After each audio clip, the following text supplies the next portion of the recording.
waking up 9:30. Actually, I was somewhat already awake earlier than this, but 4 something in the morning to see my wife home. All right, now trying to get stuff together because I don't know what plugins I got over here. Doing what? Whoa, something. Catch that. What wire is this? Oh, okay, for my inner ears. That's for the inner ears. So, okay. All right, just waking up. And, let's see. This one must be what I need, I think. Oh, okay, it's over here on the iPad. All right. The weather's switching up. My allergies going bazooka a little bit. I'm trying to work through it. So if y'all hear me sniggering, sniveling, sorry. Take some medication for it, but it'll start making my nose bleed if I take this stuff. I probably should just do it, but at least slow it down from sniveling and dibblings. All right, so I'm up. I was also doing my book. Some more stuff on last night. I chisel at it as I go. Man, let's get Cordy back in line. I don't know why Cordy gets kicked out every so often, but that's kind of weird. Every time I come to the keyboard, Cordy's kicked out. Cordy done got kicked out again. Got my water bottle. And got some yogi. Some yogi. Oh no, is this yogi? Yeah, it's the yogis. All right. Down here, you got the play by sight. Paperback edition 1 and 2. And then we have the hardcover edition 1 and 2. Yay! I've accomplished my goal in 2025. 2025, I accomplished my goal to get 2 music books out. And I would like to put 2 more books out this year. But I pushed the envelope a little bit with putting more chords in this next book. So I pushed a little bit more than the envelope, so to speak, into this next upcoming book. Yes, I pushed a little bit extra into my newest book coming soon. A little bit extra, more than what I anticipated. Actually, matter of fact, actually, these and that would have been just one big book. But for those who don't know me, I was really sick back in 23, took ill with pneumonia, and then didn't know I had valley fever, all at the same time until after they hospitalized me and then realized they didn't know I had valley fever. Look it up. It's terrible. It's the worst illness. One of the worst. I would say it's one of the sneakiest. One of the sneakiest. I'm gonna call it the sneakiest. It's one of the sneakiest um, infection to get. They call it an infection to get because it's sneaky. It's it's um it's sneaky. I just put it like that. It's sneaky. And how you end up getting it is unfortunately no matter where you at in the world, so to speak. But here in the Contra Costa County, doesn't matter if you're in Sacramento, um, Santa Rosa, excuse me, and moving back um, toward Vacaville and Davis, and all these different areas, coming back Fairfield, coming back toward this way. Um, because of these truckers are bringing this dirt from, actually they were saying, someone was saying this is from Fresno, but Arizona. And if the dirt isn't treated prior to them picking it up, or all of the dirt isn't treated, basically, the dirt creates fungus. The fungus are created through, they called it spores. Spores, I might be pronouncing it wrong, but I'm near it. Spores. They're, it's because,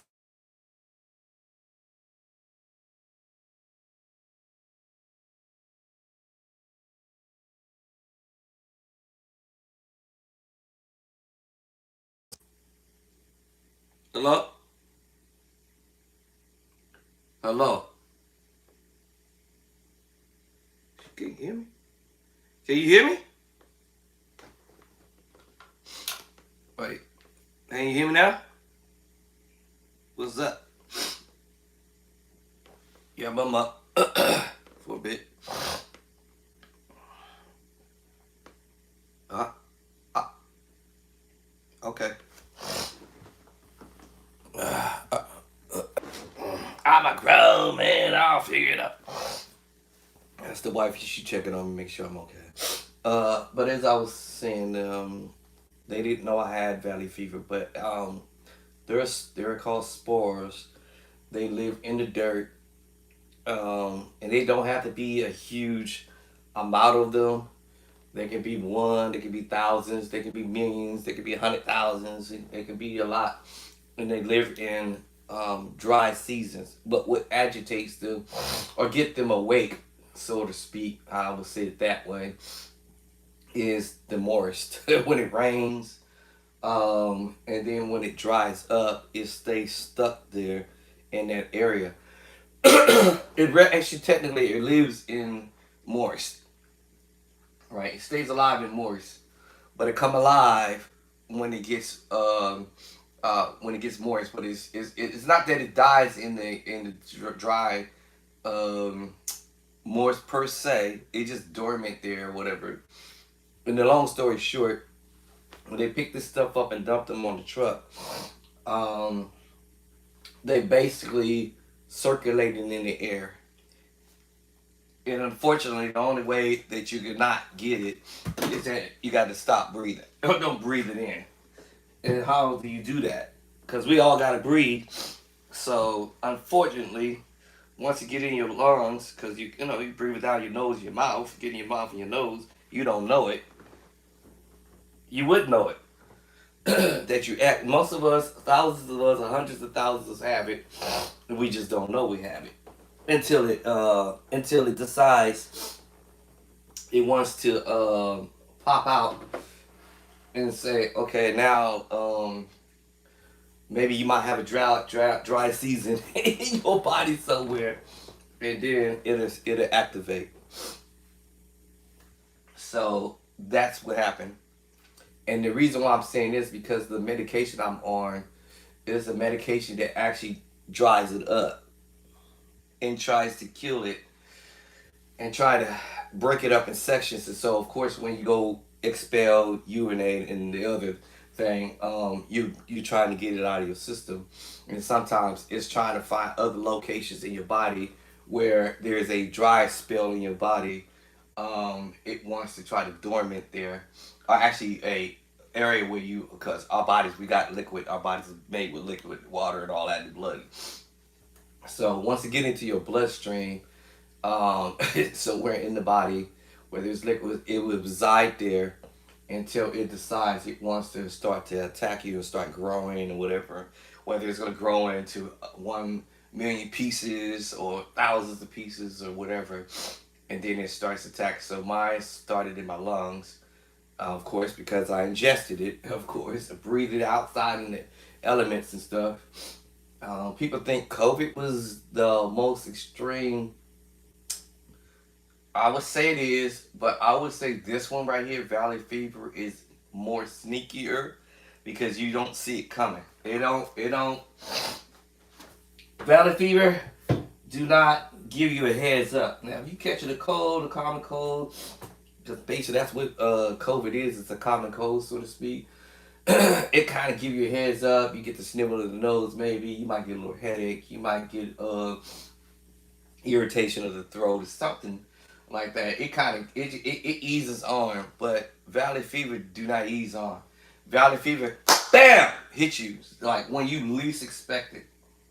Um, and then when it hits you, you kind of like, wait, hold on. Why am I in pain, or why is this hurting? Um, so if you gotta have consistency of a finger ache, or consistency of something wrong with your ear, and yes, that's the valley fever can travel to your brain, and that's the worst, one of the worst case scenario. If it get in your brain, it's like operation time. But the the hope that you don't let it go that far. But some people, they may attack them from the back of the head, the side of the head, or the top. Generally, from my gathering, is they usually it attack you from the back of your head, and you feel like you had like a little knot on there. It may swell up, it may hurt, it may be in pain, and and that's when the valley fever has grabbed attached to your body because of moist. And if you got greasy hair, um, greasy skin, it can enter that way. It can enter through your mouth, your nose, and stuff like that. It can enter in any way it wants to at the end of the day. But most of us, I was going to say, most of us are in this world, we may already have it in our body already, and we just don't know it's already dormanted there. It's just waiting for a moment to catch you off guard one day. And I'm not wishing this on anybody, because everybody, or the few people I've talked to who has valley fever, had gotten it, were all surprised, or were caught off guard, not knowing what it was. Like, a pain in the leg, and they were like, "Man, did I get up and twisted my leg, or did I bump my knee, or did I did somebody hit me in the leg, or did I trip and fall?" And you probably more than likely had none of those issues that maybe ever happened um, in your lifetime. So you're wondering, like, man, why is my toe hurt? Um, or beneath the foot, but mainly it's gonna attack your before it usually generally attack your skin for the most part, because it's in your body. So there's no point of it in the sits attacking the outside of your skin, because it's already you already ingested it. But I'm saying it can grow in your body and grow out of the body, basically, and making you look like some kind of alien or something. But that's even terrible too to even experience. But so anyway, that's the reason why I'm saying I didn't get a chance to. I was going to create my music books in a larger volume where I could just sell it all in one shot, but put them out there on Amazon and things of that nature. But that first time around, when this all happened in 23, I was like, oh snap, I guess I'm not gonna live. I just say this. I accepted my going, if that was what it was gonna be, because it's definitely, I promise y'all, it felt like I was on my way out when this first happened. And then the doctors were like, no, you got pneumonia. I'm like, pneumonia? I mean, I know pneumonia can kill you, but it's like this feeling was a whole different feeling from me having pneumonia. And then when I had pneumonia, I had all the whistles and bells when I first ever had pneumonia back uh, in 2000. I want to say '06. It might have been '06, '05, '06. And I had all the whistles and bells. The beginning till when I got the pain to the back. From the beginning to the pain to the back. This time around when I got it in 23, I had none of those whistles and bells. I only had one whistle. And it was attacking my lungs. I call it the back, but because that's how I felt, it was like in my back, my right side. And I was like, man, felt like Mike Tyson was just pow, pow, pow, pow, pow, pow, pow, pow. It's like it was nonstop. It was like it was just like getting hit, pow, pow, pow, pow. Like when my heart rate was beating, I could feel the pain just constantly just boom, boom, boom, boom, boom, boom, boom. I was like, man, what? I was like, man, I was trying to stop breathing a little bit. That was even worse. So yeah, that's what my whistles was in the beginning. With this, I never had the snivels in the nose, no heads up, because I had pneumonia. Pneumonia sometimes usually, from my experience, I had the snivels in the nose, the dry throat, tickle throat. Then the sore throat came, the fatigue came, all that came like bam, bam, bam, bam every day. It was bam, boom, bam, boom, bam, boom, bam, and I was like, oh wow, okay, is this what pneumonia feels like? Jesus. I couldn't talk. Actually, what really actually got it going was the loss of my voice. I was talking, and then all of a sudden I was like, and I couldn't talk, and I was like, wait, what the heck is this? And then my nose started dribbling, drizzle after drizzle the nose, and then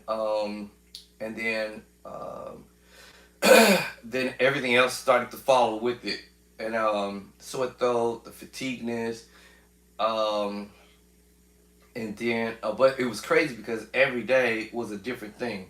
One minute I would be okay with this, the next day we went to something else. Next day I would be good with those two. The next day I started with this, and then all of a sudden one day, all of it came. It was the snivels, the runny nose, congestion. I couldn't hardly breathe. I couldn't talk. I was like, I had the fever, chills, and the pain, and then the tickle of the throat, and then the cough. And then when the cough came, I was like, I'll be doggone. I had to start coughing because I know when I start coughing, my chest is gonna start feeling like it's somebody's just doing this, ringing closer and closer, and I couldn't breathe. And I was like, and then I felt that if I start coughing, it was gonna start radiating through my back. And sure enough, I started coughing a few times, or more than a few times, and then it started radiating through my back, and then that's when I felt in my lungs, both lungs, left and right. Then that time, they were filled up, and the pain that was coming through my back to my chest felt like I was having a heart attack. I was like, "What in the world is this?" And then, of course made my way to the emergency. Barely, I don't even know how I did it, but I did it. But I went to sleep thinking everything had died down. I'm gonna be cool. I'm good. My wife and I went to work, headed to work, and the next I know, 30 minutes in, I'm asleep, and then all of a sudden, it felt like my nose just stopped. It was like my nose just like plugged up, and then my throat just stopped. Started to slowly tighten up and closing, and I was like, and I was gasping for air. So I jumped up, jumped in my car, raced to the emergency, and it was like, yo, I couldn't talk. I was like speechless. I was like, and I was trying to tell them, but I couldn't speak. So anyway, from there, it was like, all right, let's put you in the room right quick. Stat this, stat that, stat this. Um, the world was coming fast. It said like what's it, tunnel vision. Tunnel vision was like this, and everything was going closer and closer and closer, like I was blacking out. And because I couldn't breathe, so anyway, they did what they had to do and open up my airway. That was the scariest moment ever, I would say. But so basically, they're saying basically I went from bronchitis to walking pneumonia, and I didn't know I had that at the time. Now listen to this. Prior to that, I went to the doctor early in that day. I went to the doctor early in the day, and the doctor was like, "Yo, you gonna be okay. Just keep on taking the over-counter medication and blah blah blah blah, and you'll be back to normal." And you know, because they say, "How many days have you been going through this or whatever?" And go get the antibiotic and take it for 7 days. I didn't even have 7 days. It wasn't even 7 days, y'all. I would have been dead before the 7 day came. I think I took the antibiotic one day. The very first day when we left the ER, got the antibiotic, I took it that night or that day. I think you have had to do twice a day or something like that. So I took it that day, and um, nothing worked per se. I still survived that whole day. The rest of the day when I went to the ER, and then that night, that very same day, and then that night around 11 o'clock, then so I think I went to the hospital ER around toward the noontime, like 1 o'clock. So the doctor was like, "Oh no," and then my wife was asking for the X-ray to get X-rays done, and then the doctor refused to get the X-ray, and so then that's when we she discharged me, sent me home, and then my wife was like, "That is crazy. That's the craziest thing I've ever heard. She should have did the X-rays just to verify whether you have pneumonia or not." Anyway, went home, and then like I said that night. Same day, the same night, same day at 11 o'clock at night. That's when I discovered I couldn't breathe. It was like 11:30. I jumped up, jumped in my car. My wife was already on her way to work. Didn't want to scare her because call her up and tell her I was on my way to the hospital because I couldn't talk no ways. Even if I was calling, I couldn't even speak to her talking because my my language, my vocals was gone. It was just shot. All she would have been hearing whispering. She'd be like, what are you saying? So when I got to the ER, they was like, what are you trying to say? And I was like, this, but no, you can't breathe? Yeah, that's what I'm trying to say. I can't breathe. They put the thing on my arm. The doctor pumped one time, boom, and my blood pressure was extremely low. She was like, oh, let's go. Stop! Calling the respiratory stat. I was like, what y'all call the stat for that? That sounds scary. I'm thinking this in my mind at the moment. I'm like, well, that sounds scary. Stat, and calling all these other people to come into the room. I'm like, oh, snap, okay. I feel like I had just that much air in my body, just that much to breathe left in me. Of course, at some point, she did come in and say, well, you went straight from bronchitis. You must have had it for a while, which I did. Because of course she asked me when did all this other stuff started, and I said, well, I've been had this for like almost a month. I've been going for a month, a whole month with it. And she said, a whole month? You crazy? Yeah, I'm actually, what she said was, of all of some of the cases she's ever seen, she's never seen nobody go this far with my case, because she said generally people who have pneumonia and it gets that bad, they usually just pretty much come into the emergency. They just die right then and there. And she's like, I don't even know how you managed to even go this far for a whole month feeling like that. And I'm like, yeah, it was just one thing after another, but I just thought that I keep on taking the over counter medications and remnants and all the little remedy things that we do, that we could say that we can do that can kind of reduce whatever my issues was. But what got me was it was when I went to lay down, and as I said, it could be like right now I feel good right now. I'll choose it. I mean, fired up, running around and doing whatever. But then the next minute or so, or two or three, then all of a sudden I feel like I'm just gonna just like freaking drop dead. And I was like, that was what got me tripped out, because it's like my energy was up, and then my energy was like just like me drinking some Red Bull, and my energy's fired up, and then once the fire comes off of me, and then it just dropped me like a hot potato. And I was like, man, the only reason why I got sent home is because my boss was tripping, because I had told him I wasn't feeling well. I didn't look well. I knew I didn't feel well. I knew I didn't look well. I had to not. But his boss saw me, and he said, man, you don't look good. And I was like, dang, I don't look good? He said, no, jokes aside. He said, you don't look too good right now. What's going on? And I'm trying to tell him, but I couldn't really tell him. And he was like, bro, go home. Go home. I don't care what's going on. I don't care what's happening here. Go home. I was like, well, the boss is like, need my help. He don't need your help, because if you gonna stay here, you gonna end up dying over something. that you could have not, prevented from happening. But he's like, go home. I'm like, okay, sir. And I went home, and and then that's when I went home, and then that's when everything started happening really, really fast. But like I said, a whole month. I was dealing with this for a whole month. So I stayed off work for about a month or so. Actually, I'm sorry. Let me take it back. I was messed up for a whole month prior to the boss. My boss running into me one morning. It was early in the morning. It was like 5:36 in the morning, and he's running and he see me. He's like, "Man, you don't look the usual, and neither are you talking the usual." Because I don't know what I was saying, or whatnot. I don't know if I was talking straight. I don't know what I was saying, but whatever it was, he said he wasn't right. He said something ain't right. This ain't right. You need to go home and take it easy for a bit, and as long as you want. So that's when I was like, okay. And then I believe that same day, or the very next day actually, then that's when my wife already knew that I was sort of sick, but she can't.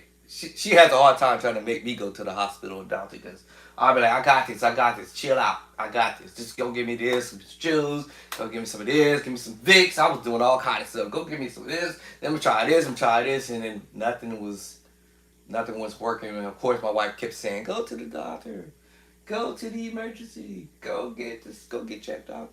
At the last day she see me, I was like, "Just go ahead, go to work. I'm good." Cause I said one minute I felt like I was okay, but on the other hand, I really wasn't. So I was like, I didn't want her worried and all that kind of stuff. I'm like, oh yeah.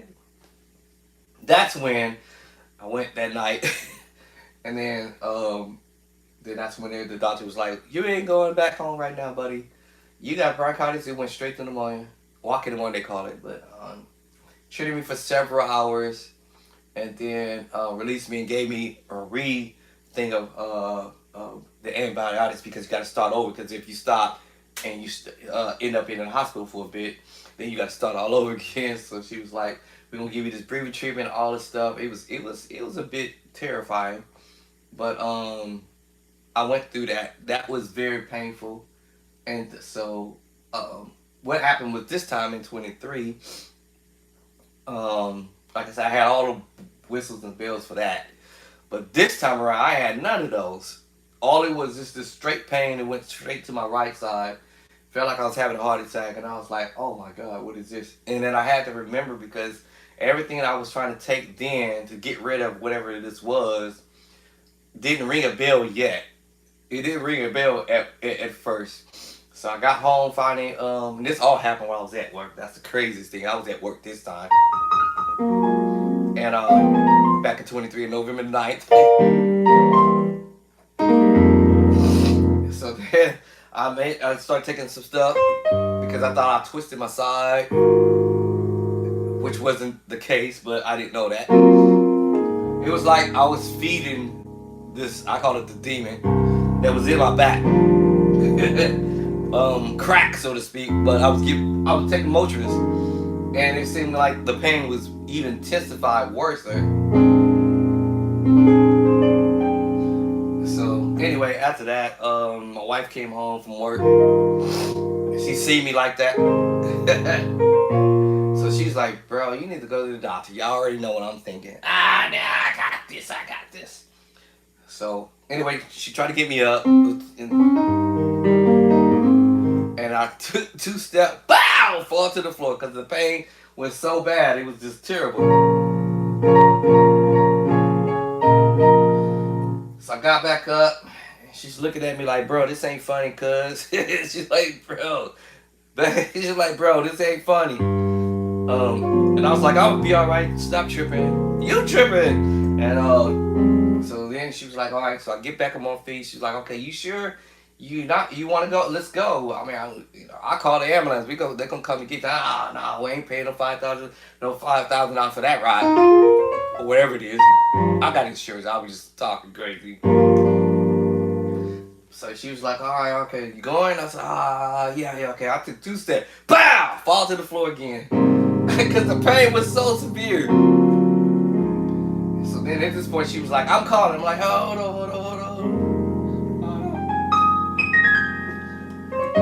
So what ended up happening was, still didn't go. Being hard headed.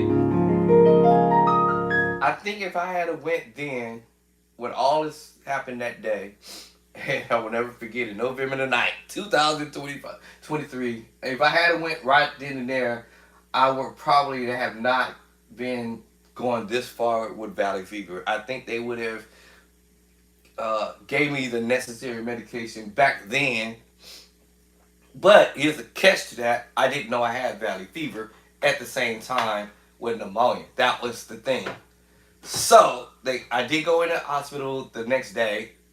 Yeah, the next day. Why is this doing that? Hey, stop doing that. Why's he doing that? Hey, stop doing that. Which one of y'all doing that? Is it you? Which one of y'all? Stop it. Static in my ear. I don't know why I be doing that every now and then. I did finally go the next day, which was the weekend, Saturday. And by the time I got there, of course, the doctor had already told my wife that I should come in immediately, but of course I didn't come immediately. So the very next day, Saturday the 10th, is when I went. And it's like early in the morning, like 7 in the morning, and I called him and I was able to speak a little bit. And then he said, "Hey, Andre, you need to get here now, bud." I was like, "Oh yeah, you know." And our minds is, man, I don't know. I'm sorry, us, man. We just feel like we tough. You know, we got this. Y'all tripping, so just calm down. But he was like, "Man, you need to get here right now, like ASAP, because your lungs is full. All right, if your lungs are full, you need to get here ASAP. You like get here right now." So it took me, I don't know, it took me from 7 o'clock to like 12 to actually physically get myself from the bed, because I was messed up. I couldn't move. And of course my wife was like, "I'll call the ambulance.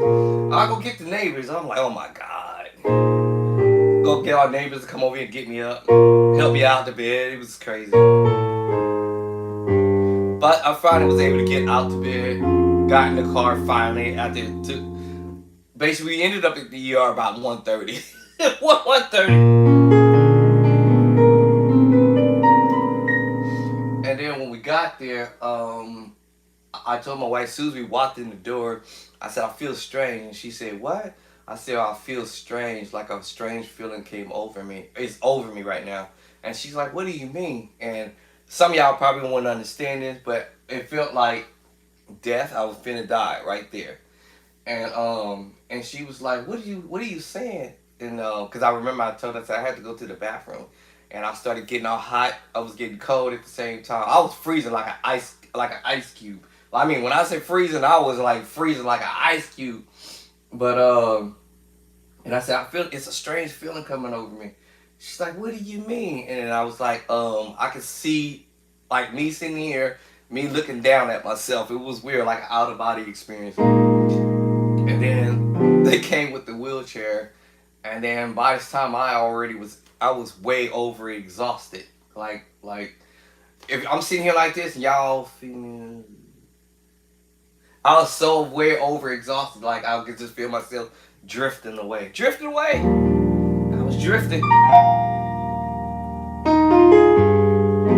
Yep, I was drifting away. And they was like, "Come on, Andre," shaking me up. "Come back. Come back. You ain't going nowhere. Come on back, buddy." It was crazy. Anybody experienced that? That's a weird feeling.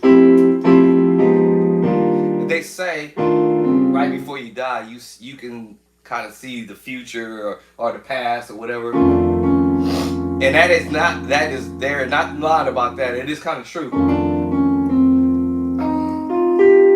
It's like you can see all the stuff that you may have did in the past.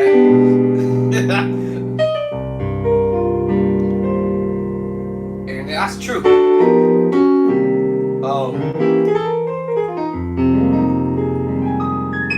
And then it seemed like it was this fog kind of feeling. look, and I was like, man, that's crazy. And then I've seen, like I said, the I call it the tunnel, and you can see the tunnel vision. It seems like everything's going dark slowly. I've seen that. I was like, man, okay, I guess this is my fate. So anyway, they started medicating me right away because they understood what was going on.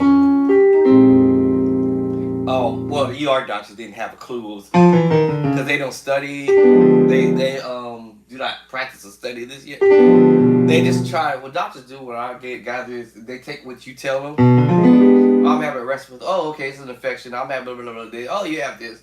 But in actuality, all doctors in the ER, for y'all to notice, may or not know what you actually have going on with you, based upon what you tell them. But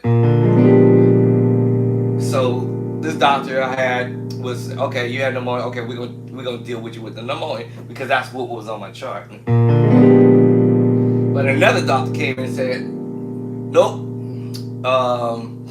This guy has pneumonia, but we have reason he got something else, but they couldn't put their finger on it yet because they didn't think to what to say. Well, they tested me for COVID. What's that? RV, RS, something, whatever, and other infections like pneumonia. They tested me for that, those type of stuff. So of course, COVID came back negative. Of course, RS something came back negative, and then pneumonia came back positive. So those are the ones they tested me for, but they didn't know about valley fever. They tested me for that because I'd say from the CDC level, this is a thing that I want to say they let the cat out the bag, so to speak, but they don't want to let the cat out the bag, letting people know that this is here in our world, so to speak. So it's kind of like they don't want us to be panicking and all this type of stuff, like what happened with the COVID thing. Is people dying frequently more so with valley fever? They don't want you to know that yet until it become what they call it a serious epidemic, where they get more than 10,000, 5,000, or 50,000 people dying from this. Because they figure it's a cure for it, but it's not a. I promise you, since I've been doing this, it definitely wasn't a pleasant cure for it. I promise you that. And I identify with people who's doing chemotherapy. It's painful. And the medication I'm getting or had taken is the next level under that chemotherapy medication. It's no joke. And it's designed to burn out whatever's in your body, right? It kills the good cells, the bad cells. So, yeah. Your boy truly have definitely been going through this.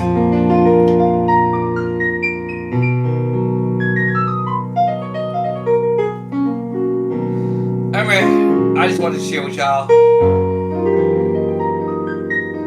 Stay well. Take care of yourself. But if you feel some type of way, don't hesitate. Go get checked out. You can get tested for it, actually, if you want to. You can go get tested to see if you have valley fever in your system. And they will give you the proper medication to treat it.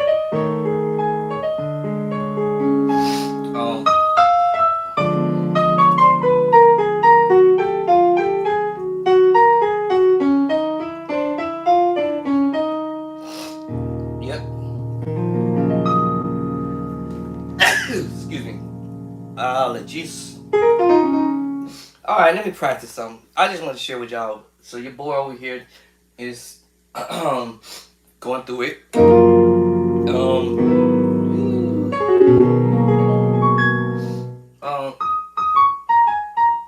I might have my good days and bad days, but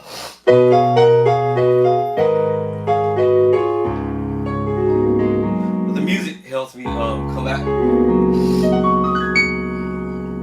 You know, so of course when I was sick I couldn't practice though. I forgot a lot of stuff.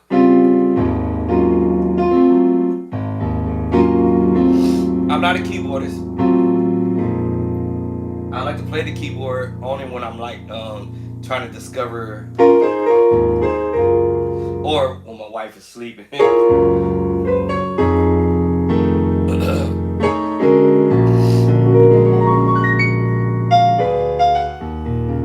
I play the organ.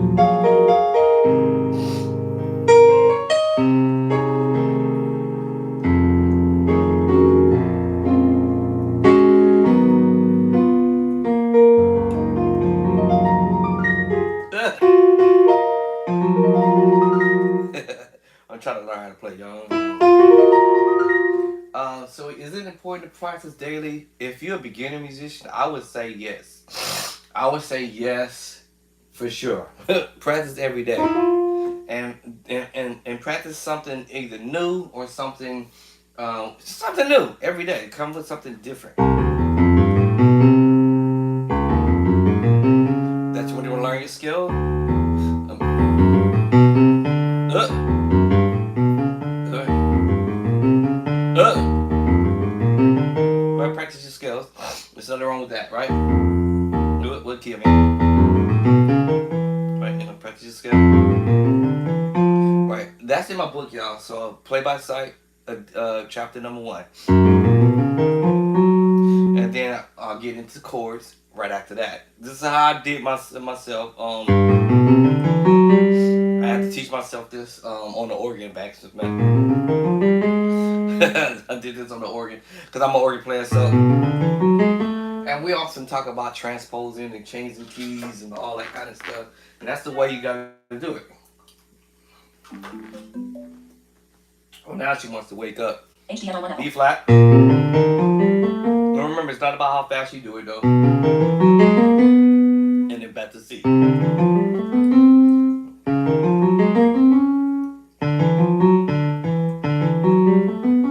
Remember, it's not about how fast you go, but you can drag it if you want to. And sometimes it might be even fun to use a beat.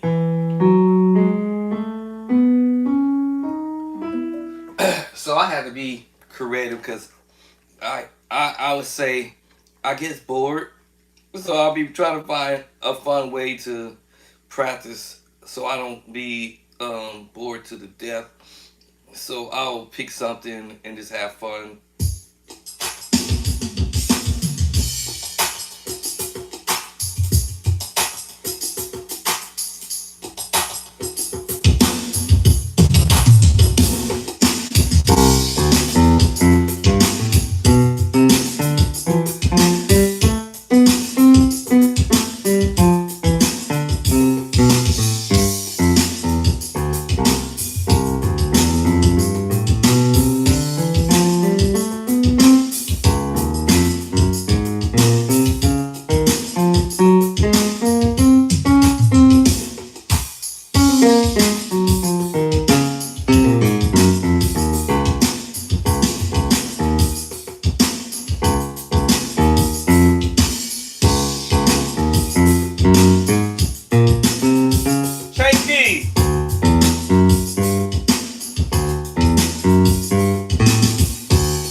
me come up with a way of just having fun doing it.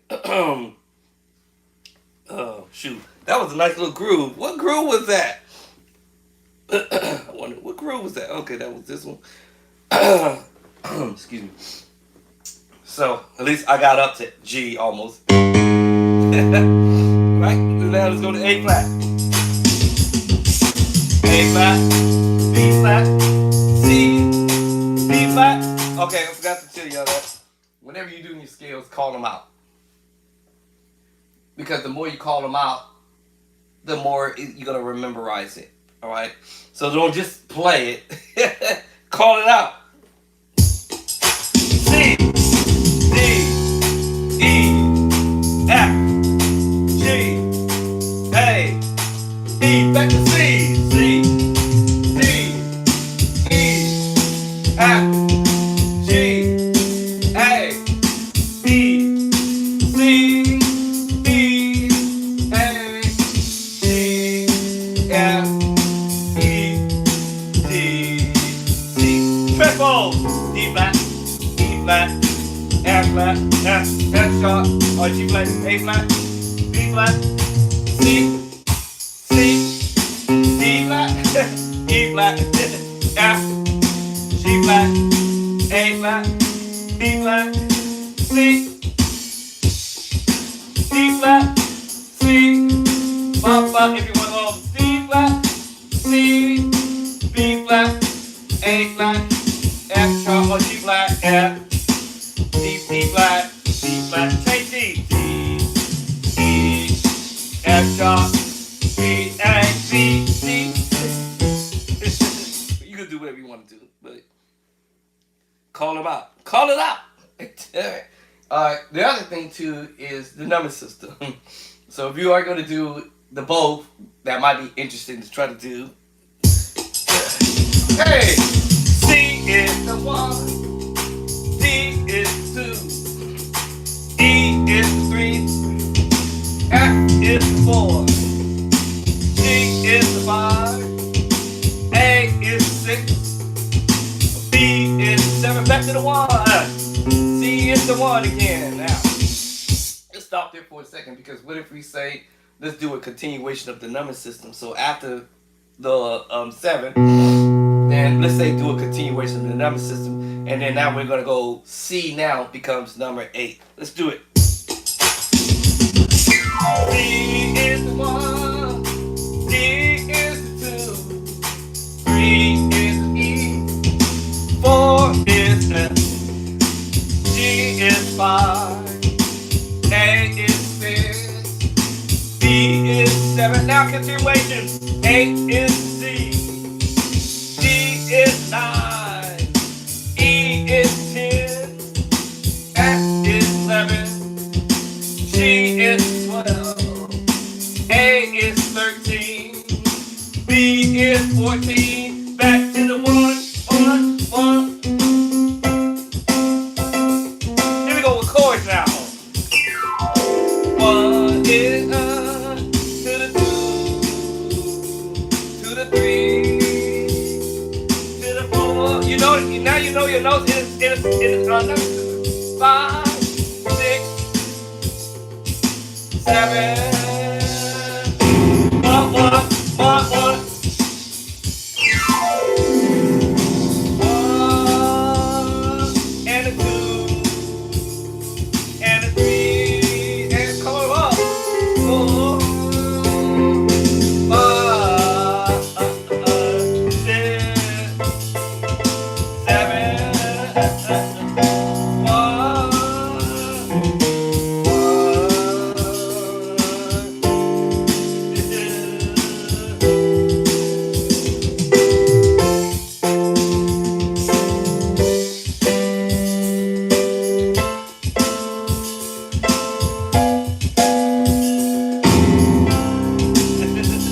Now, don't forget your inversions, because now we can switch up. Now we can go 1 is a root. Now we can go inversion. First inversion, and then second version. Ooh, that's gonna be a challenge, right? 1,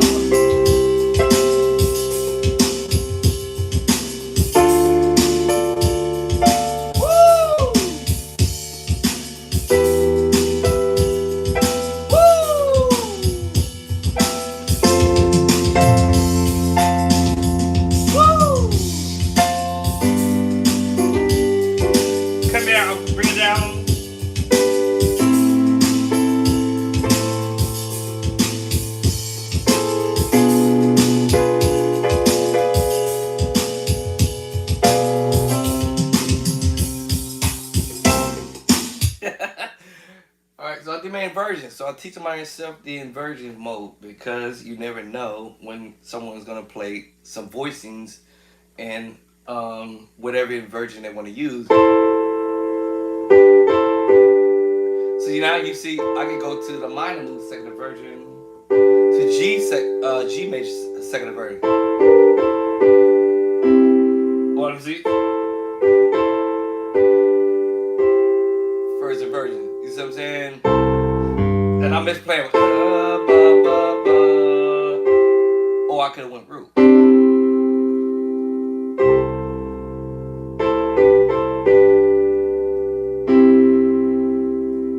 And go to F.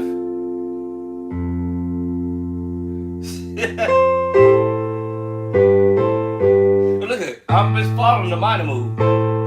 The 6. Back to the 5. 6, 5, 4, 1.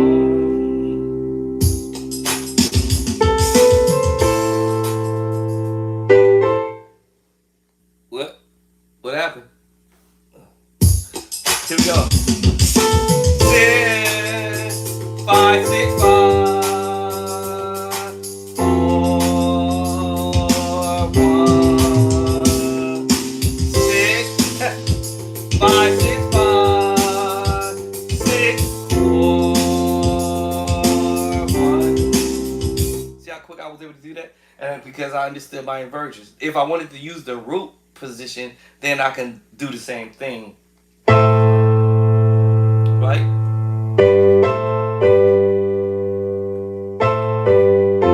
It all depends on what you want first inversion. Just remember that you can change inversions, right? So 6, 5, 6, 5, 4, 1. What? Yeah. So you can change your inversions.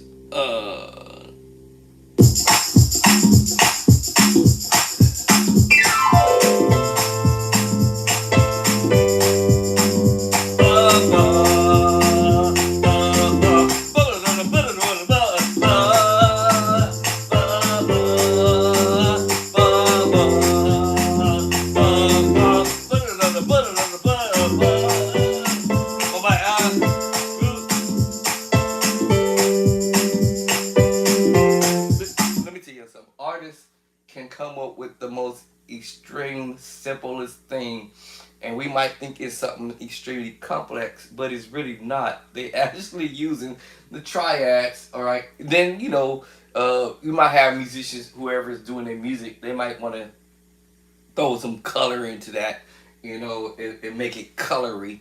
All right, meaning that all they're doing is actually adding extra notes to the voicing, because I'm just playing the minor voicing, right? But if I want to color,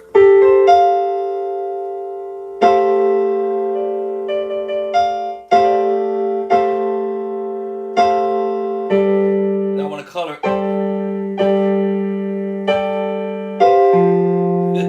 or use other voices.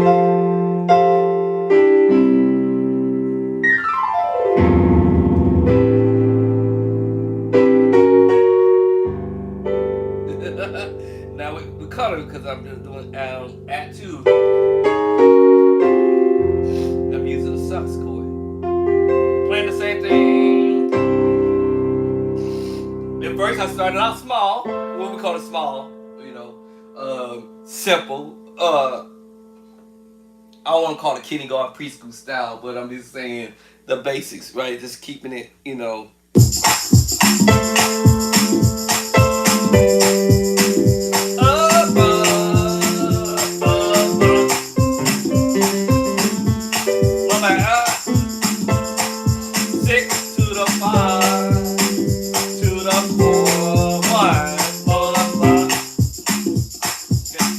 Now the rest of it is being rhythmic. Okay, now I'm thinking outside of the perfect fifth. The perfect fourth is the sus, but I'm taking the fourth out. Am I taking the fourth out? Yeah. And then I'm playing around with 1, 2, 3, 4, 5, 6, 5, 6, 5, 6. I'm I'm just making this up as I go.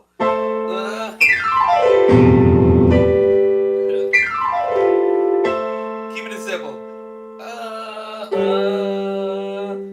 Back to it if you want to. While I'm going here, 6 to the 5, back to this. I can go back to the 6th chord, but I might stay on the 5. Or I could have bounced back. 6, 5, 6, 5. Back to 6, 5, 4, 5, 4, 1. That's just being, you just doubling back on the chord. 6, 5, 6, 5, 6, 5, 4, 5, 4, 1. You know, so it's.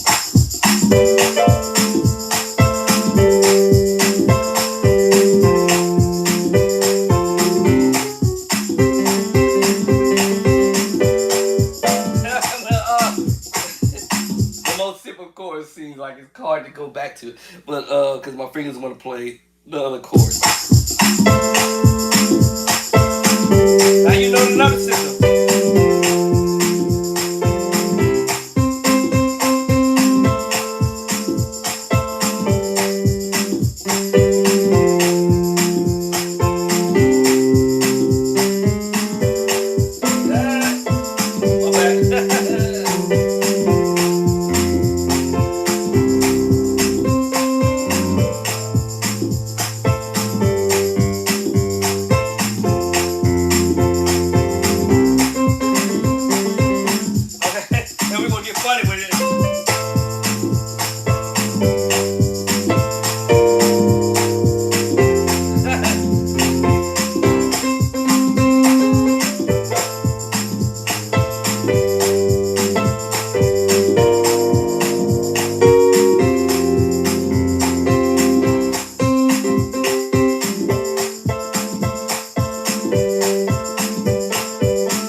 With it.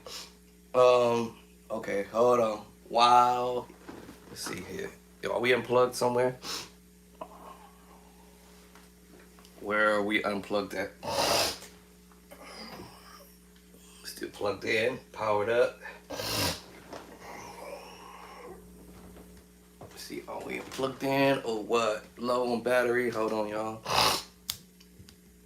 Hope we don't lose TikTok. TikToks.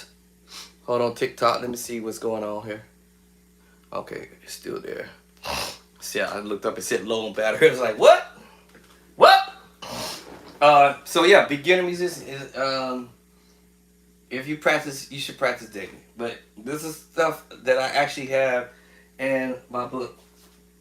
Matter of fact, the second book, by the way, since we own it, we have it in chapter number 1. I explain what I'm doing in chapter 1, basically. The chords are in chapter 1. And then in second edition. And then I'll also explain chord wise in the first book, in chapter 1 and chapter 2. All right, and we talk about playing simple chords because that's what musicians are doing, playing simple chords. And just understand that we can add some more notes because we got 5 fingers. So why do I need to play 3 notes? Or why do I need to play 2?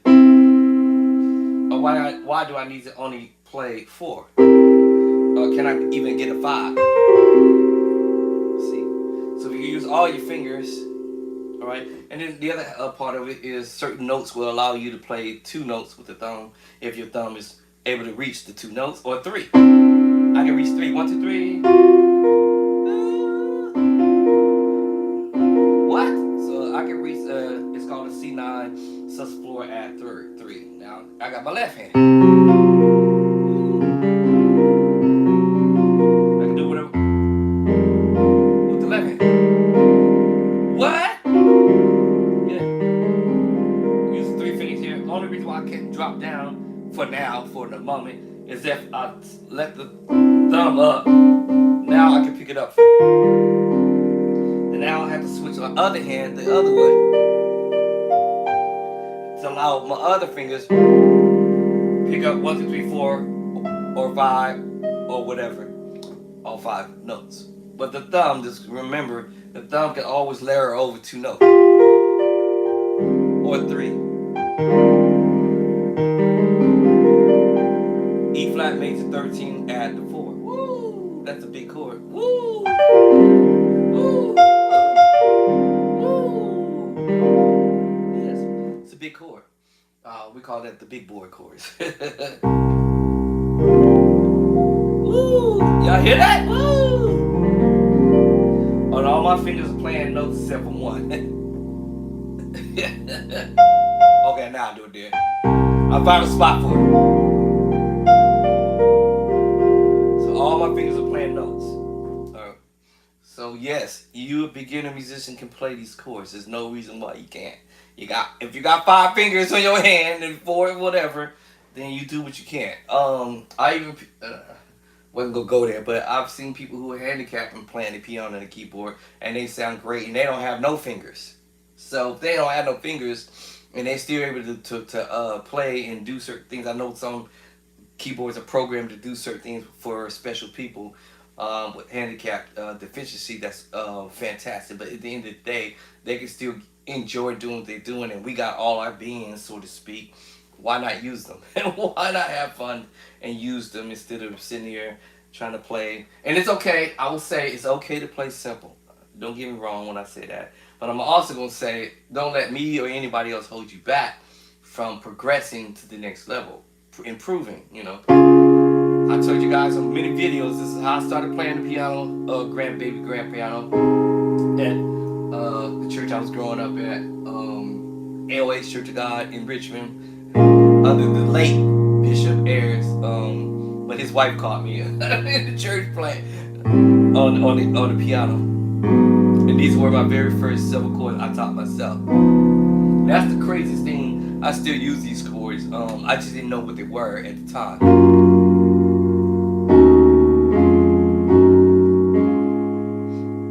As simple as it sounds, that's okay.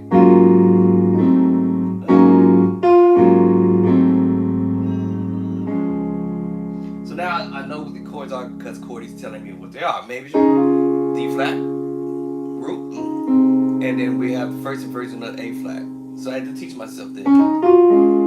Second version of D flat, but because we're on the B flat, it makes us play a B flat minor 7. C major, same scenario. I know the root position, first version and second version, and that makes us play the minor 7 voicing. Same thing coming down to the B. This is saying A flat minor 7, but we're playing the B major chord. And then we have the D flat 7 with the 9. And then we have the G flat major 9 or 7, but my finger won't hit the 9 in that scale. Which is the 9 is the 2, y'all. These are the chords I'm talking about myself. Minor 7 flat 5. Technically, yeah, minor 7 flat 5. back to D flat add 2, minor 6, F sharp minor 6, or G flat minor 6, D flat add 2, A flat 9 is 4, no, resolve, A flat 9, I call it the 9 chord, dominant chord, and D flat first inversion. That was what I taught myself years ago when I was 16. Now, from way back then to today, I didn't have nobody teaching me when I was that age. Not too many people wanted to give me the time of the day. It's all good. I'm not tripping it. I mean, I would have probably been way advanced in my plan a long time ago back then, instead of me being almost 100 years old. Almost halfway 100 years old. Now I'm finally getting to where I should have been when I was 16, but no one wanted to give me the time of the day. Two, I didn't have an instrument to practice on, so that was another crutch. Then later on, as I got older, I did start writing my own music. I did have a group. I did have a group, a choir, whatever you want to call it, and started teaching my own little way of doing stuff from these chords that I learned. But it was pretty funny. But and then got married, and then the struggle became even more so because when you're married, you got to take care of your family. So music really wasn't like, it was definitely deep in my heart, but without having the instruments, it was really difficult to practice. And the only time I was able to practice was when we went to church on Sunday. And then eventually, over time, the church got an instrument for me to practice at the pastor's house and all these types of. And then later on, as time went on, 89, 90, 91, somewhere in there, I finally eventually was able to get my hands on a Hammond organ back then. And this is the reason why I got the organ right now. And that was through this church I went to. I ain't gonna tell you the whole story of that, but because it was a trip how I got the organ. It was definitely for sure a trip on how I got the organ. Yeah, that's a story for another day. But then once I had gotten it, I realized when we was moving to, I wasn't for sure because I had never been to the place where we was gonna move to at the time. And so we got there. I was like, ain't no way we gonna get this organ up those flight of steps. Even if I had help, it would be no way. Them steps was steep, and I was like, no way. So we had to come with a plan too, and we took it to my mother-in-law's house in Vallejo because we moved from the city to Vallejo. So I had to leave my organ over there for like 10 years until we finally was able to move from Vallejo to where we at now. But every now and then I would go over there and and try to warm it up.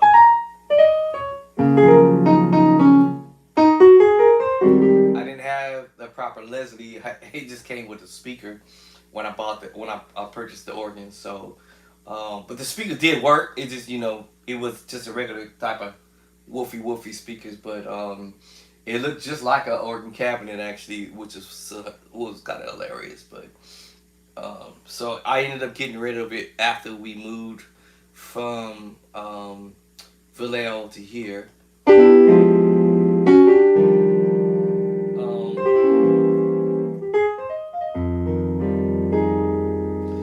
Sold the property there, and then moved here with my mother-in-law, and so we sold the property there, moved here, and then we brought the organ, of course, here and had it out in the garage for a bit, and then eventually Devin Elder Walkers, Telvin Walkers, and my former music teacher, I would call it, Steve.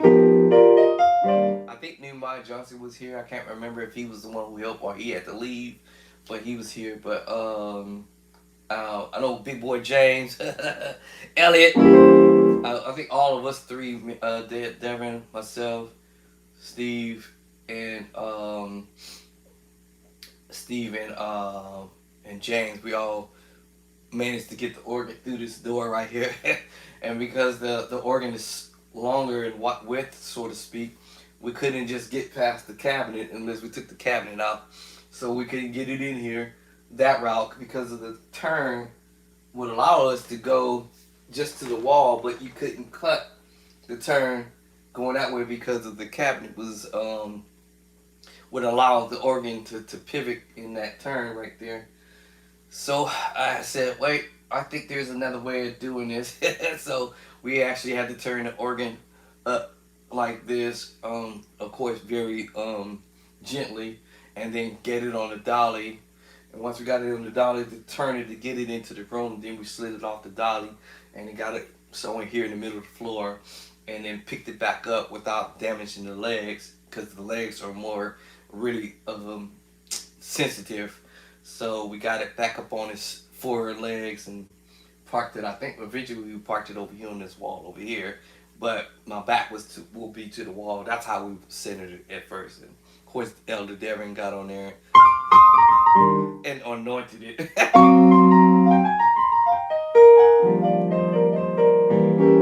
Put his oil on it.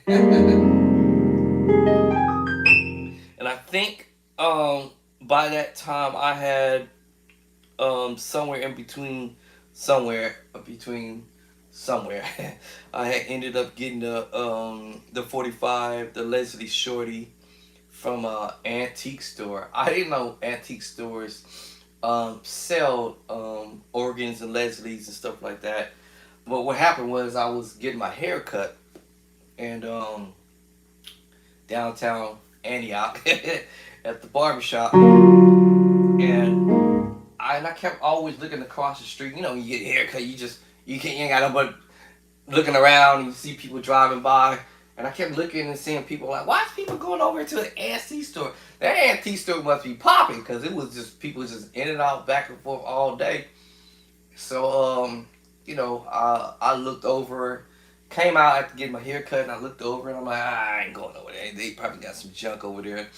But what drew me was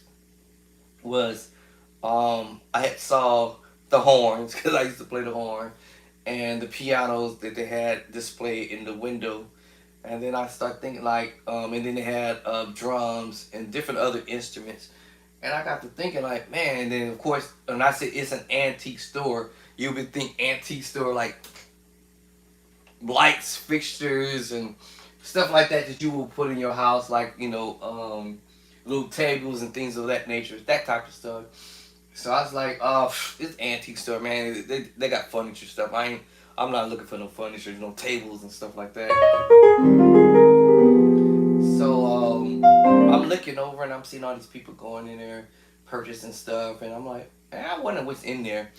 I never went that time around, get my hair cut. So I went another time. I mean, it might have been about 2, 3, 4, 5 haircuts at that time, and I kept saying, man, it was like every weekend that I would go because I would get my hair cut every weekend. That's when the money was good. Then that's when everything was low, the prices was low. I used to get my hair cut every weekend. Every week I was at the barbershop. So that day I'm getting my hair cut, and I'm like, man, what is in that store there? I keep seeing all these people. And they had furniture, like I said, different stuff. And I'm like, man, what is in that store? I've never seen musicians or nothing like that, people I know, but I was just curious. I was like, man, what in the world's in that store? But when I saw the drums and some of the parts that they carry for drums, I told my wife about it. I think it might be a little spot over here in Antioch that you could probably buy some drum stuff or whatever, for the church or whatever. So I go over, investigate after about 5 cuts. Had no idea that they had anything in there like organs. They had V3s, A100. They had just about C2, C3s, whatever you want to call it. They had them really for sure. And I didn't know this at the time. They had the Leslie, they had 122s, 122 HR, whatever you want to call it, the 145 Shorty. I didn't know this at the time. So when I walked in, I was like, okay, I see the pianos, I see the horns, I see some drum stuff, I see just a little bit of everything in there, light fixtures to furnitures couches, everything. I'm like, wow, okay. Antique store. Y'all think when you use the word antique is antique stuff. Like I said, I use the word light fixtures and stuff like this, little table things, things like that. But when I seen the instruments on the front display, like like I said, the horns and drum pieces and parts, and I was like, what? They got instruments in there? What? Let me go in there and see what they got, because maybe they got something in there that the church might need for the drums. So I said, let me go look, and they did. And I'll call my wife up, yo, this store over here downtown Antioch, Antioch Antique Store. Well, I think that's what it's called. And she's like, what? Oh, I got to come over and look. So I was like, okay, yeah, come over and look. So she came. Meanwhile, I'm in there browsing around, and I see in the corner, in the back, way in the back in the corner, the leg of the organ. And I'm looking down because they had it covered. And then the organs was side by side. They had the Leslie, some of them, Leslie was stacked, but they were all covered with some type of cover over it. So I looking down, I'm like, that look like an organ leg or something. Like, you can tell what the organ leg looks like. And I'm like, that an organ in the corner? And so I go over and I'm looking.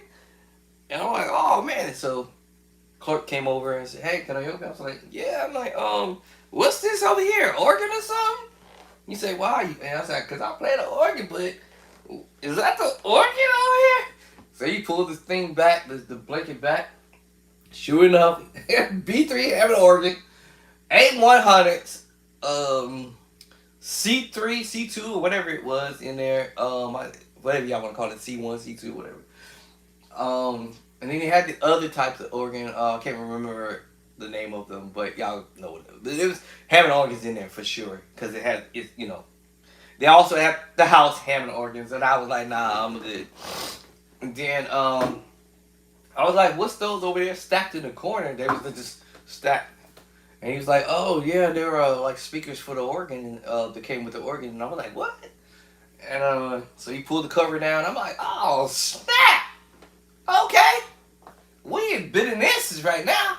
I was like, I would have never thought y'all carried this type of stuff. He said, yeah, we just recently started doing it. But from people who either passed away or people who used to be jazz musicians and blah, blah, blah, blah, they donated it to the business. And I was like, oh, wow.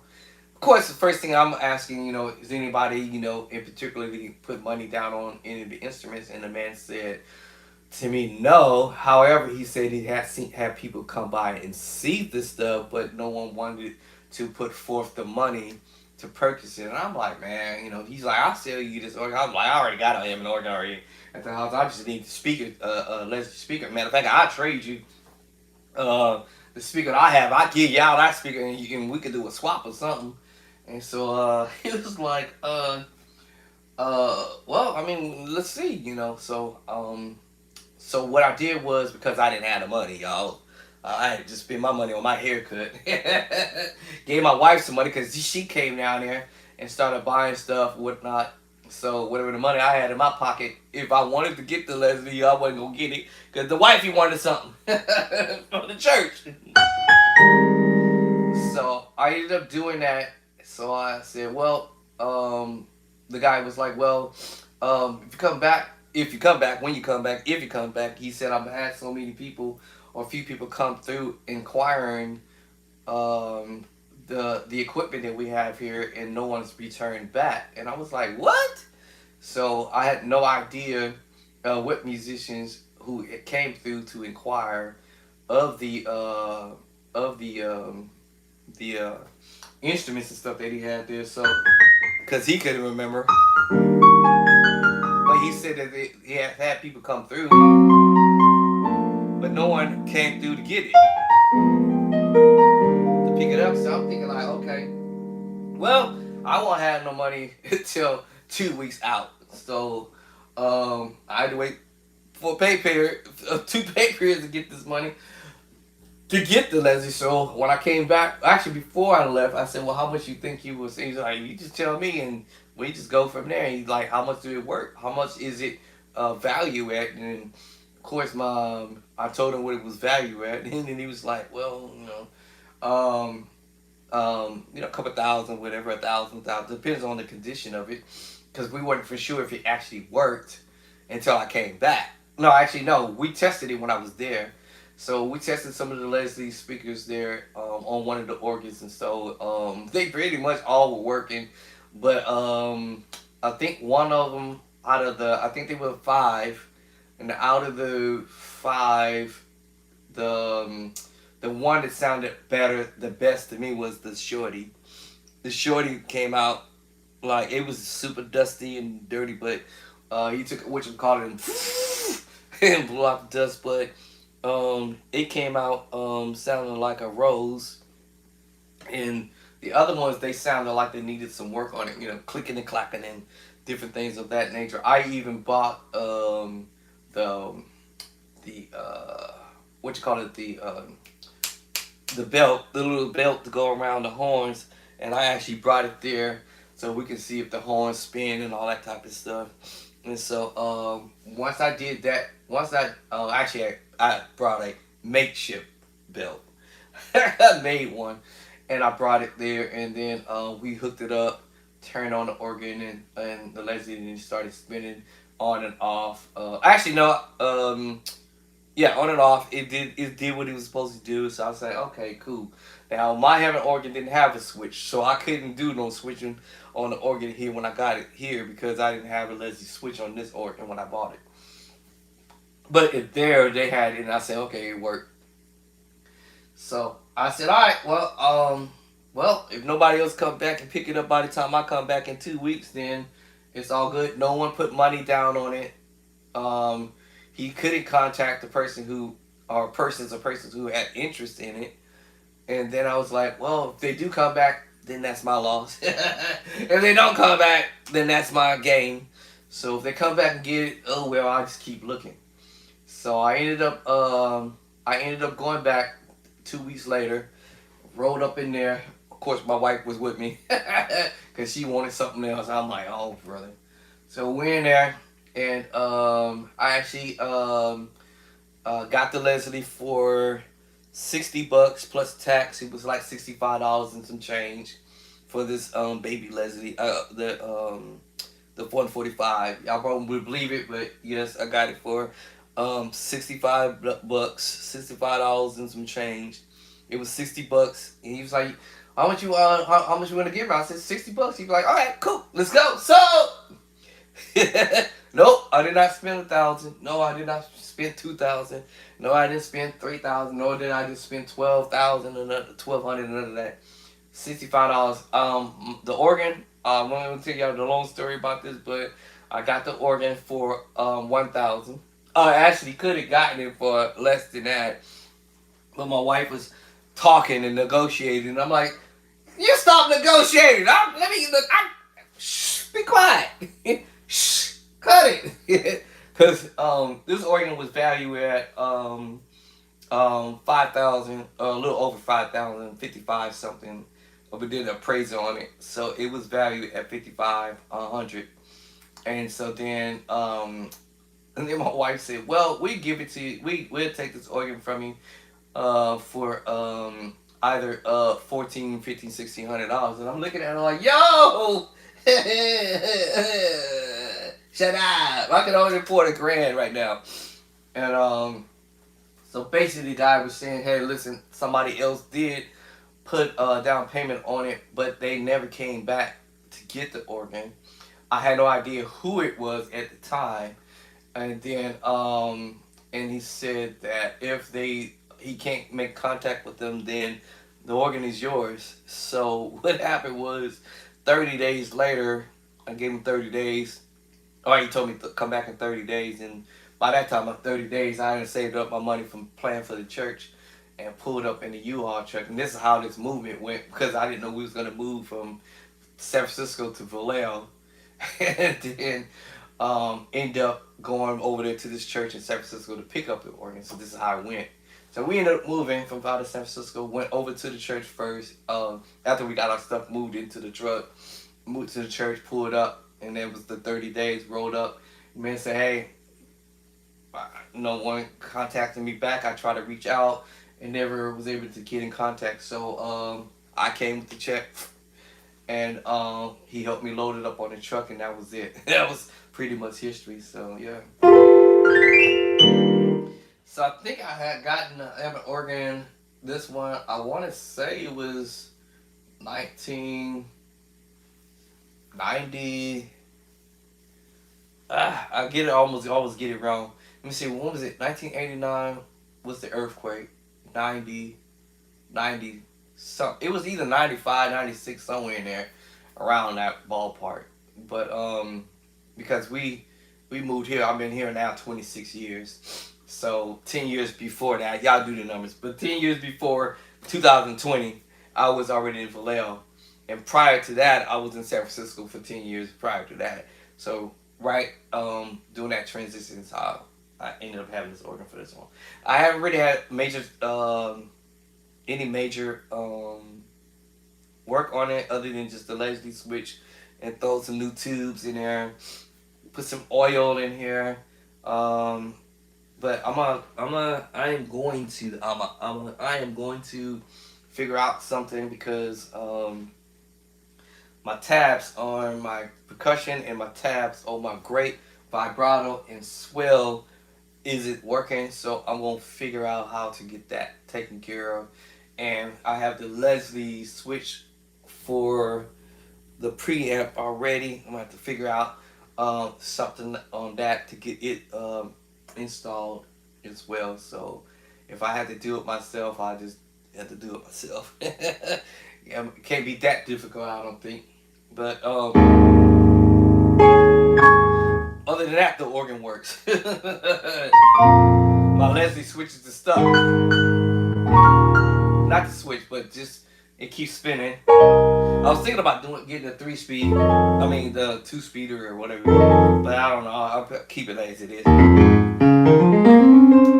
So if you're a beginner musician, let's get back to that.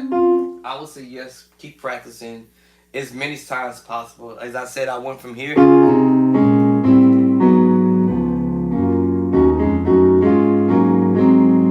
And it's funny. I still use that movement, which is major, major, minor, minor, minor, minor 7, minor 7. Right. D flat 7 with the 9. And then the major 9. Minor 7 flat 5. Alright. D flat 2. I still use it minor 6. I still use these chords. Right.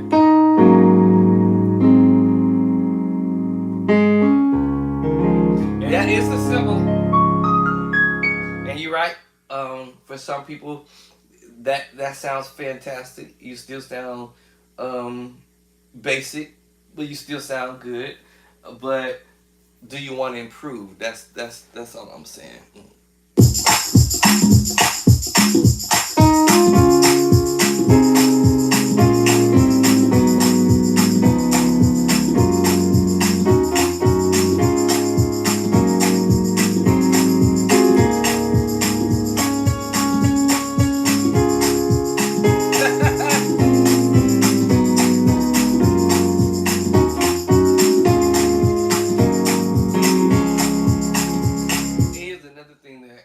Found out to sound patches make you sound different, and you might sound whack at first because it might depend on the instrument you using or playing, and if you use certain patches, it might make them. I'm telling you, the most advanced musicians that we listen to may play the most extreme simplest stuff like what I just did, but if you using some type of patch or sound of some sort, that same thing that you just heard me doing a minute ago would sound so much different. Alright, so let's try this again.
little, just that little simple thing that that I'd say, well, you don't want to stay simple all the time, but you do want to come with an idea. But if that sound on the piano or the keyboard makes a whole difference, the speed makes a whole difference.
I just made that up, but I'm just saying, I just used the simplest idea, right, and create your own little whatever you want to do. That's it. And all the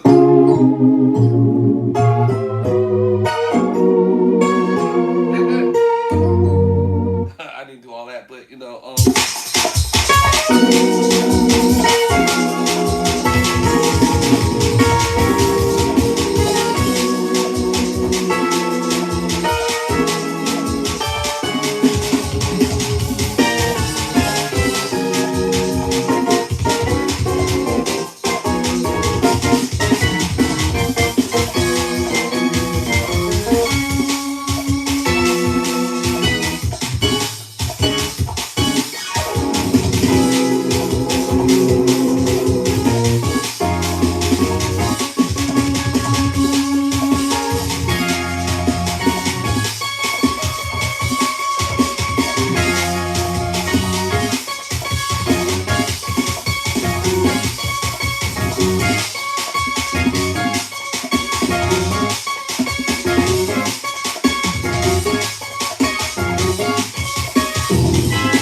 anyway, so if you have enough chords in your palette, you can pull this stuff off once you learn what they are.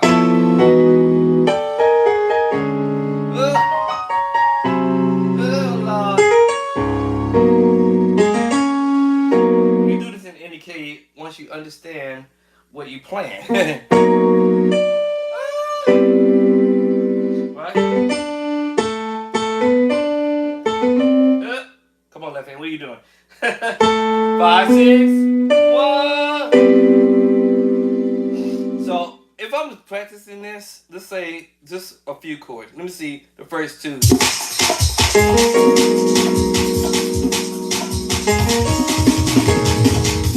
Let me do this. So, and the next chord. Just 2 chords. 1, 2, 1,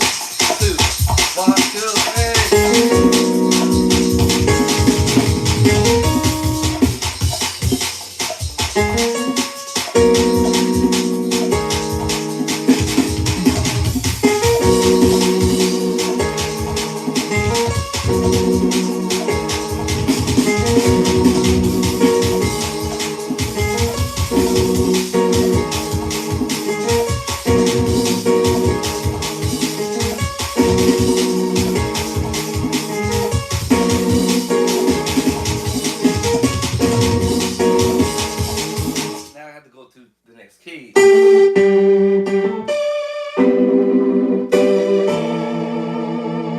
Now I probably wouldn't go that fast actually, if I'm a beginner musician. But if you could slow the tempo down in your mind a little bit.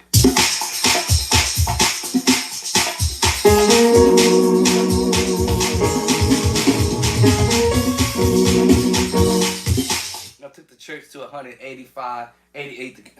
I don't think the track will even go even that fast. Not even 200. Or will it?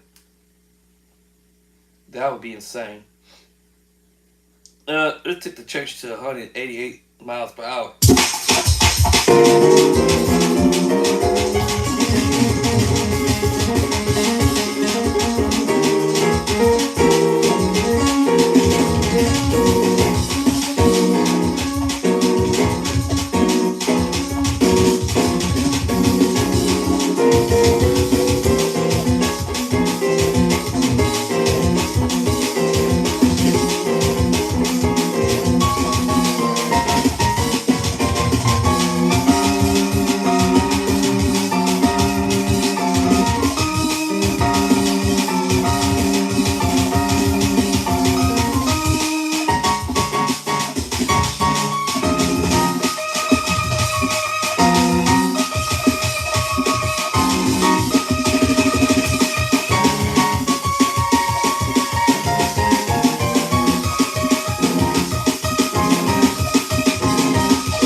I took them 188 miles per hour. Shot their shoes off.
I'm gonna shout them people shoes off their feet.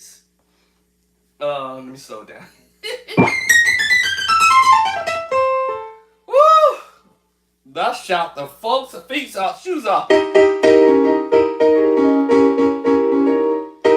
did this a little bit. Let me see, what was it? I forgot.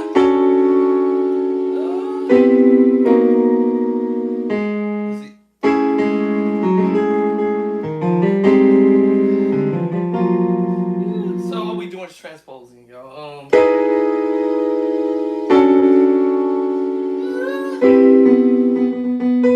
And we just, that's all we do.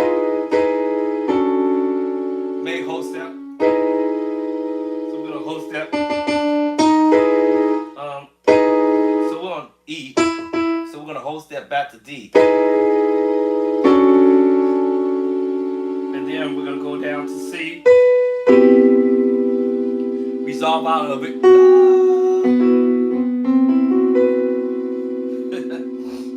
And it's all about the sound used. Big difference with y'all.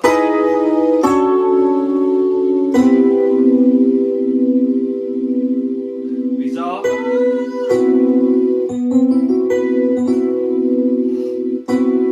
And then I guess we go. So we're whole stepping. What's that? C major 9. So instead of going to B, we're gonna go to A flat. I'm sorry, A.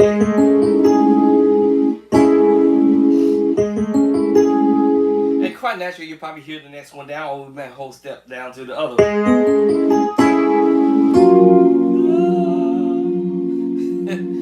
Because if you're on some kind of jam or something, some type of groove, where you got a nice groove. I don't know if I could find me one of them nice grooves on here, but um, even just playing shout music, but or whatever groove you want to do. But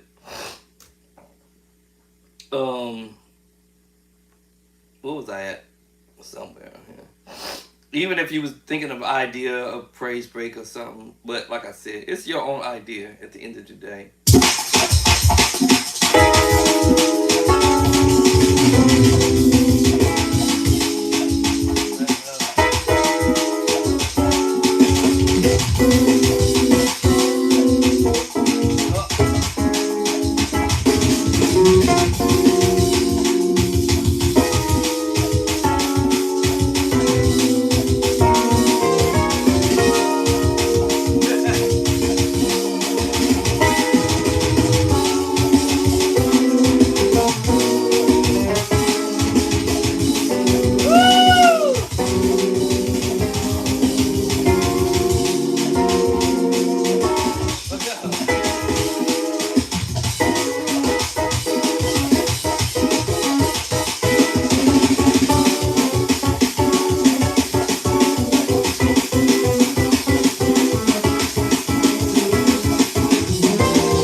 Come up with all your own ideas. The thing is just having fun doing whatever whether it's praise break or whether it's something of a slow pace or whatever groove. I don't know. It's up to how you want to have fun doing it, and you're practicing. So.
So I don't know why it stopped every time.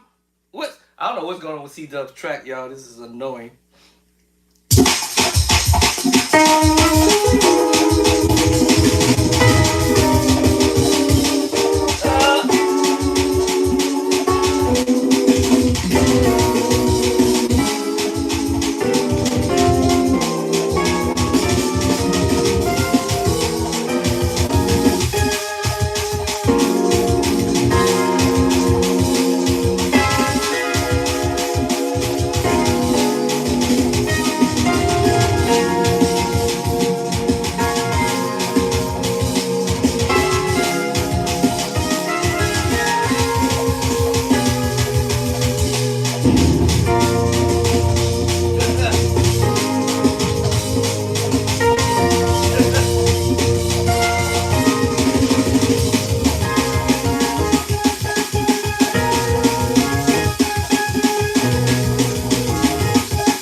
funny that my hands can do it faster. When it's slower, I'm like, my fingers like, I can barely do it. All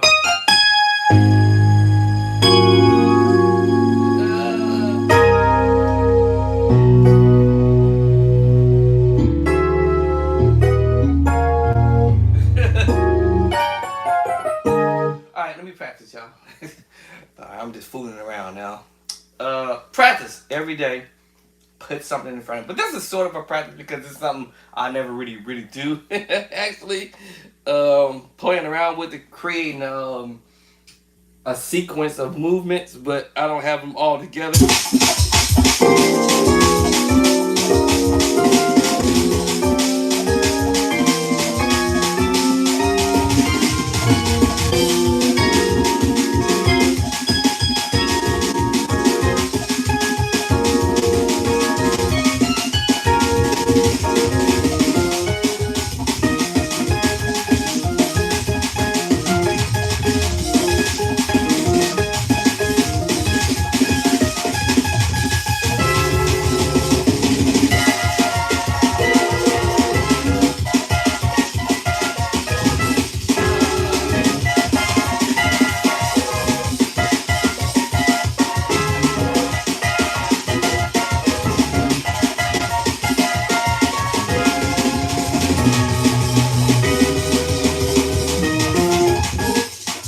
Because I can slow my brain down when the tempo is fast. Because it's funny because the rhythm is moving. So I'm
So I can slow my brain down and give it the 1, 2. Even the beat is flying or wherever, it's slowing the brain down and giving it 1, 2, 1, 2, 1, 2, 1, 1, 2, 1, 1, 2, 1.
This track keeps stopping. But y'all get the point. Now, if I was on my whatchamacallit, this wouldn't be stopping. But anyway, I don't know why. Oh, it's at the end. Oh, it's at the end. Okay. Sometimes it be before the end and it stops. I don't know why. But y'all see what I'm saying? I just slow my brain down. Even if I'm a hunt, will this go to 200? I'm really gonna burn some people. We gonna burn the Saints for. I won't go for more than 200. All right, this one will not go no more than 200 miles per hour. BPM. We really gonna burn the Saints feet shoes off for sure.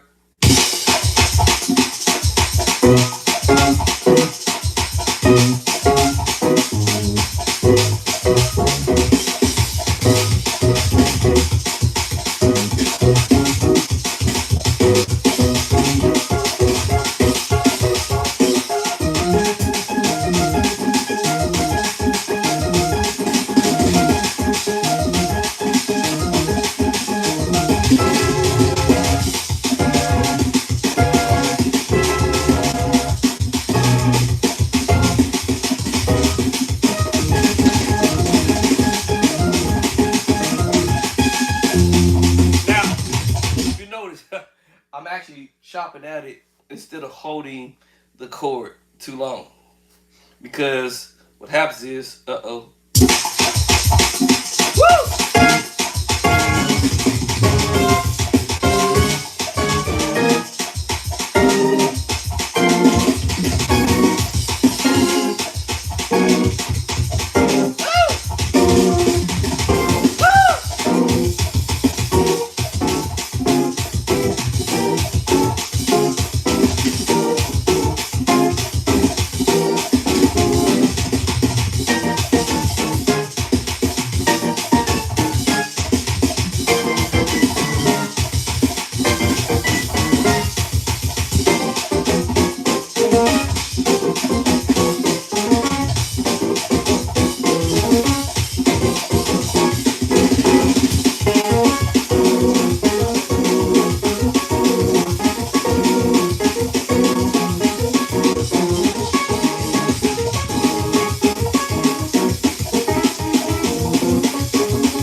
But I'm slowing it down in my mind so that way the chords that I already know, I can play them in slow motion in my mind. So it's like.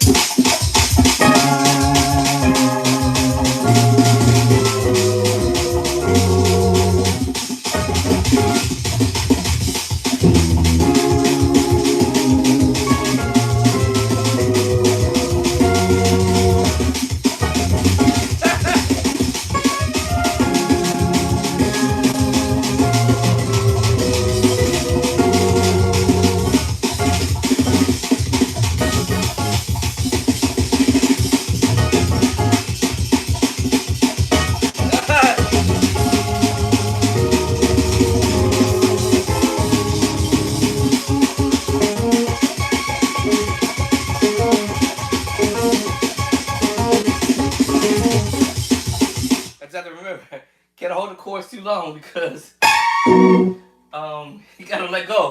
You gotta let go. You gotta let go of them chords.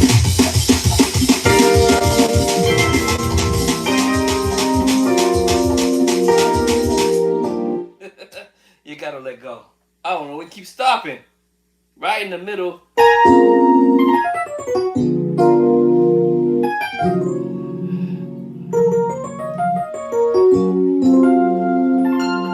don't know why I keep stopping.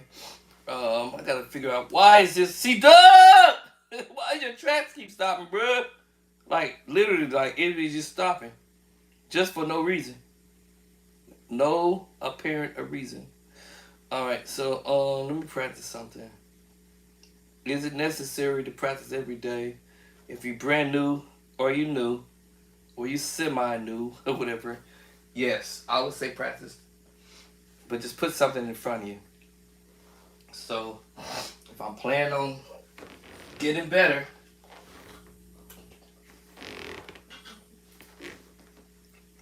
whether I've been playing for 2 days or 50 days or 550,000 days, I still gotta come in here and practice just like anybody else. So let me see. I finally found this track, so let me start practicing it. I had to bring my MPC back. Sorry about that, y'all. So practice. Put something in front of you and start learning how to do it. So let me see. Do I need to raise up? Ooh, how this gonna work? Let's see, how can I shrink the window?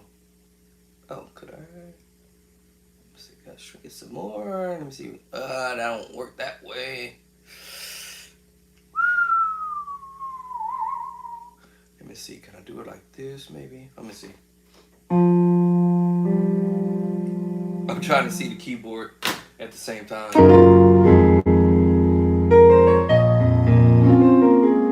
All right. So I transcribe stuff. I'm gonna let my transcriptionist help me out a little bit, but let me see. Let's listen to what he's doing here.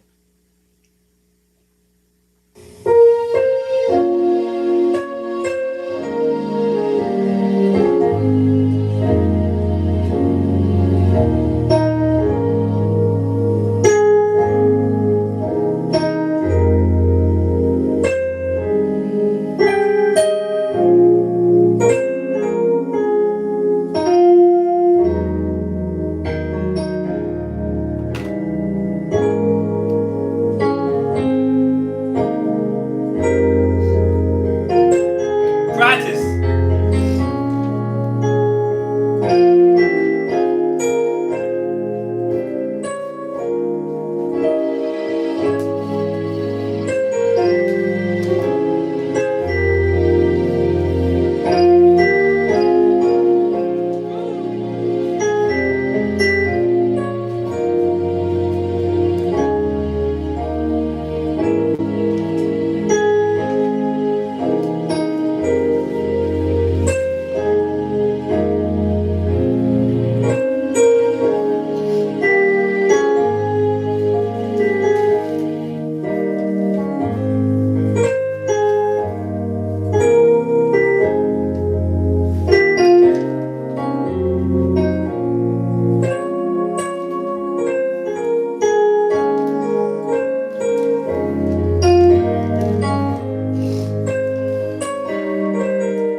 Thank God that was short.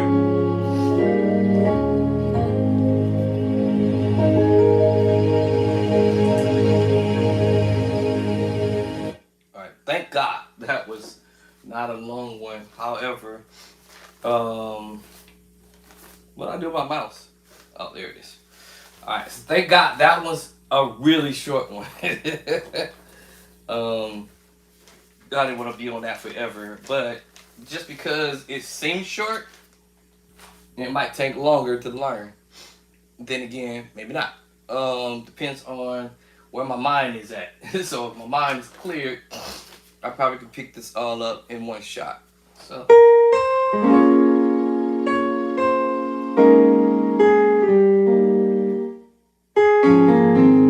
now I know that sound I said earlier does make a difference in listening to somebody doing stuff and trying to make out what they play. But if you understand chords and have enough chords in your palette, you'll be able to pick this up.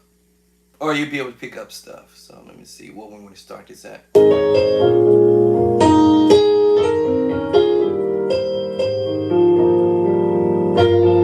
Okay, hold on. And play, you know, type. Where was that at? I done lost the spot. Let me see. Worship songs on the piano. We got a lot of questions and inquiries about different songs and chord change. Piano. What number is this? Let's start out. What number? Okay, 109, 107, 108, 107. It's playing with some strings, but as long as I hear the piano in the background.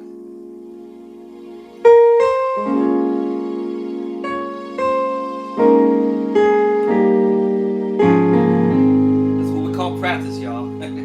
Alright, try to nail what I hear close to it.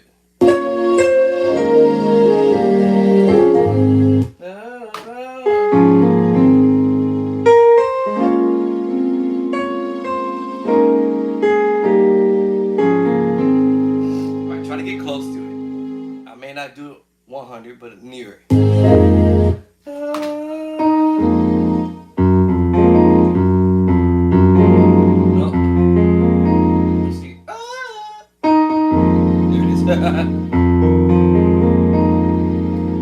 Every chord I just played, I'll put it in the book. Minor. Minor 7 flat with the 7 with the 4. E flat, chapter 2 in the book already. This is a whole different story right here. Minor 7 4. And major 9 13. Major 9 actually. So major 9. And then sus 4. Guess we dropped the string for a second, I think. I think he's doing this. I think he's doing this. I'm not sure what sound that is. I might have it actually.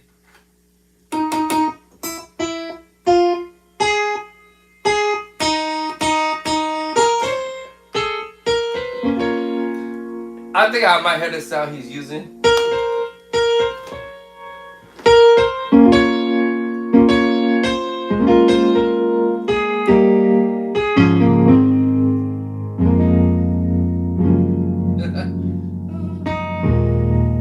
I'm not sure if that's the one he's using, but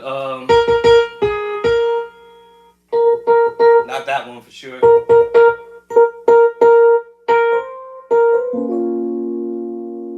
I hear that. Let me see.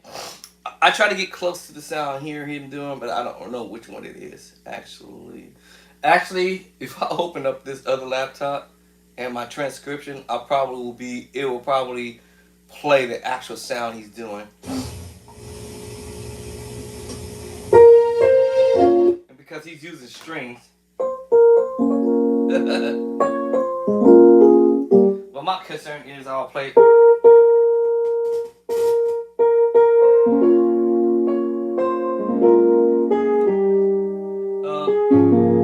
Try to play the chords he's playing. Alright, that's my main concern. Get the chords, alright? But get close to the sound that I think he's playing, but you know.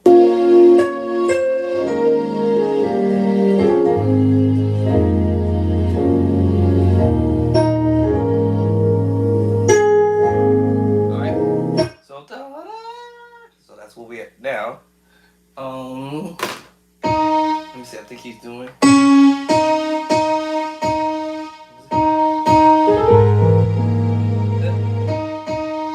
Let's drop the string.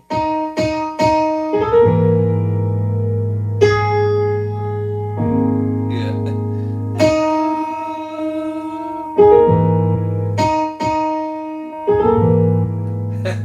All right, try to get close to what he's doing.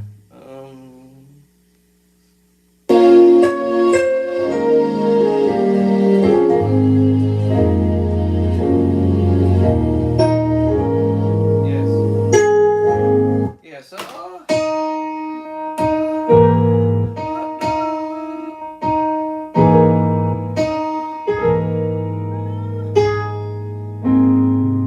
Yes, so doing that. So I'll try to do the intro.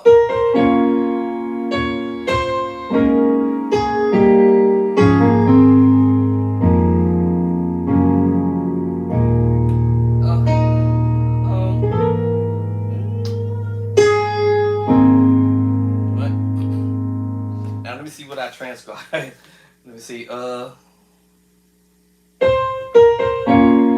is how I did it.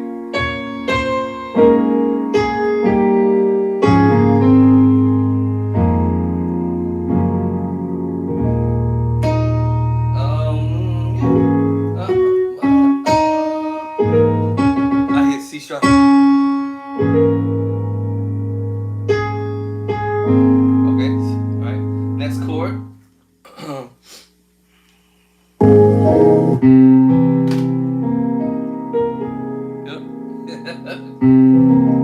Every chord he's playing is in the book.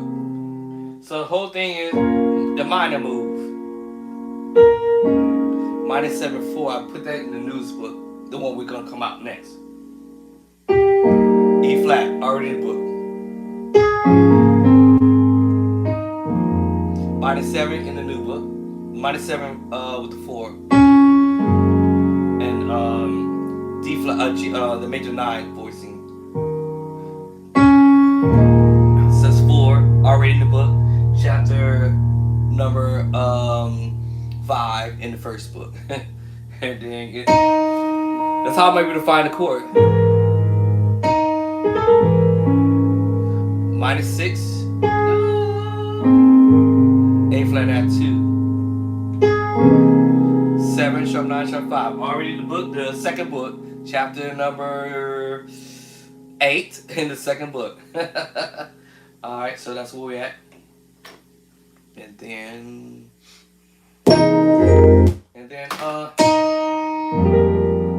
minor 9, you have minor 9 in the book, chapter 9, in the very first book, chapter 9, and also I did more minor 9 voices in the second book, and also in my third book, some more other routes that you might hear the musician playing chords. So now where we going?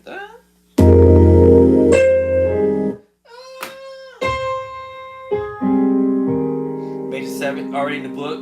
Also, I'm approaching it in this different route in the book as well. So we do have it in the first book, which is in chapter number 4. Also, we have it in the new book and the first book in different voicings in a different route, as well as the second book. So I like, I better show y'all this because our favorite musicians out there playing stuff, you know. Okay. Now, this one, let's see, this is gonna be interesting. So you go, let me see. Oh, wait. Okay, let me rewind that back because I'm not sure how in the world you got big hands to pull this off. I might have to use it with 2 hands. But let's see.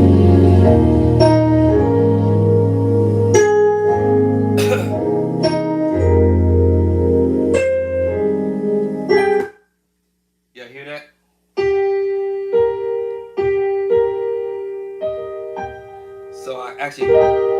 So it's just really playing the E flat inversion, first inversion and the second version.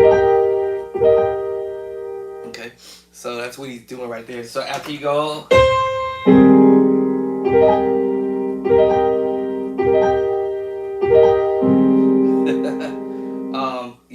it's so much easier to use the sound that he's using. But I get it. I get some of it, and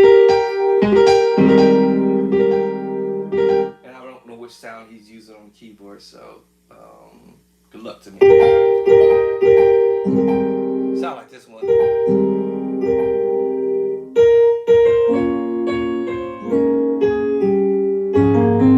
I think it's this one he's using. Yeah, I think he's using this sound.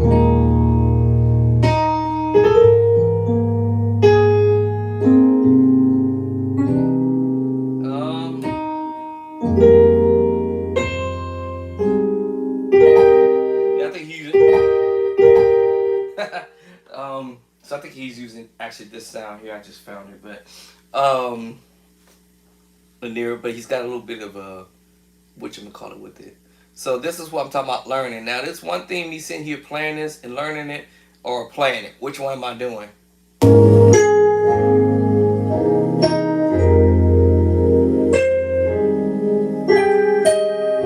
So he's going down. Because one to the next voicing. So he's going the minor 9, 11. So he was, and then going to the B flat minor 9, 11. Those are chords I'm familiar with, right? So let's see here.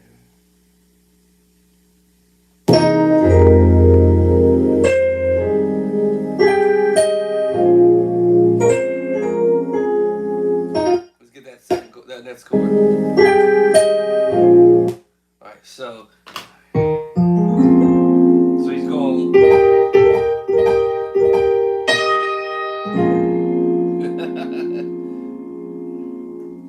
A B flat minor 9, 11. And why he's holding that voicing down? Because you hear this. You hear that still holding that, right? That's an F minor 11 or F minor at 4/11, same thing. But what he's going to end up doing is he's really playing the major 7 voicing, right? Now, y'all probably didn't see my other finger come up. So he's playing root, okay, and then you have the first inversion. That makes you play the D flat major 7 voicing. Now, earlier you heard me go, and then you see my fingers over there, but I'm gonna switch over and bring the thumb up. Makes me play a D flat major 7 voicing. So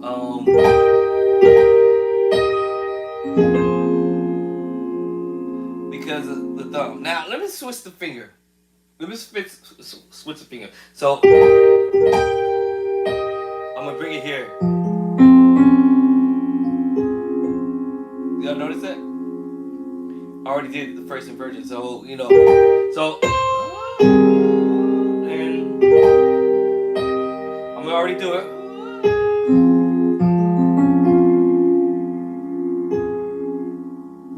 I'm sorry. Forgot to chord off this one.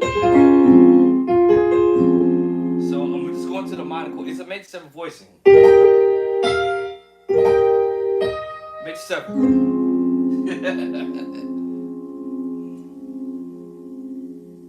Now, to avoid myself doing the movement when I was here, B flat minor 9, I'm gonna avoid myself having to do that and just go ahead and play the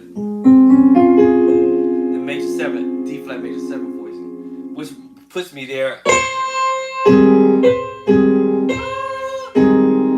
then now I'm gonna go straight to it. Now I like that the B flat minor 9, 11 because you're gonna hear it just for a split second, and literally a split second when he switches the finger. Let me see it back up.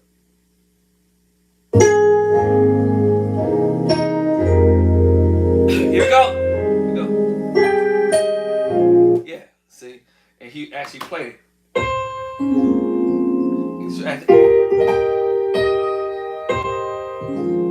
He actually played it.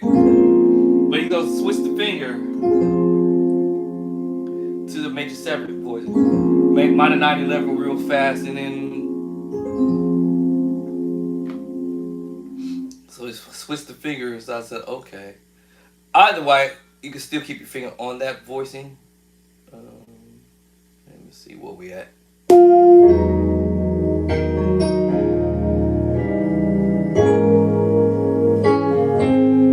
Oh, I think we're ahead of ourselves here. Hold on.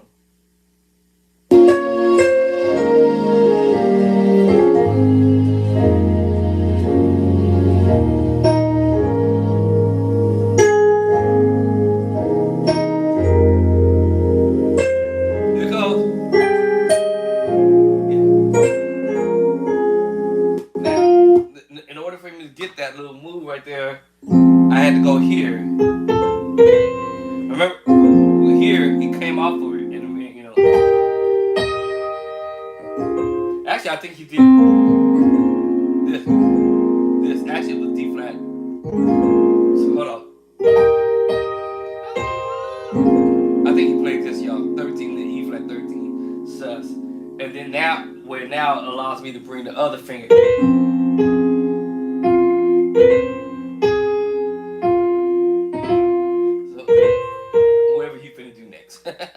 Alright, here's the next part of it.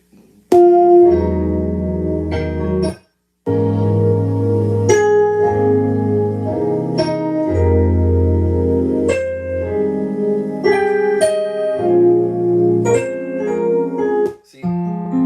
That's when you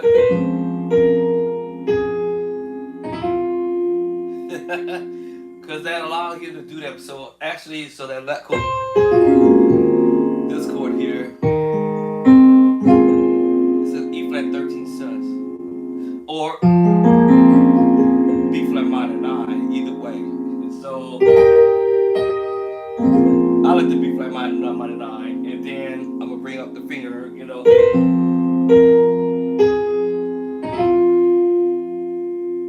Alright, so that's how I'll probably do that.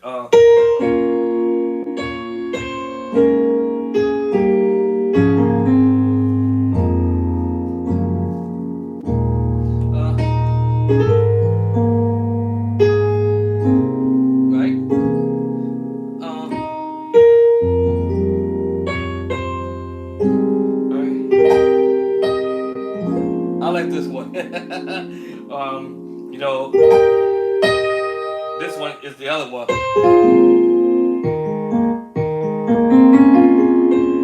It's the other one. 13 sus.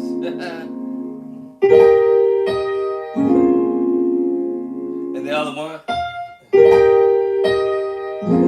minor 9/11. Both of them you can get away with it. Actually, because you see my finger went.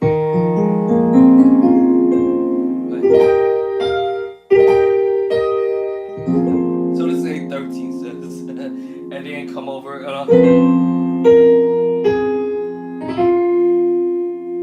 That's the next move. So that's the next move.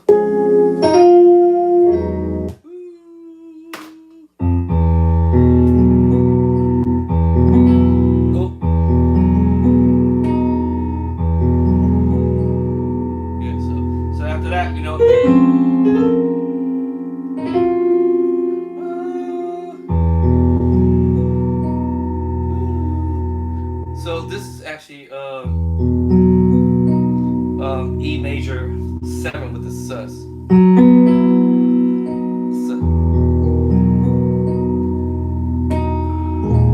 And then I think we're gonna resolve it to the sus, the other chord.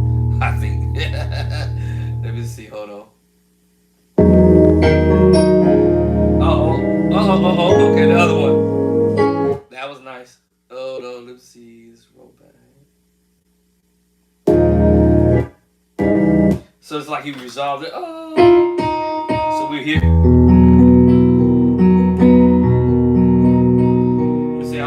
finger one. Nope. Nope. Diminished move. So he's like,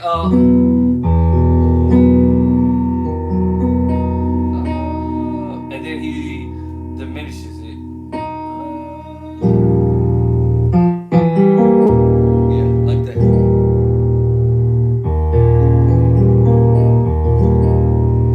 So you like, so we got comfy. And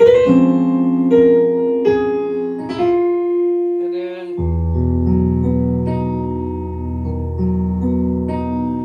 coming up.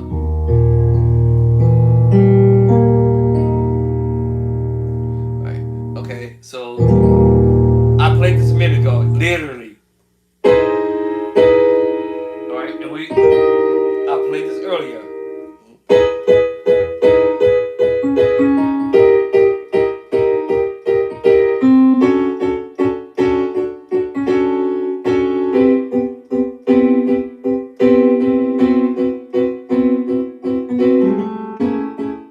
I played this a minute ago, literally. Like, I just played it. We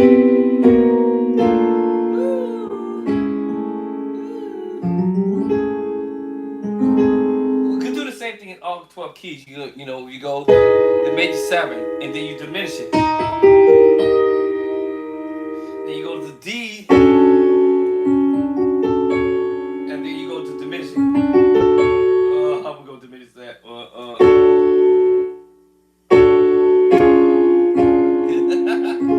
All you doing major 7, then going to the diminishing it, which is causes you to play the major at 9. So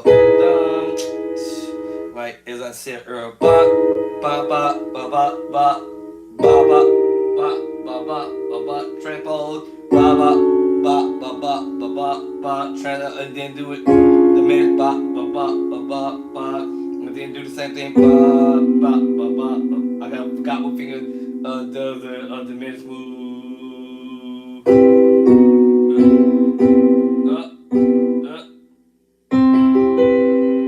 What finger does? What finger was I doing at the diminished move? Hold up. Forgot what finger I was doing at the diminished. Oh, the 2 fingers come back. So I can remember the 2 fingers. So what was I hit? 2 fingers diminished. There's a method to the madness. Move the 2 fingers on the inside. Keep the 2 fingers on the outside. And transpose. And do the 2 fingers on the inside. And come on down. And do the same thing and move the 2 fingers on the inside.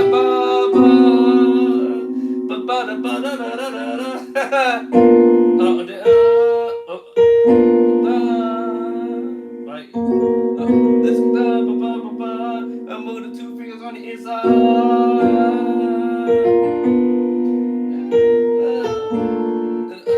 Let's see where we at.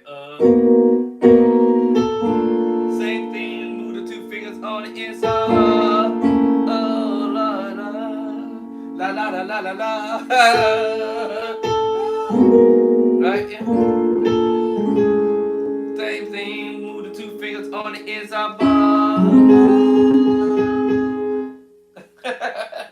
Alright. It's just a matter of what are you doing? It's like you're playing the major 7, then you now want to diminish the voicing, even though you might be holding the other outside note on the outside, which makes you play the major 7 voicing on the outside. That's the point is, because you're playing the major 7 chord.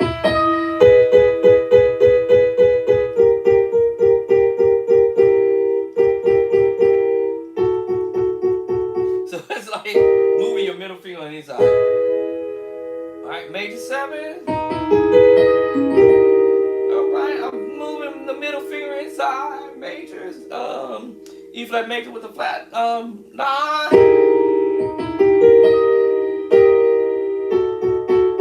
Can I move the finger again?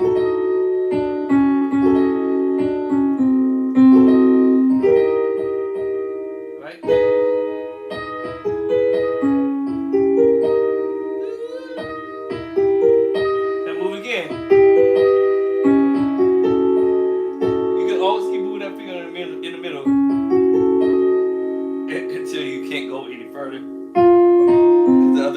move.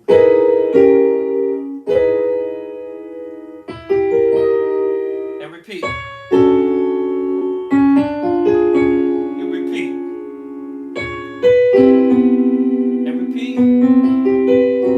Woo. Repeat. Because the fingers in the middle are going to move. Woo. Same thing. People don't believe. I be writing my old stuff. And when I hear something, I'll be like, bro, that was nice how y'all did that. But I've been there, done all that.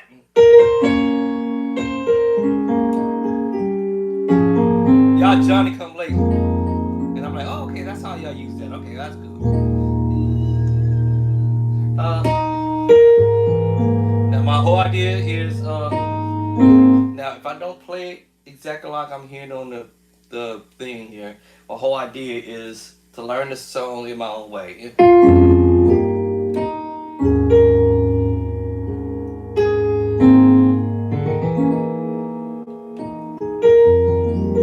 It was to get the logistics of it. So,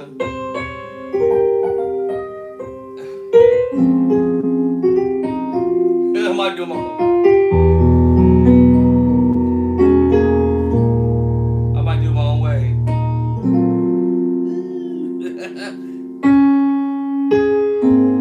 I might do. This song was called I Worship You. I worship you. Oh my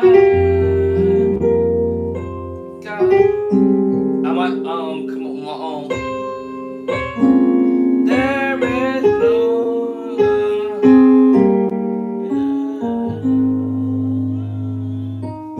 I might not do all this, but I might come up with my own way. But I might use the I might use some of the ideas from the song. Whole thing is just, let me see. How did Dave Jackson play?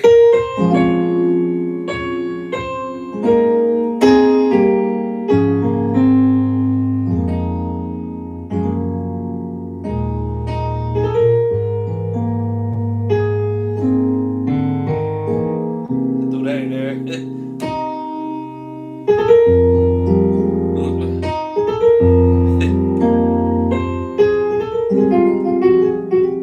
You know what I'm saying?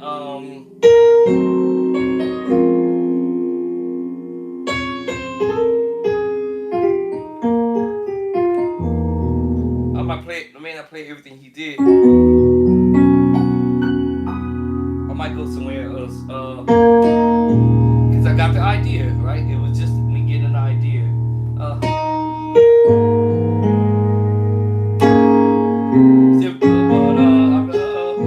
Get to the bottom. I worship you, Almighty God. Whatever.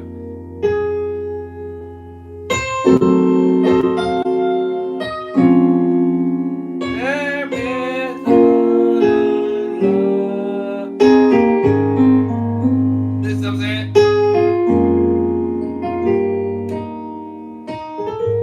It was cool when I all that, right? But now it's like, okay, all right, let me see, let me get the logistics of how he might have did it, and then I'll tweak it a little bit. Like I said, I've played this song maybe a few times, but on the keyboard hardly ever. So I'm just trying to see what will my approach will be after I sit here and kind of get an idea.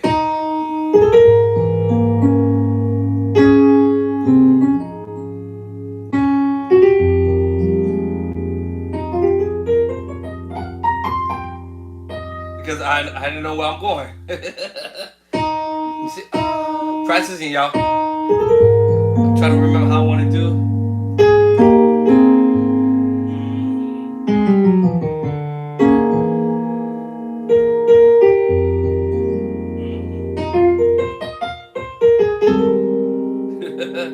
Let me see. I'm not gonna. Remember he did it. Oh, what was it?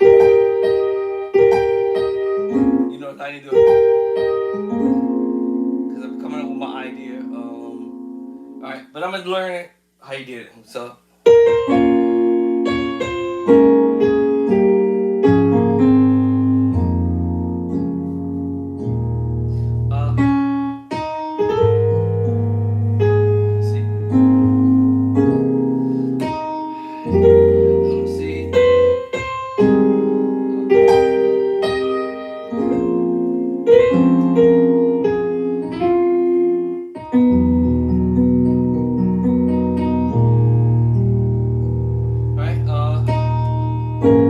Okay, that's where we're at now. Alright, so let me see where we're going now.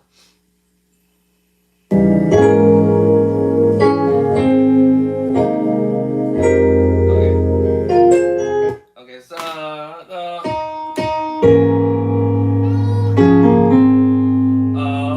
what was that?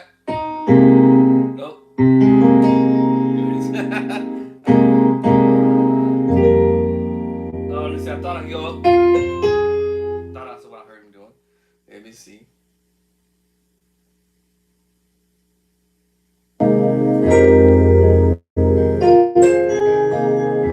Arpeggiation. Uh-oh.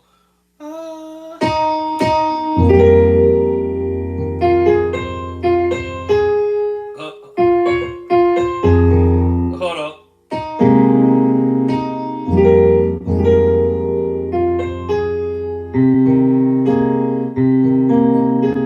think he arpeggiated that. Let me see. Let me see. Try to mimic what I'm hearing.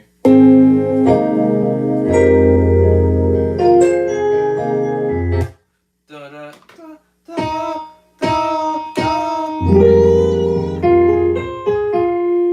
Oh, that was kind of quick. What? Hold on. How do you do that fast? Let me see.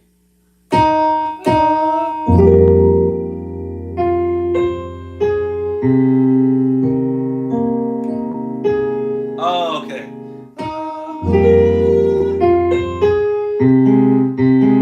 No. Oh, so he's arpeggiating that. Oh, okay.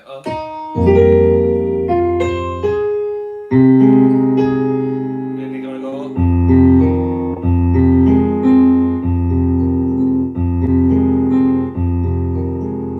That's the next one.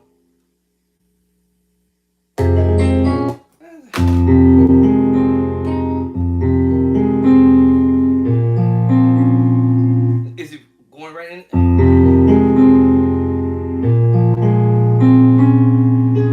If he's doing that, okay, I see what he's doing. Let's see if he's doing it that way. He's arpeggiating that into it.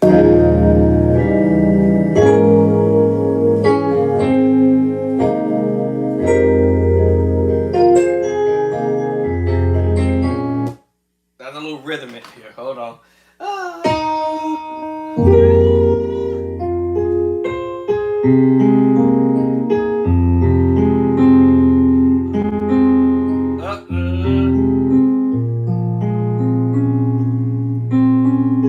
So he's arpeggiating. It's actually the chord, but he's arpeggiating the chord. So basically, he's arpeggiating. That's the chord here, but he's using it. This is A flat add 2, but he's arpeggiating into it, and then he's arpeggiating into the -7 voice, and then he's arpeggiating into the -9. Okay, now my brain is like, what?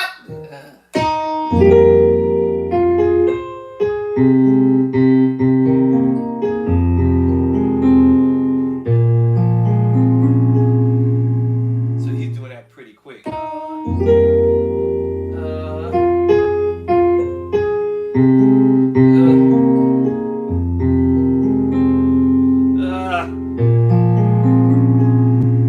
at least I know what he's doing. So that's the thing is he's arpeggiating the major add two, and then he's arpeggiating the minor voicing, minor seven, and then he's arpeggiating the minor nine. That's slick. So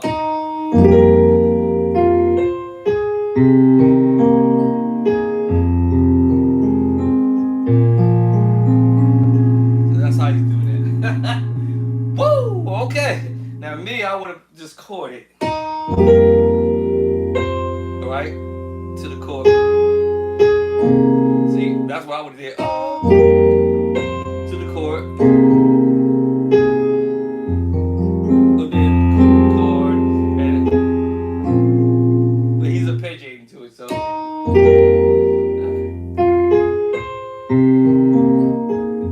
This has got my brain messed up now.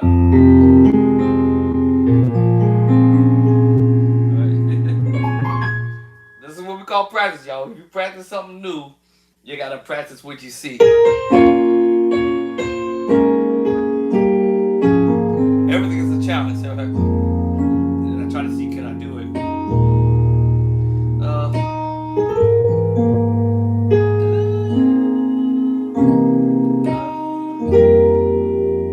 It's the first time around.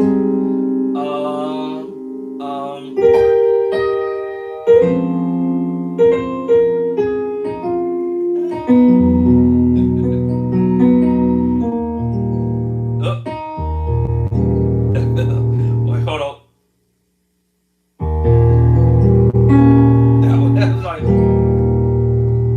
these chords he's doing is the chords I put him in the new book. Matter of fact, that's why I thought this is kind of interesting to see. But let me see. Let me see.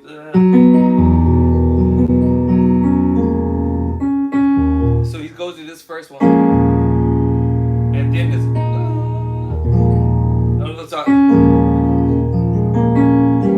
There it is. My bad. So he goes to that one. So when he comes to it, he goes major seven with the sus, and then this is a E flat 9 sus4. Then resolve. Actually, I should have kept the E flat at the top. So this keep the E flat at the top. Alright, still same chord. And then drop down. That mood I just played a minute ago, which I did. You can go E flat major with the flat 9, or E flat 7 and flat 9. Either way, both of them is pretty.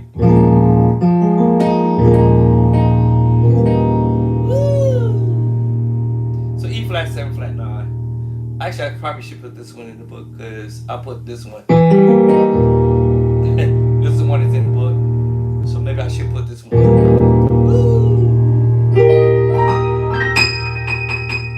Okay, maybe I should put this one in the book. E flat 7 with the flat 9. Now, I'm pretty sure I have this in the book, but not in this voicing. I might put this fat dope chord in there. Y'all know me. If I say I'm gonna do it, I'm gonna get to it. Hopefully I'll remember to do it, but I'm trying to get through the song right now. Let's see. What we at? And then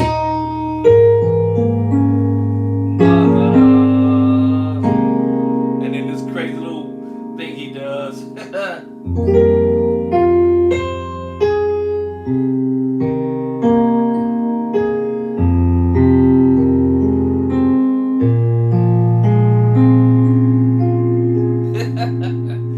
Alright, so that's where we at there. And then now we're gonna do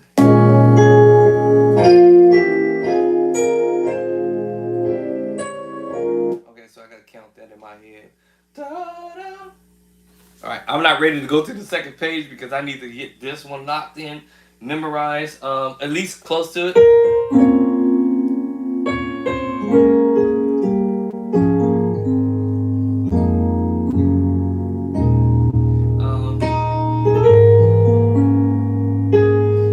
Even I don't play everything he did.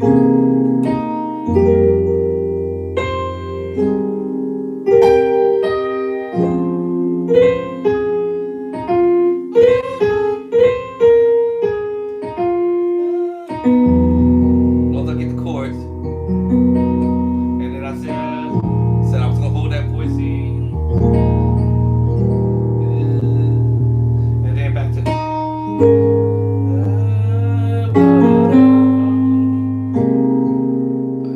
A flat that too. What was it was going?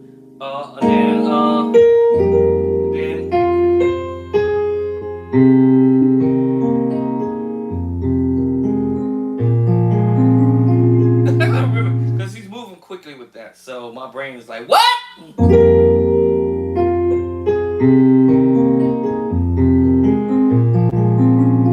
Speed comes later, as long as I get the moves of what he's doing. So I'll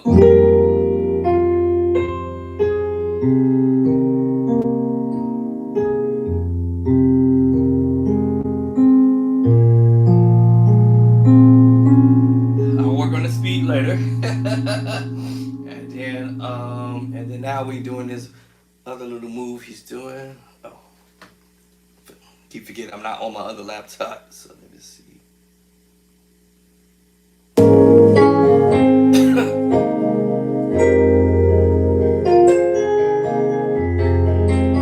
Edging.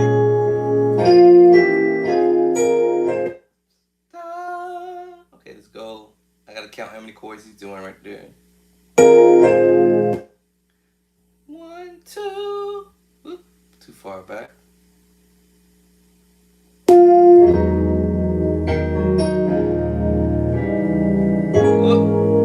Ahead of myself. Hold on.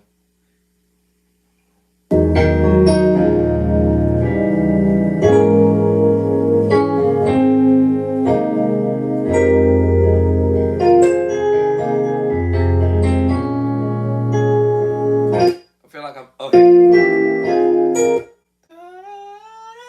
Okay. Hold on. 1:30.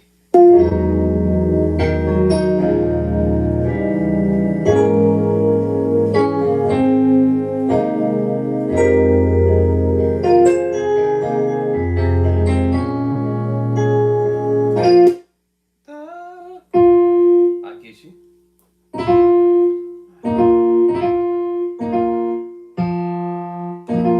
Okay. Let me see. Counting. That's when I start counting how many movements he's doing right there.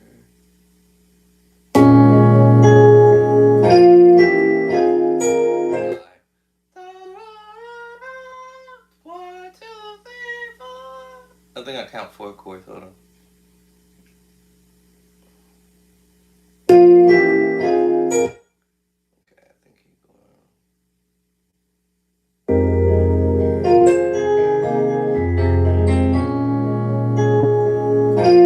Got the first one, and then.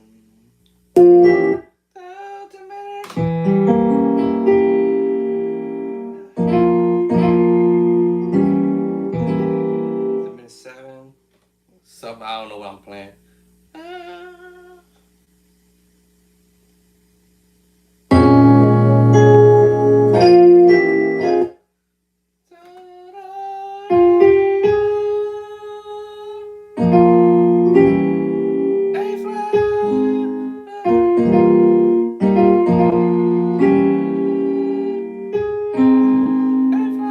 I'm just guessing.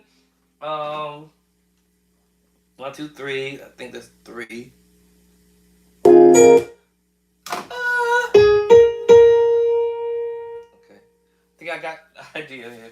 Now let me see what my transcriptions say because I'm probably gonna end up playing what I normally would cue that as, and I think I'm pretty close. Was I was right?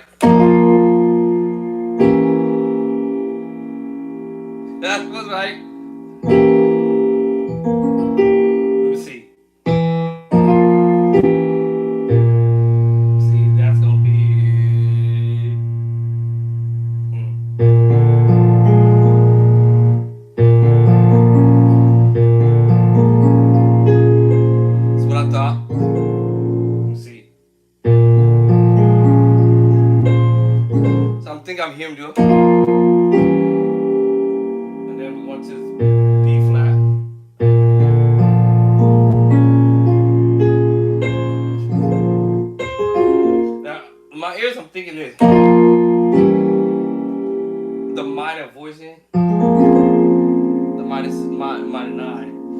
But let me think.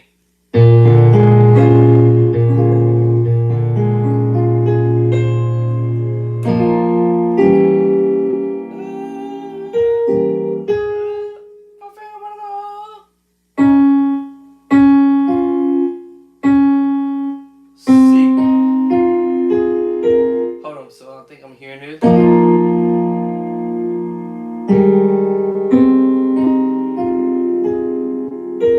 So let me see, I think it's it is that's what it is. So for sure I heard the diminished move. And then the chord we heard earlier,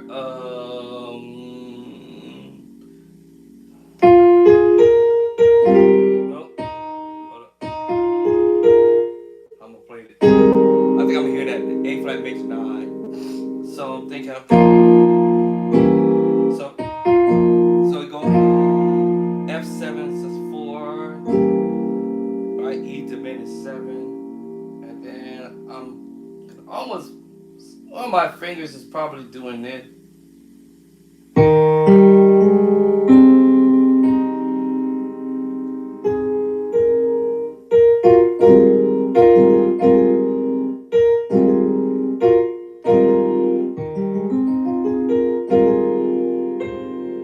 And we'll reach for that.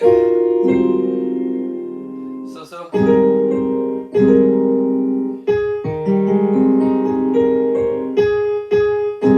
this chord here because that's over B flat. B flat 13. And then I hearing that. I was right, B flat minor 9. That's what I thought. That's what I thought. So yep, I know I ain't tripping. Let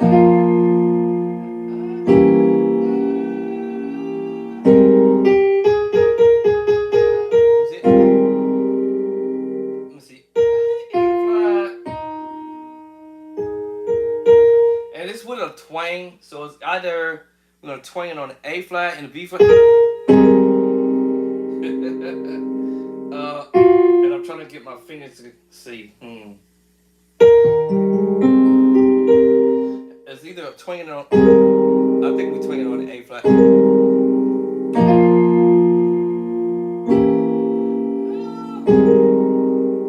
And then the next one is B flat minor 9. Because this all gonna be on the B flat. So it's gonna start E. I'm sorry, F. Down to the E. And then down to B flat. Which I said 13 says. Stay there. Because what's gonna happen next is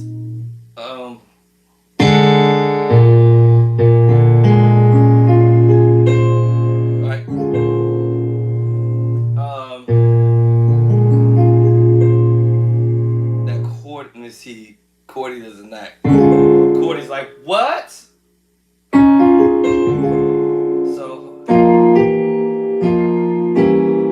now I can do this way,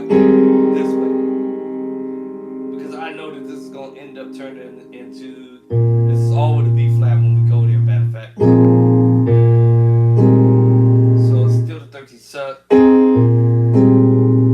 gonna raise up. It's like you're doing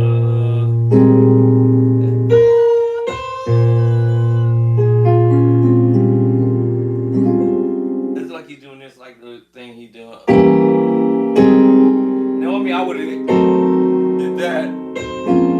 See, it takes you to the minor 9. But he's not doing the diminished there again, he's just doing it here.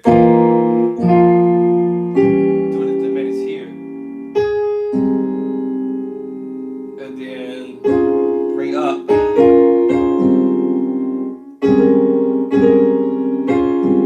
Alright, then now we're gonna go to that tritone. Then we're going here. This is the minor 11 flat 5. So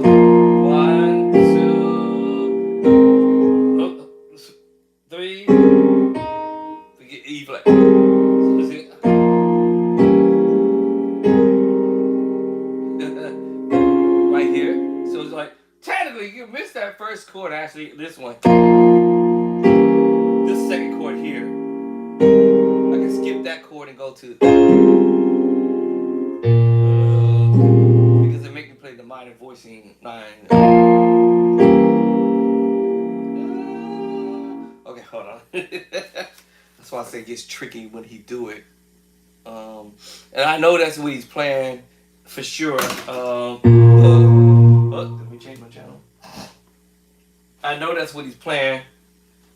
This, I can hear him doing this.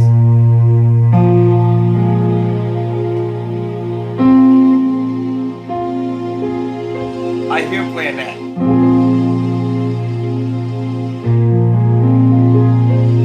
So I hear,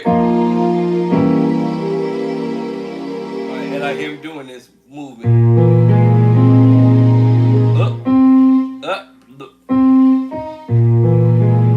The craziest thing is his left hand reaching all over to the C. I can't reach that far. Maybe I can. Let me see.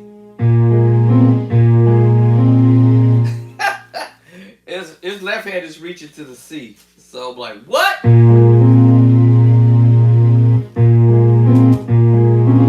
Well, I guess I can.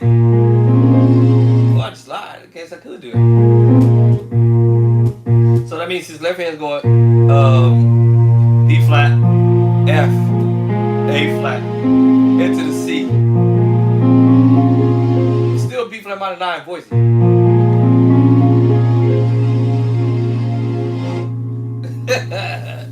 Alright, okay. Thanks a lot, David Jackson, because I can't reach that, man.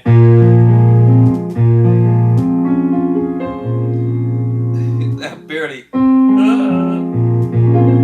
Yes, it's a B flat minor 9. So he's going. And that reach is crazy. That allows the right hand to kind of like.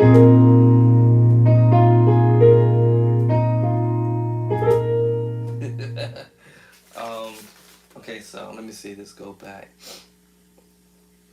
I might have to decide now because that reach is pretty crazy. That reach, y'all, is like, what? Here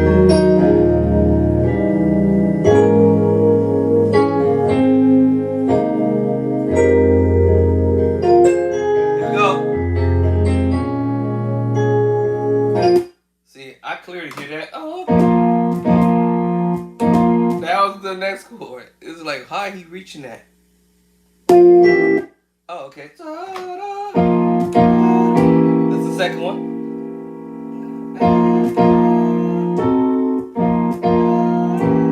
So he's got that one. I can reach that one, no problem. Oh, maybe it was simple. Oh.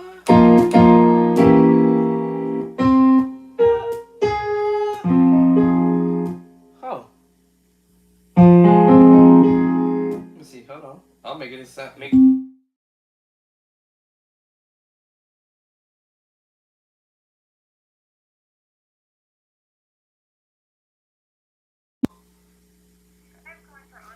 It's Andre. Hi, it's Heather calling from Dr. Molnar's office. Hi. I'm just calling because I had you on the list.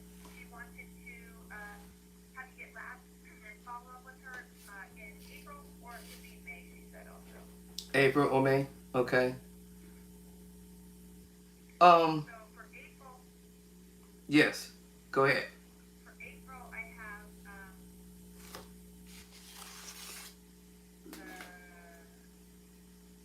the 21st is a Tuesday,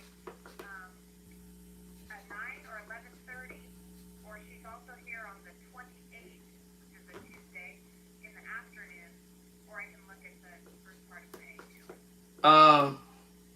Let's see. January 4. Where we at? We're in March now, right? Today's, yeah, the 16th, March 16th. And she want to see me around April? Yeah, she said April or May. Okay. So April 21st? Yes, that day I have 9 or 11:30. 9. Okay. And then you do need to have your labs done before the appointment. I can put the orders in at Sutter. Okay. And she also had said you should be getting an EKG that you should be able to Yeah, they won't do it. Only ER will. They will not. No, I would have to actually go to the emergency department to have it done. Oh, Yeah. So that probably have to just. I'm not sure how that will work. Um, I think we did it one time before, but I can't remember how we did it. okay, let me see.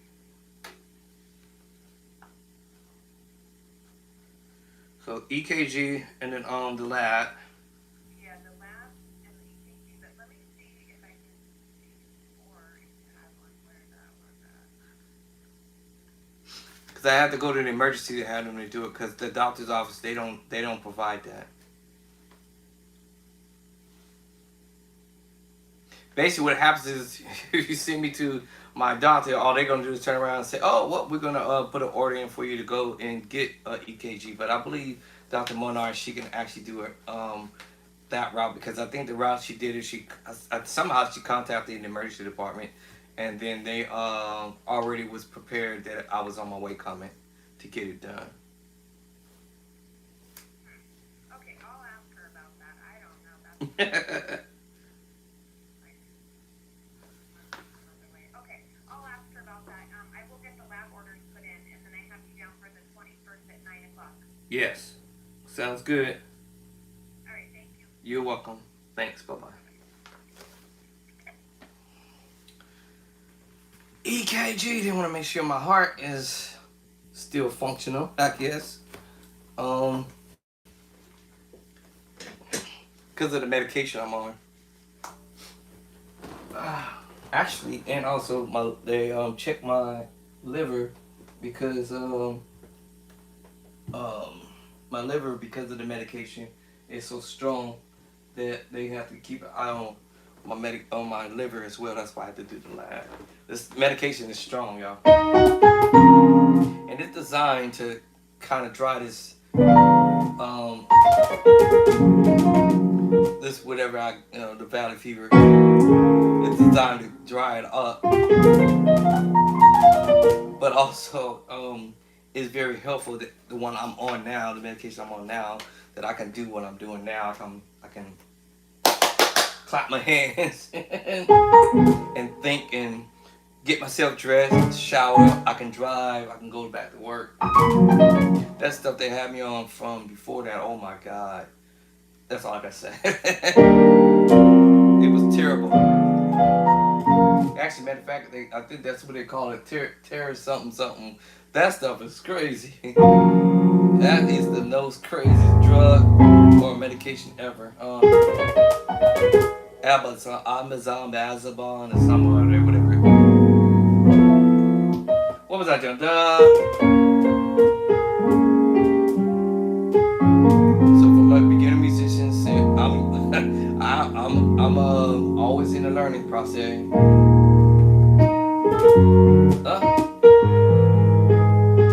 But like I said, I might not play this like exactly like I'm hearing it. I might do my own.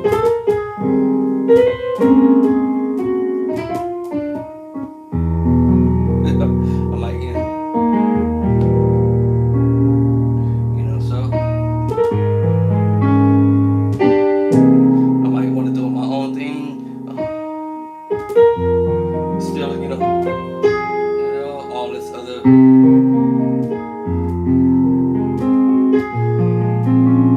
I can still approach that same move without the arpeggiation, if that makes any sense. So, chord, minor move, without doing the arpeggiation.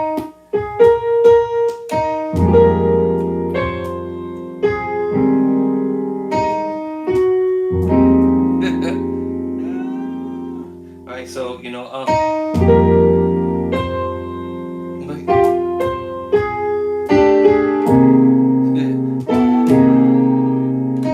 and then go to the minor move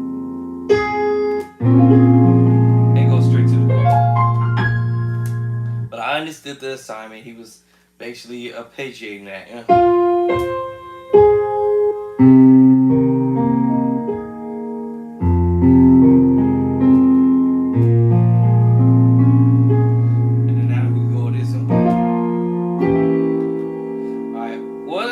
gonna do. I forgot what it's called came through.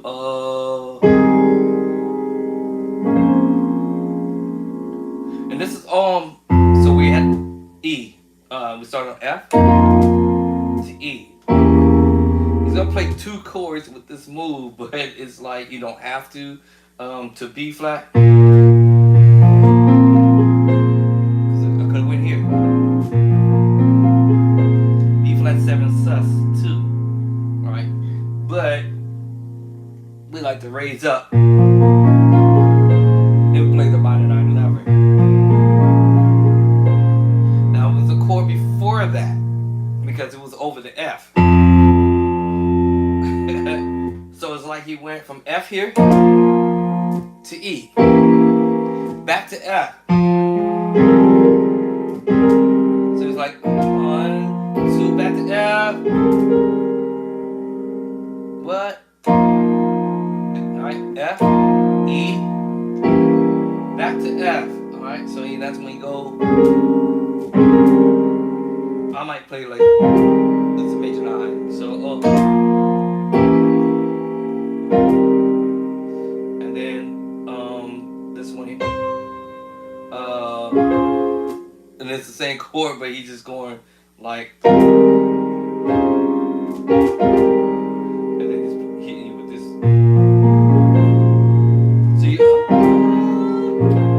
So I know what he's doing. 1, 2, 3. Then the other one 4. Then 5.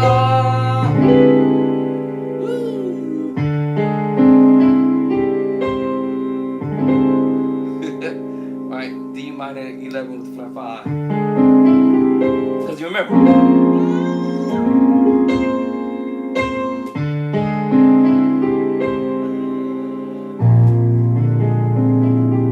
Which make you play the B flat 9, 13 with a sharp 11. Now that's another version approaching that chord, which I played. Alright, there's something I want to add to the book, but now here's what I would have did.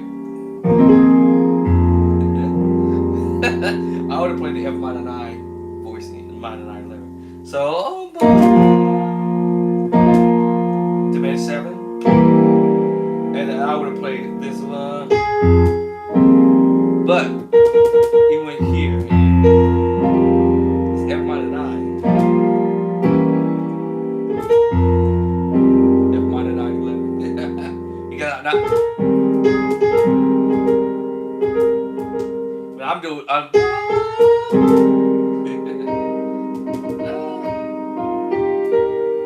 And it's kind of different, hard to do this little thing, but so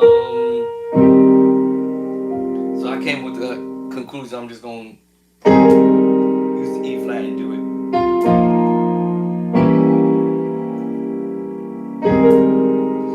And while I'm there, that's when we go here.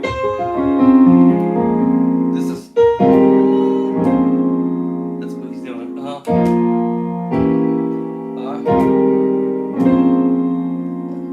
And all this over the B flat. So after you go F, E, back to F, B flat, see, and then over the B flat. All right, that's the next move. You see, and then I think we play. Let me see how we want to put it in the left hand.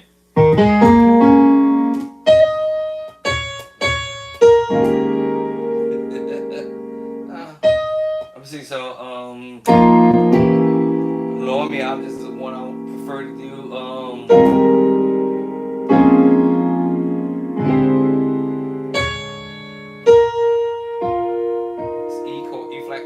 E flat sus chord.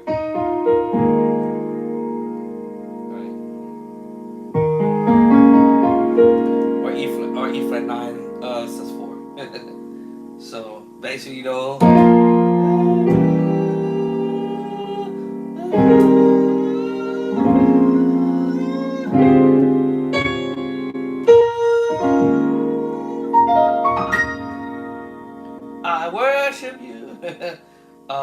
So let me see how we're gonna get up out of there. I think the way we're gonna get out of this one is the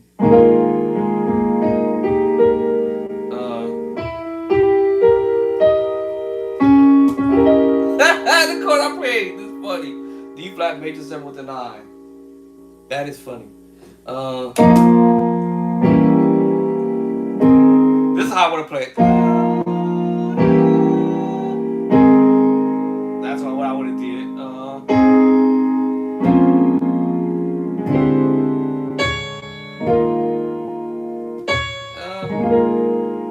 Right, so it's E flat. Oh, actually, hold on. There's the E flat 9 as well. And then it's. I do this all the time. Y'all heard me do it. So those chords I'm familiar with, and I said, okay, hold on. I'm about tempted to do this one. Let me see. 140. Let's go 140.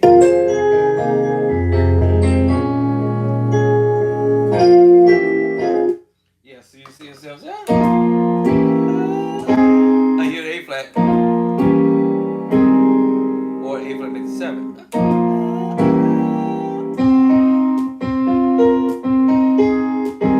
That's one. A flat major 7. Alright, so let me be sure. Let me roll back. There's a hair because he may place it as A flat. Got the first chord. Diminish. I was right. I was right. He's doing A flat. I knew I was right. Woo. Okay, so what I wrote on my paper was wrong. I might have did this. That's all I did was added the 7. I was right. A flat major 7. And then somehow he's moving that other finger to the B flat, which causes you to play the A flat major 9, A flat major 7, A flat major 9, because he's stout.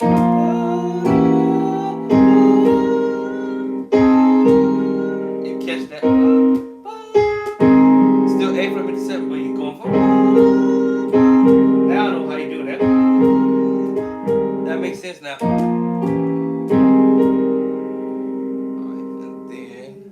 So I actually did play that correctly. Okay. You hear? And then, okay, and this one, that's when you reach it. See how you go. I think he's doing it.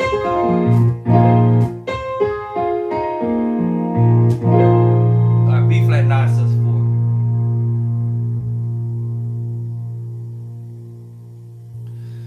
4. Alright, so B flat 9 says 4, but let's see if that other finger raises up to the C sharp. Yeah, I was right. Now the craziest thing is that's what you. Woo, that's crazy. David Jackson, how you figure? How you get your hand over there? You reached it though. Alright, so I might have to rewrite this. Basically because actually I don't have to rewrite it. Actually all I have to do is with my pen. Right. Okay, so basically all I have to do is move the C, input it here, take the C off over here, and then basically I need to move the C sharp and put the C here. I don't know how he was able to reach that, but that's insane.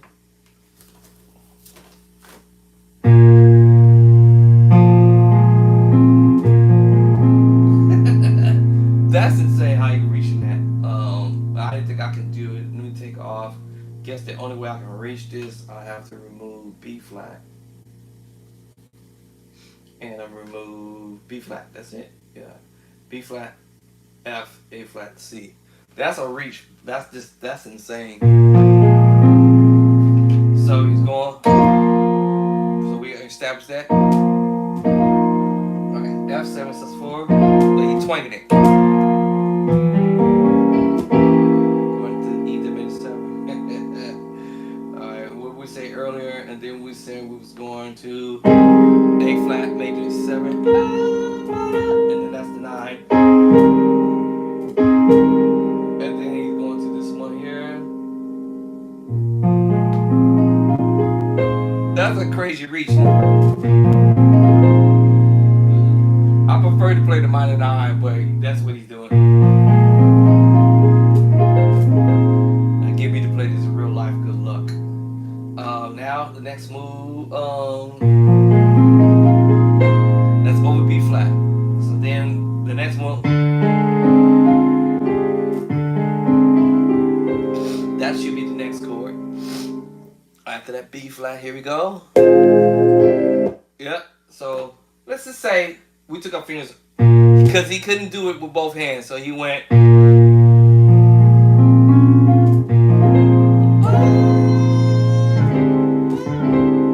So he took his fingers off the B flat, but it would still be on the B flat bass.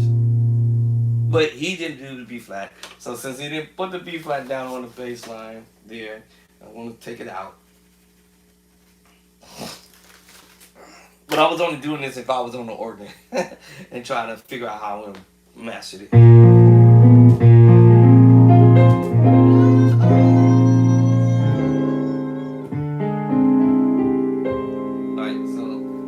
Alright, minor 11 with the flat 5. And then... This thing changed my channel again. Alright. Turn that string down some.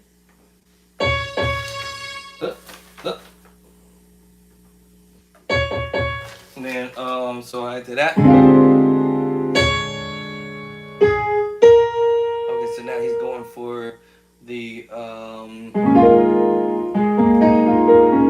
which I said was E flat 9 sus4.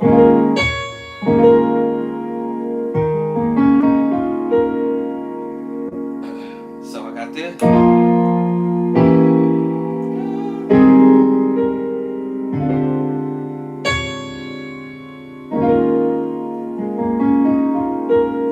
Alright, now that should bring me out of this.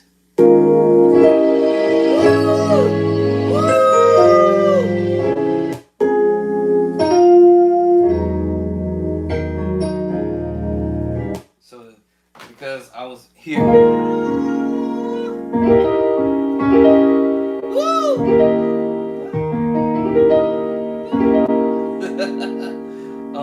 Let me see. How did he do that? So we use. Let me see. Let's go here.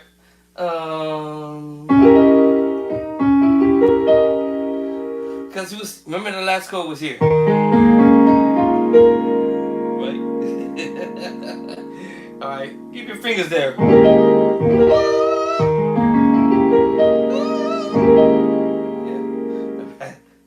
Just remember the last chord he was on, then that's where he pulled this move out of. Right. Alright, so that's what he's doing there.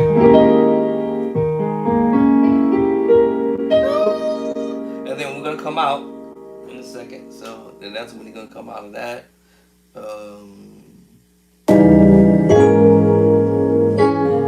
And we were just basically went back to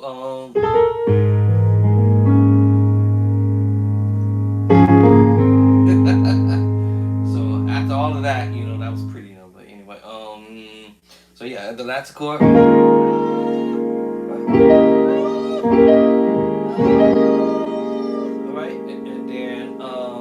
and then he's coming back into the song. Then so you go. So this time he's gonna come into it with the chord. So you go.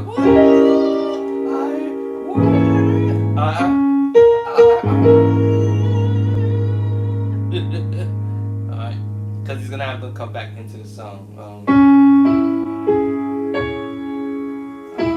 So see, he's just gonna come back into the song now because now I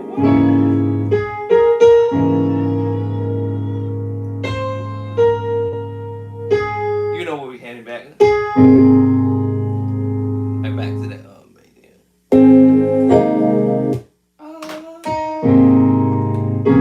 alright, so you already know now I kinda get where we're heading now because it's like let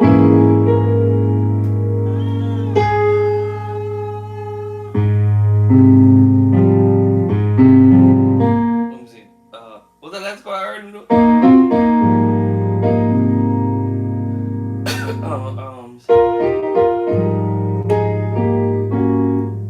Oh, I forgot what was the last chord?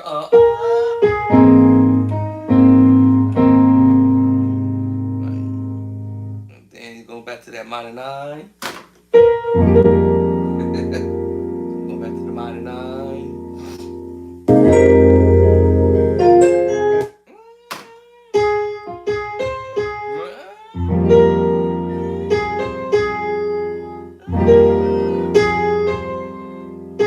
And we already know, go back to the thing that he played earlier, which is the minor 7. But last time we remember that, remember. So he's doing similar to what he did.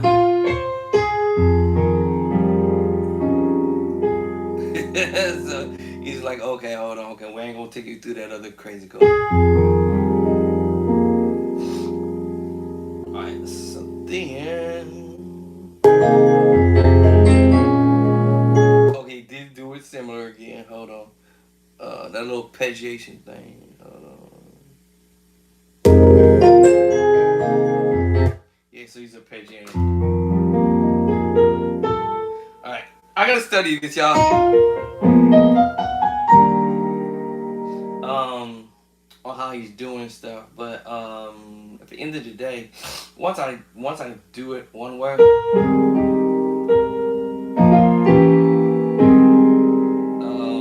like, alright, we did it. I we did that again, that little string. Yeah.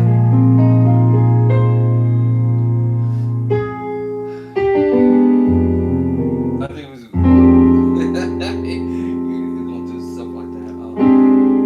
Alright, so I'm gonna play around with these chords. I'm gonna just look at what I'm doing. And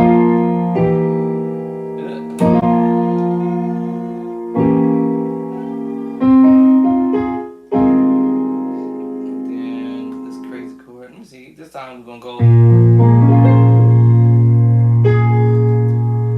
arpeggiating. And then arpeggiating. He's doing it a different. Same route, but slightly different.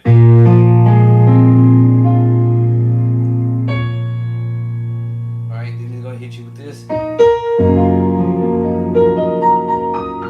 That's a chord I play. I play all these chords, it's funny. Yeah, we're almost finished. Hey, what you doing?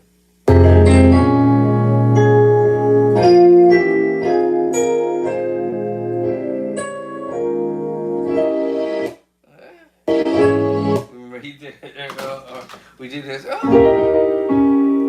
that stuff. Okay, and then that's the one I was doing. All right. Then he's gonna do.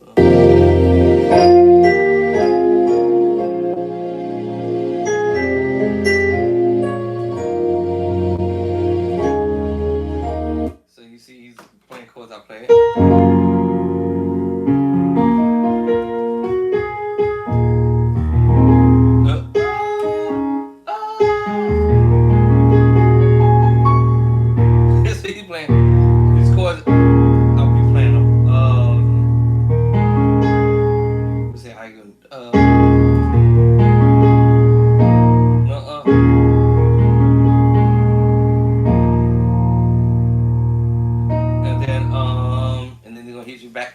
thing.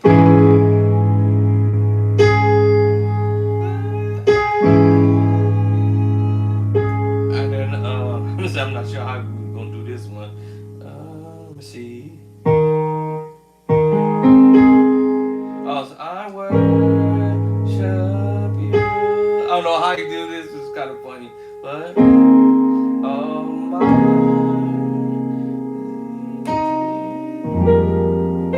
Okay, so he's gonna go back into that. All right, so let's see what we're doing.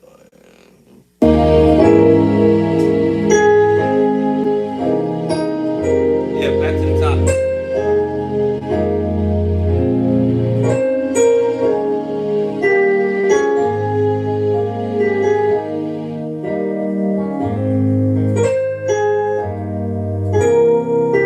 Okay, so I must be now on the next page over here.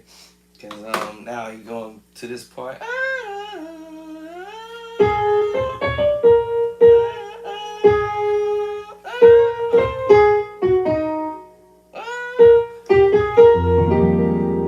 Alright, so let me see. Where am I at now?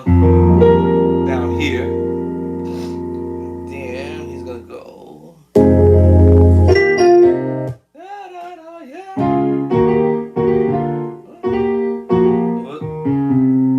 Hold on. Where am I at? Yeah. So I know what you're going doing now.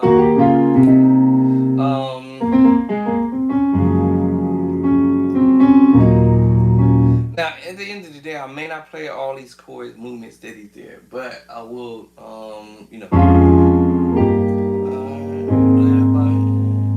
But what's the name of the song? Oh, I'm thinking of the wrong song. There's none like it. I worship. I worship you.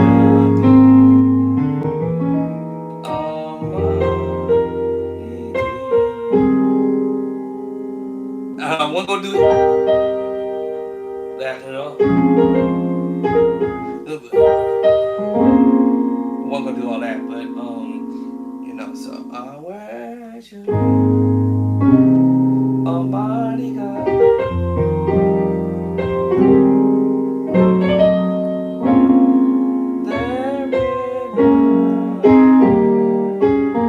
See what I'm saying? I might do some of that.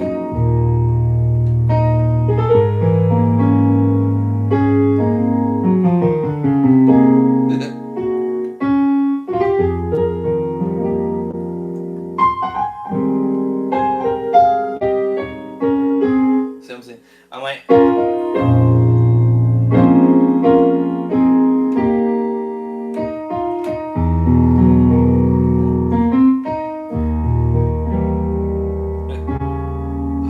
I might do some of it, but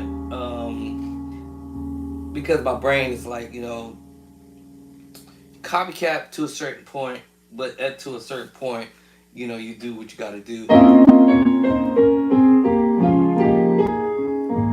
But I won't be able to perform this in the way I want to do it because I'll have to hear how my wife might sing it or whoever, and then as the praise team do it, then I'll be like, okay, I might have to make my adjustments because there's something that they may do that I'm like, oh, okay, I may make my adjustments.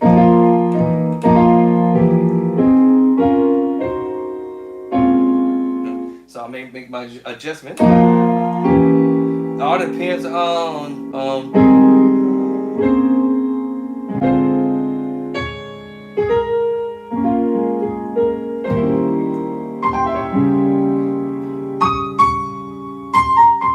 you know what I'm saying? And I may come with a whole nother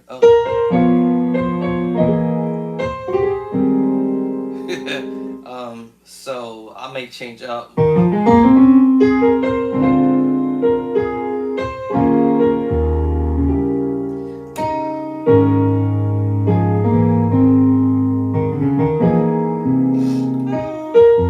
keep some of the integrity.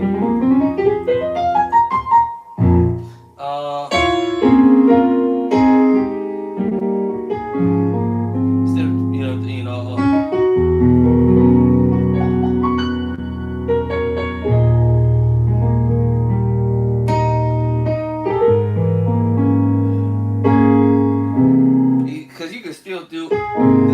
stop trying to play everything.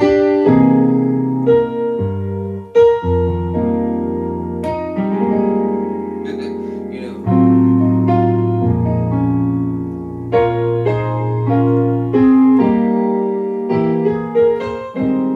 I mean, you can still do other stuff without having to copy the whole little thing. So anyway, so this is my little practice for today. At least I got past the first 2 pages. Actually, where's the second page? Or actually, where's the first page? What did I do with the first page? Oh, here it is. So, so sometimes I'll sit here and be like, man, what happened here? Let me see. Okay. All right, what's going on? And sometimes I write stuff and I don't remember what I've written. What was it that I was thinking at the moment? Like, oh. Or I try to play what I wrote.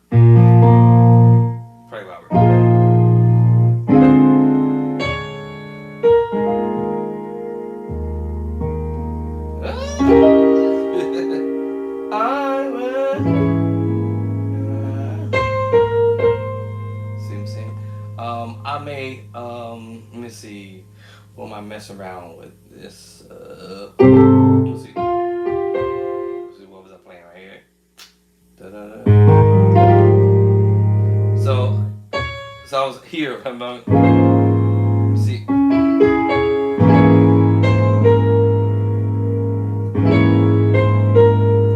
And then this little crazy one.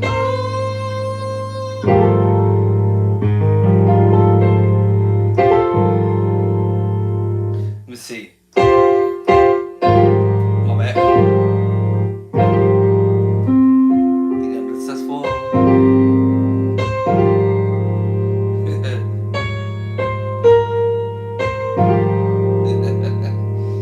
This is the major 13. Right. So the last chord I played, diminished 7/9. And because we're doing this little movement here, right? I feel like I'm doing a diminished, but it's actually a minor chord. Playing the big boy chord, minor 6 chords.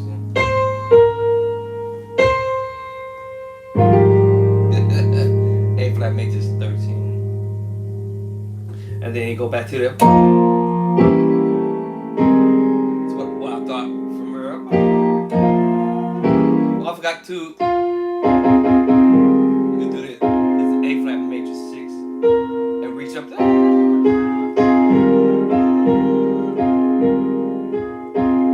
A flat major 6. And then you play the C minor 7/4. Because we're playing this voice in here, it makes you play A flat major 7. And now it makes me play the minor 9, F minor 9, minor 9, minor 9, minor 9, 11. That's why I said. And I knew that was we playing the minor 9, minor 9, 11.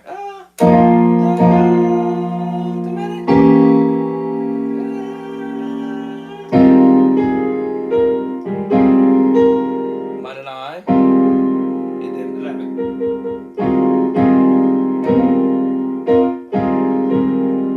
That's what it's doing.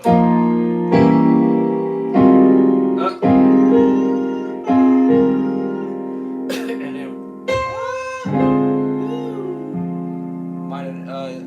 minor 7 flat 5.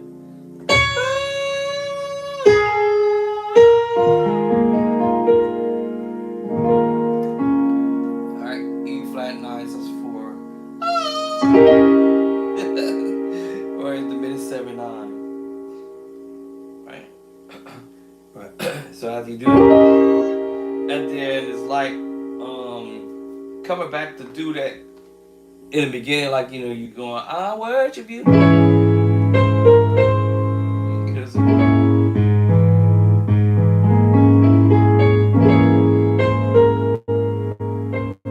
But you going,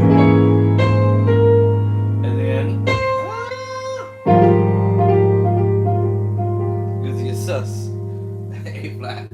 13 sus. Woo. And then he comes back and do it again. And the bass line, like I said, is going F, E flat, back to F. Oh. F, E, back to F. That's why he hit. Alright, so.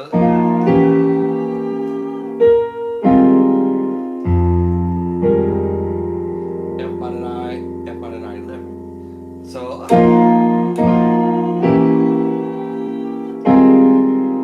In this case, we're not going to play that B flat again. We're going to go right on into the other one.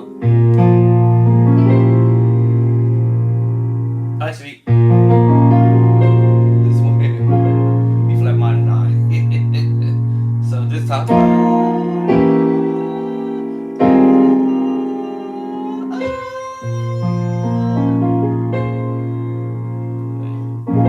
Alright, let's get TikTok back here. Alright, so, yeah.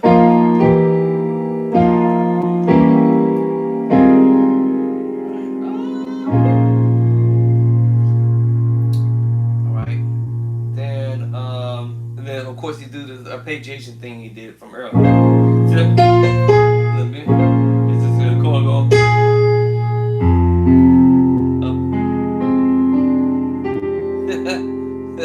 Right. F minor 6 9.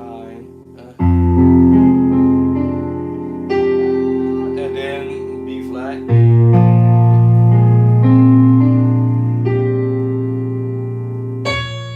Right. So. Or we can do the underneath too. And then well, that's the major 7, the major 7 with the 13. Or you can go major 13.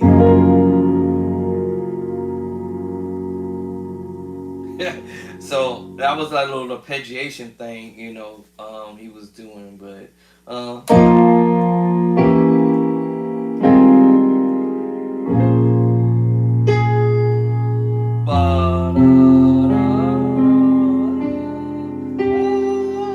and then the other one is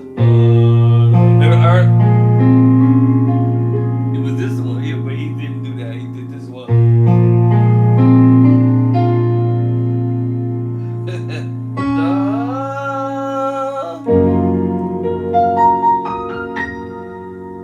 I was like, okay.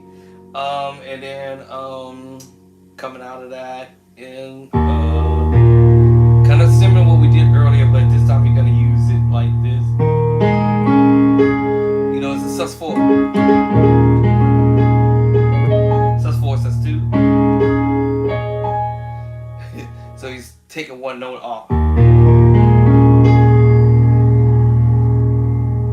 Right?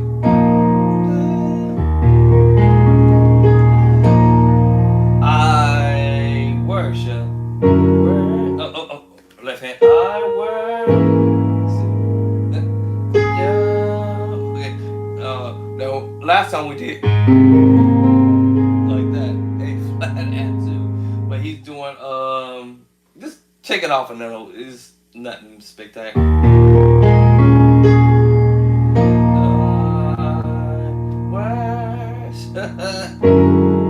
Come left hand.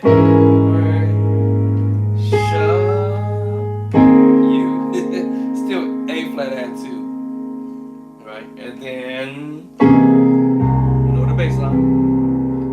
Alright, same chord. Back to this again. Alright. We already should know the next chord. Usually the next chord that, right? But he switched it up now. This time he's gonna do it different. So that's why I was like, okay, hold on. What are you gonna do now? Slightly different. Not it sounds different, but it's let me see while we there. Hold on. I think did we miss that whole little piece?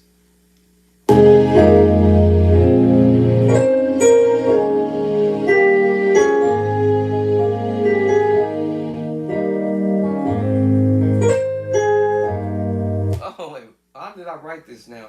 Did I mix this up again? Hold on. I must have mixed this up. Hold on. Why are we there? Because this is saying page. Did I go ahead of myself? That's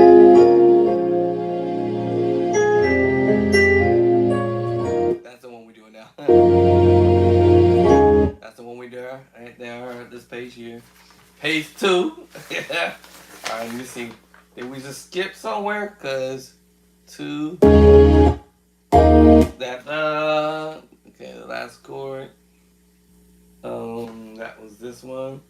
Where? That's one. There. Da-da. There it goes. Okay. That second next chord there. Back to the minor move. And now we should be going to the next chord.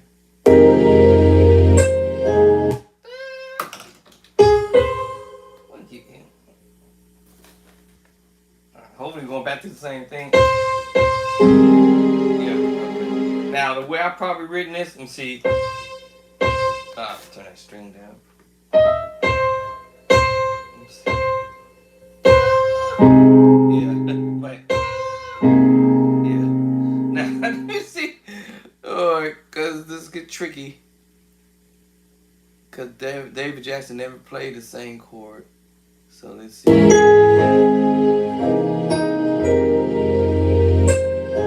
I was right. Alright, trying to be slick, David Jackson.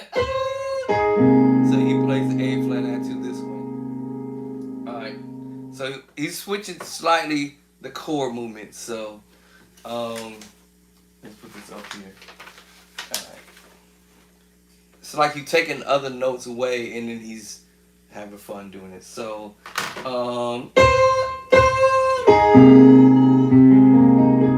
this is making me have to go write this in a book again because I told you musicians be playing around with different ways to approach the same chord. And then I'm pretty sure he's gonna do this. There's another way you do that. Let's see. I think it's coming out. Alright. Hold on. Let me see. Did I miss it? Must have missed it.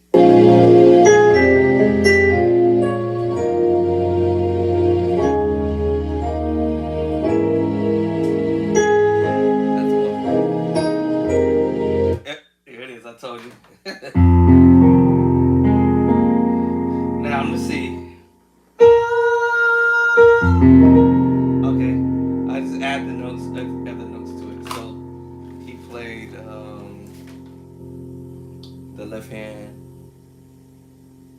He did put the C there, cause I can hear the C here. Come on, pen. And then he did put the A flat, B flat, E flat, and I want to say G and E flat. Let me see here. Let me hear that. Yeah, G. I don't have perfect pitch, y'all, but I'm like, okay, A flat, B flat. Can I put the C there too? I don't think my fingers will allow me to reach it.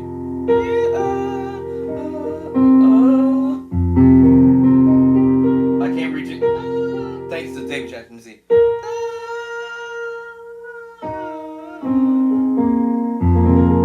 Okay, maybe I'll barely do it. Yeah. So A flat, a thumb, A flat, B flat, C, A flat, and reaching for the B flat at the top. But I can't get G.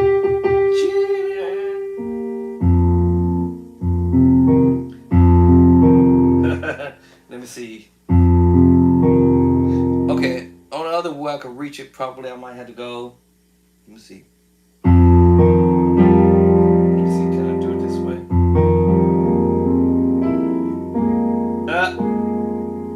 I can't reach it out, so I'll have to skip it and go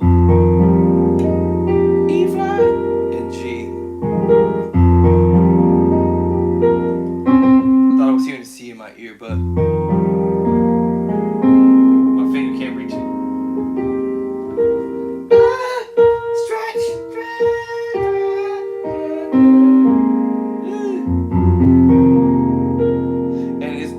actually reaching up.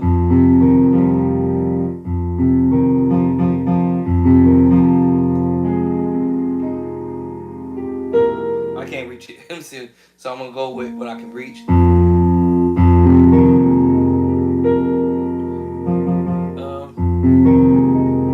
I prefer to skip the C if necessary. That allow me to go F, E flat, G, and F and G. Get the big boy chord. So I'm gonna take the C out. I said earlier I had played the C.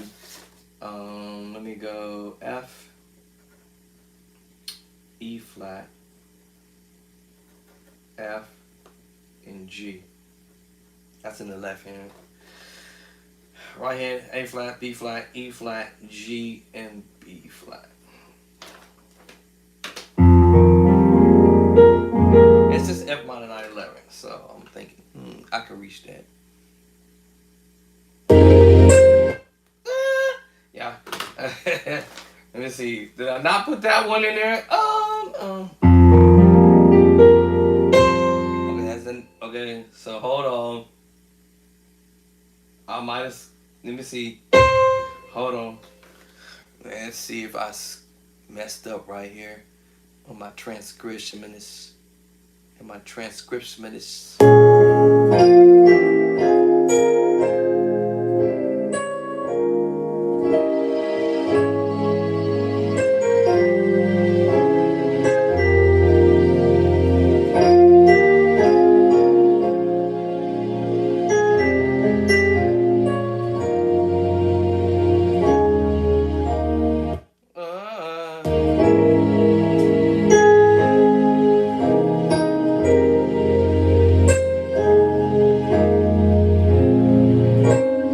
Okay. Oh, okay. So you're going back to that. Okay. All right. Cool.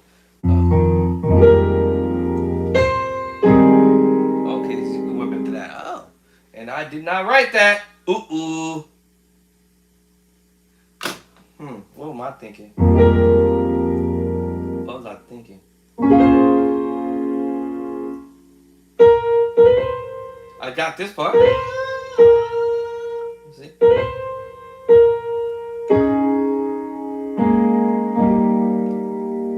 I got this part. See, hold on. So what were we doing here? Hey, what are you doing?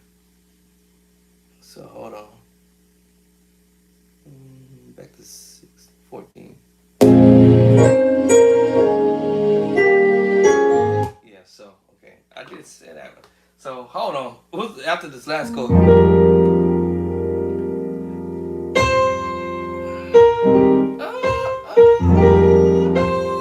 Oh, okay.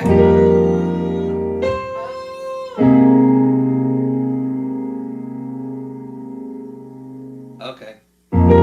So we must have did it twice. How do you do that twice? Hold on, y'all. Let me see. I gotta get this in water. Okay. Back. That's this one. Okay.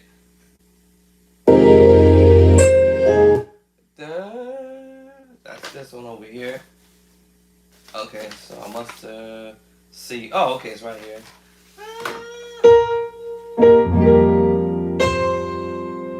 Okay, that one. Then, hold on. I might have screwed this one up again. Hey, get over here. Where you going with the mouse? Oh, my mouse going over there on my iPad. How's it doing that?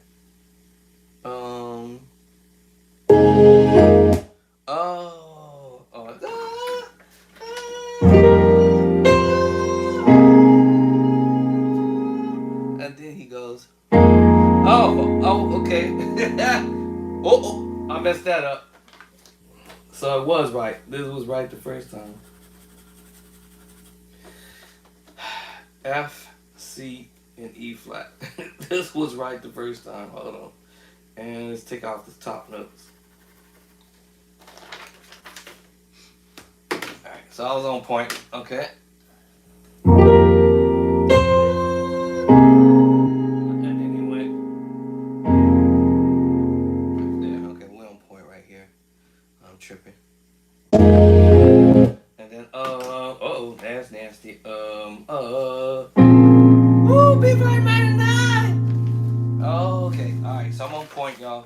I'm trying to make sure my transcription is right. So, and then that's when he's gonna do that.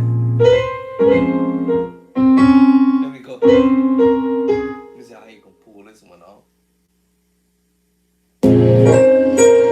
Yeah, so. Okay. Oh, that's it. So still even doing that too. So now you come from this angle. I told you the minor second. I told you about the major second. So you doing it? Alright, so I'm saying.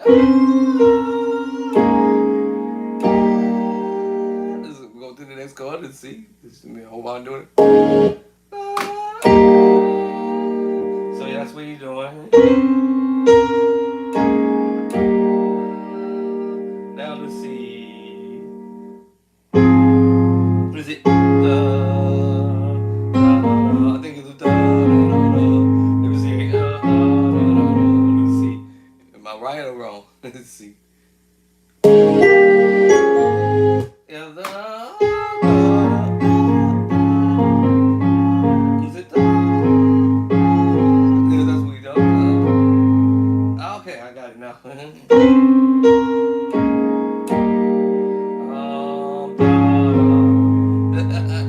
Alright, now let's see what happens next. I'm just trying to see if I follow my little thing.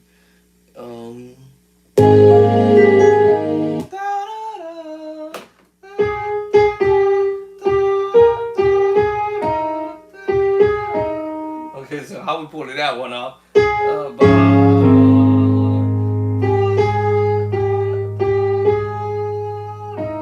Okay, let me see. Did I write that on here? I'm being real tedious with it now. Let me see. Let me see. Let me see.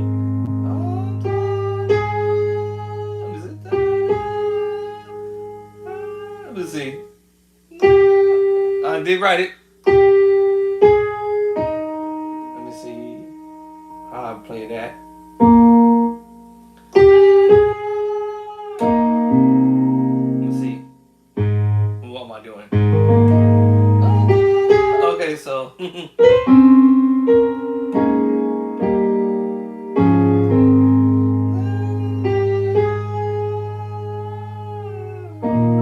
Nope, B flat. What was that saying? I forgot what I was. E flat. Oh, there it is. So let me see if that's what he's gonna do.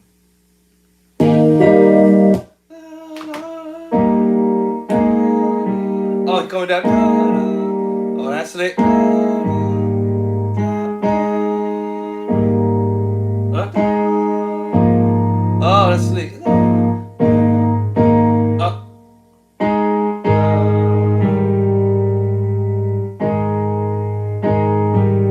Alright, now let me just read what I. Let me see, play what I read in here. Hold on. Let me see here.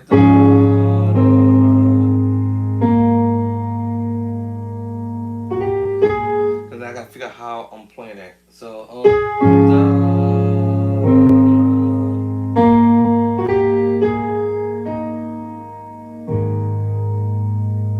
let me see. Is it the. Let's see. I'm trying my right hand.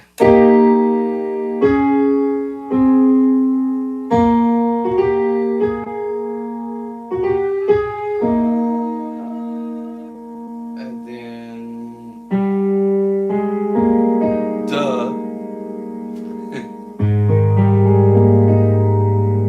Okay, so let me see.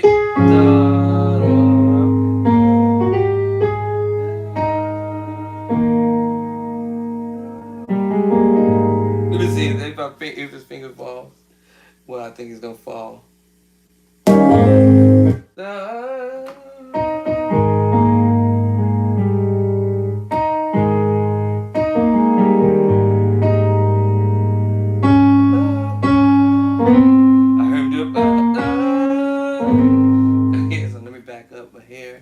so I can actually get that whole little move he's doing.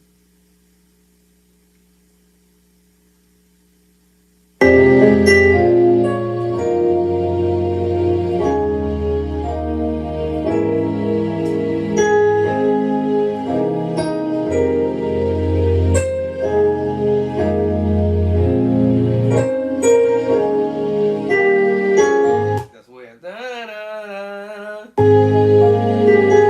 and that's what I thought I heard him doing. And he's still holding his voice. Okay, so we still holding that. And then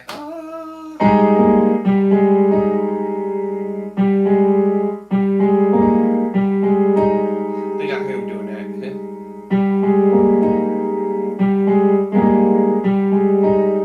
Think I hear him doing that. Let's see. Well, B flat might not be on there.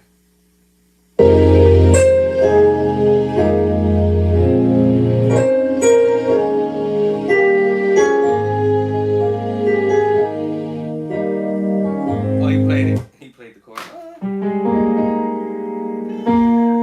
So we hear. So.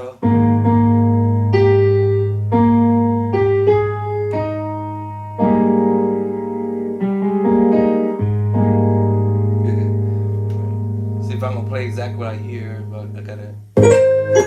So then, right after that.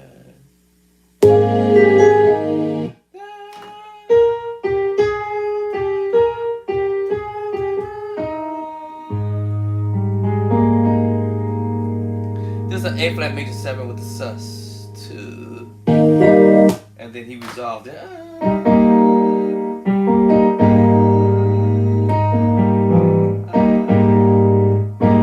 Was it?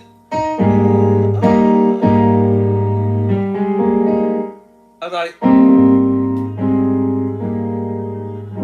Hold on. What was that? He resolved it, sort of.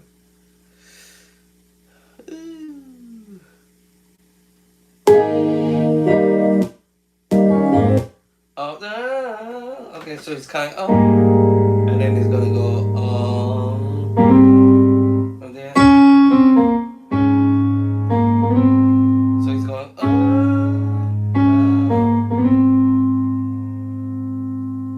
and then,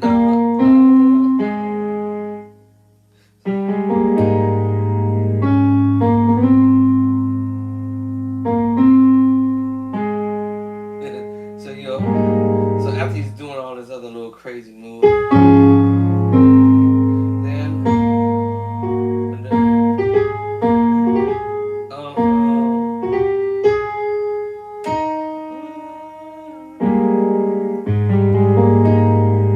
and then he switched the finger and goes,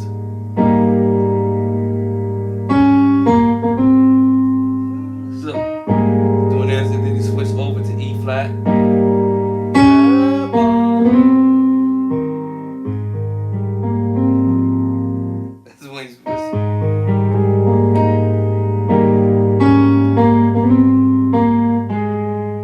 Or if you're going back up to the A flat, but I think he's going to the A flat.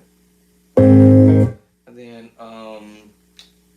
he's gonna go back up. Then that's when we're going. Let's see how we're gonna do that.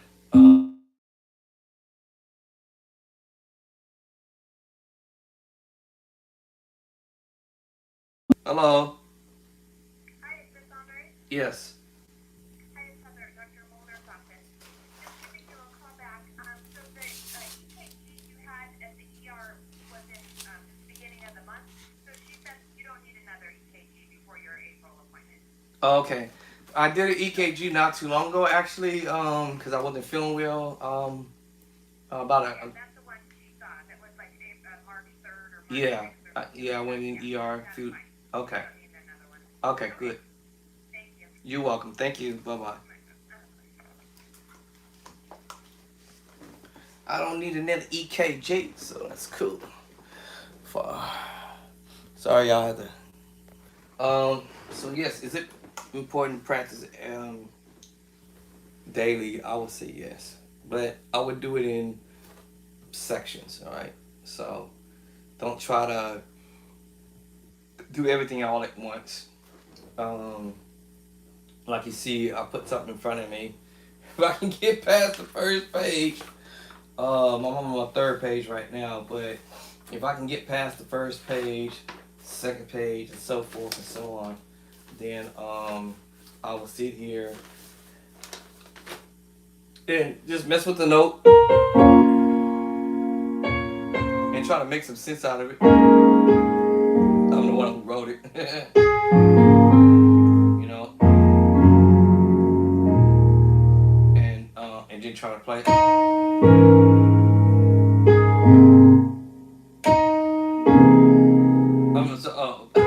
Actually, I was here.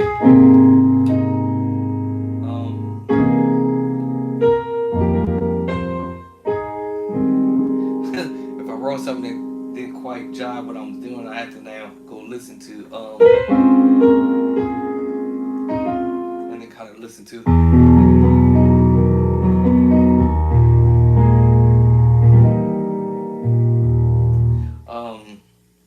Then sometimes I might write something, I'm like, what? And I'll be trying to figure out what in the world was I thinking.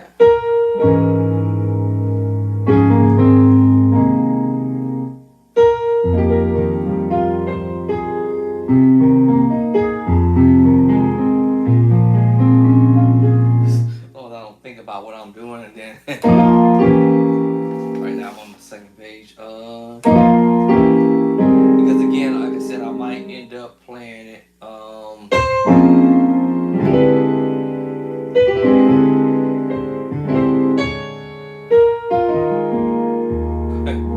might,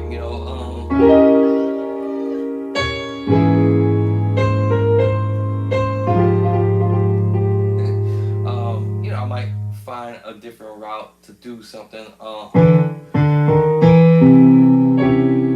Let's see. I was down, and then let me see.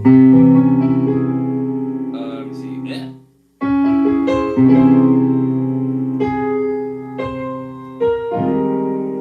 And then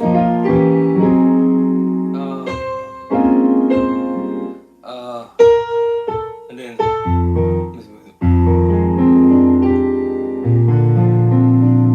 because he's doing it a little different from the other way.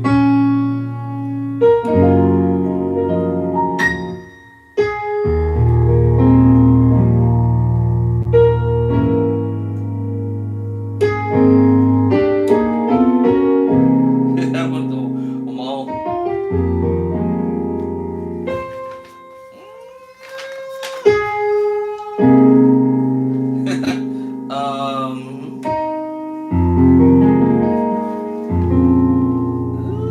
You know what I'm saying? Yeah.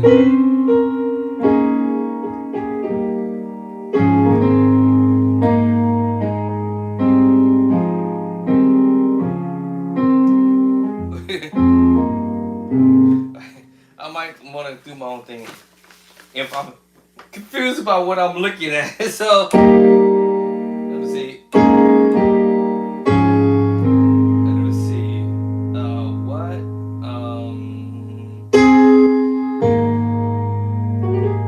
Is it what?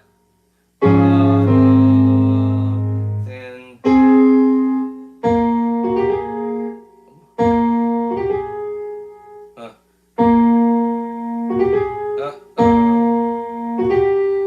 Oh, okay. This I might be like, what? What did I put it? Is it? And then,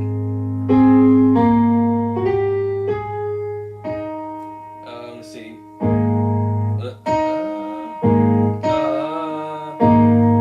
Let's see. See, I'll be like, wait, what was I thinking when I did that? And then something I was thinking.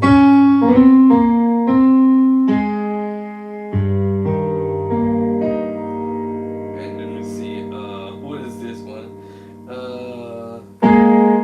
Let's see. How am I playing this one?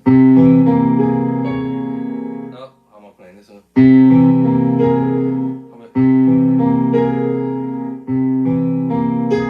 Let me see, I must be twanging it.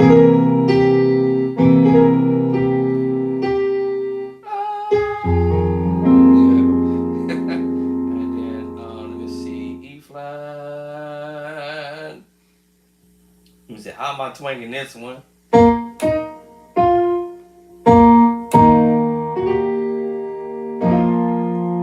Let me see. Do C sharp, huh? And then C sharp. And then down to C. And then E flat.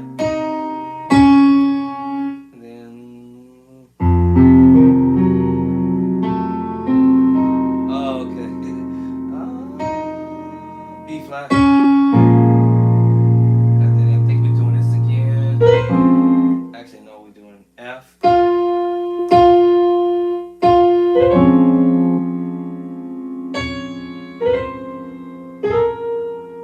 Oh, he did it different. Let me see. Then we're going to 4. And then we're going.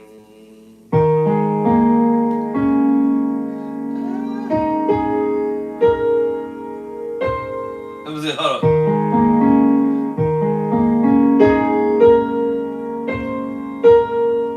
And then what we doing now? That's like I have to listen to it.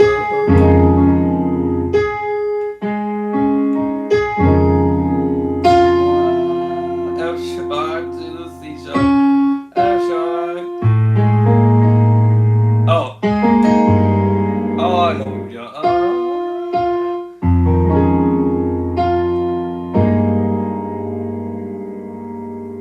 Let's see.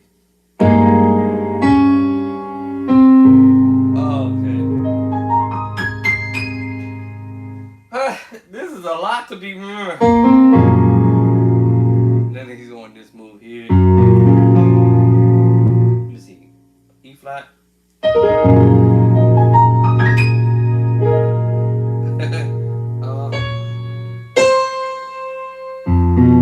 Was it B flat?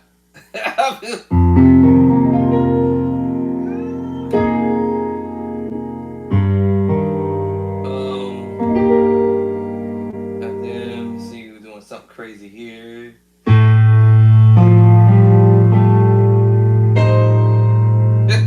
I have to listen to a way that David Jackson be doing some partial chords, and I'm like, what is he playing? Because I know we're heading back to this.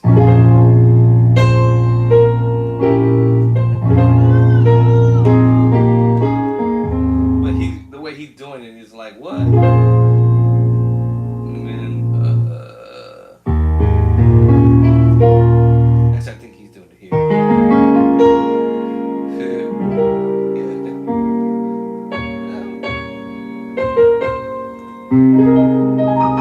So, I'm not a keyboardist, but I'll be like, man, how is he playing this stuff?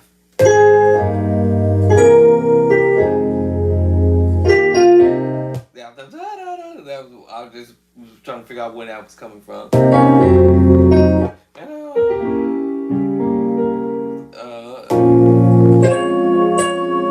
was that, so that was that.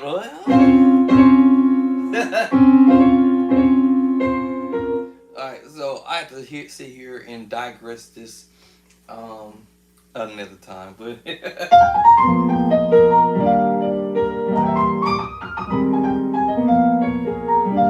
do I consider this a practice? Per se, yes, and per se, no.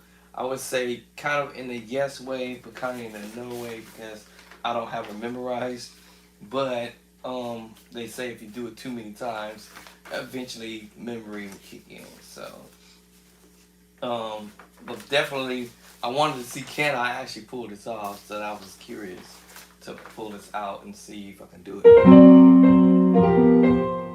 So if you're a beginner, don't doodle around. Make your practice count.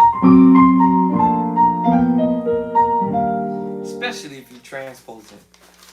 Take whatever you already know in one key.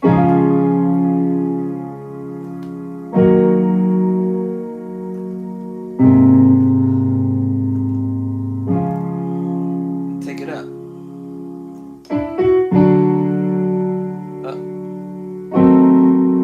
Actually, I go minor. minor. What minor? What I play? Oh, I forgot what I played. Let me see. Yeah, minor. Okay. Minor. Let me see what minor I want. Let me see. So we're going E flat minor. Yeah, so we're going E flat minor. So I have to when I'm in D's, half step up from the minor F minor. F minor. No. Was that the E minor? E flat minor, E minor.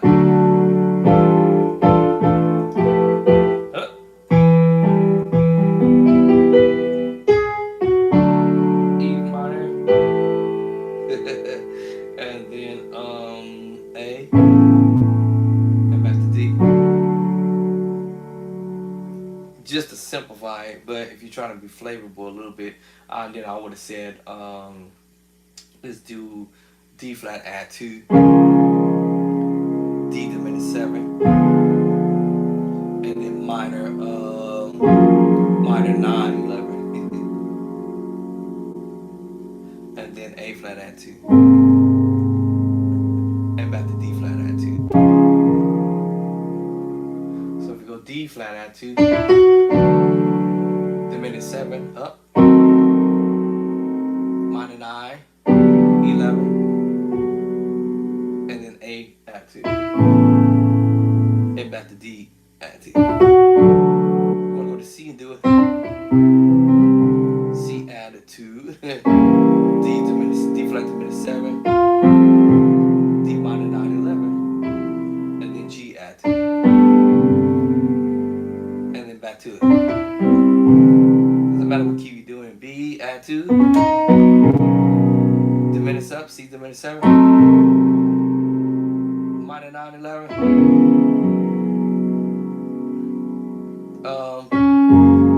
F sharp add 2, back to B add 2.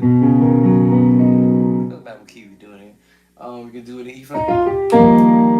E flat add 2, E diminished 7, minor 9, 11, minor 9, 11, the chord I've been playing all along. B flat add 2, and back to it.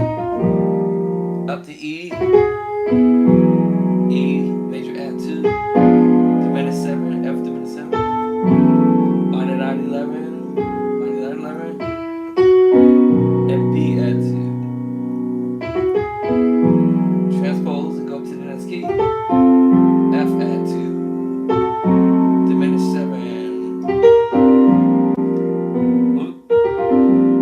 Let's see, hold on. Oh, wait. Now I'm doing a minor 7, 11. Hold on. Where's my doggone 9? That's my 9. Well, hold on. Where's my 9? We're in F, right? So, hold on. Why my 9 is not showing up? What's up, recording? Recording's tripping out. Oh. There it is. Minor 9. Because I have to remember G. G minor 9, 11. And C add 2. Go up to F sharp and do the same thing, same fingering. Alright, F sharp or G flat major 7, major add 2, diminished 7, minor 9, 11, minor 9, 11, D flat add 2, or C sharp add 2. So you do it any key, G add 2, D diminished 7. The reason why I went backwards, because earlier we did the F. We could have went up to the A flat. Any one of those diminished 7, or we go B diminished 7. D diminished 7. Then A minor 9, 11, A minor 9, 11, D add 2. Alright, we go A flat. A flat add 2. So many ways of doing this, huh? Right, diminished 7. minor 9, B flat minor 9 11. You heard me doing 1,000 times, bro. E flat add 2. So back, what can we go to it?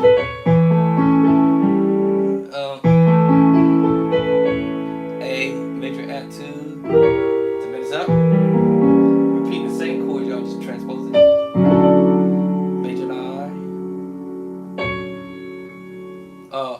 That's funny. I went to a major 9. Hold on. That's funny. I went to a major 9. Hold up.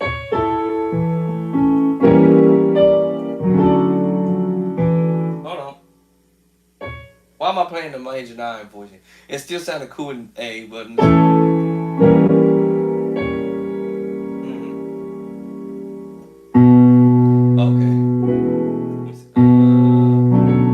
Wait, there it is. Minor 9. I forgot the bass line.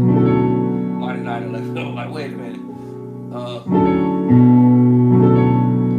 B minor 9 11. E add 2. E major add 2. Doesn't matter what key we're doing this in. B major. Add 2. So, right. So you can add 2. The minor 7. Let's see what other voice I might come up with. Alright, so E major 9 13, minor 9, C minor 9 11, F add 2, F add 2,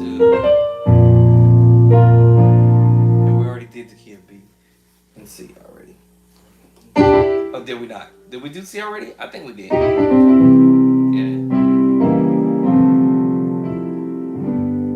Yeah, same thing. You can transpose any chords you already know to all 12 keys at ease. And it shouldn't take all day. Shouldn't take you all day. Just a few minutes of everything you can think of. And master it. And if you feel that this is too much, like I would say, okay, this is enough. My brain is already in overload. It's almost 2 o'clock. Time out. I'm gonna take a rest, chill out. Matter of fact, actually, y'all, I literally actually will be just waking up. So I'm resetting my body. Well, was supposed to be resetting my body to rest up until right now, 2 o'clock, 1:30, 2 o'clock in the afternoon. But I'm up much earlier than the norm. So catch me. You catch me when you catch me doing it this long of practicing on the keyboard, which I hate the most, right? So in order for me to get out of it, I have to practice. I played Sunday a little bit on the keys. The keys at the church is waiting. I was tired. But them keys are so weighted, I was like, oh my goodness. I couldn't really like get into it, like, you know, as I was doing my key. The keys are lighter. But I'm trying to do something cool. Some of the chord that I don't remember what was they even singing? Oh, I think they was doing Trust in God. It's technically in C. I trust in God, my Savior. I don't know the word. I trust in God, my Savior. Ba ba ba ba ba.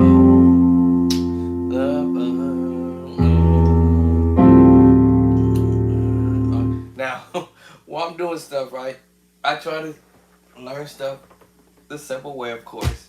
It might be boring and or whatever, but I don't be throwing all the fancy chords and stuff. But I did it on the keyboard. I was definitely couldn't really get into it like I wanted it to, but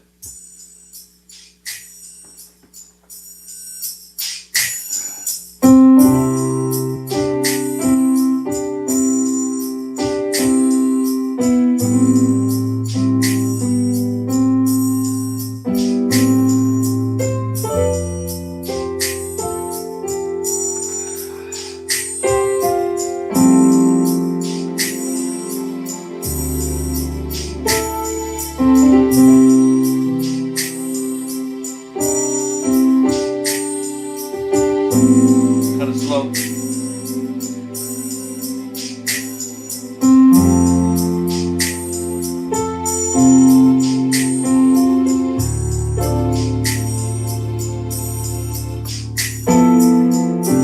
I can't really get into it. My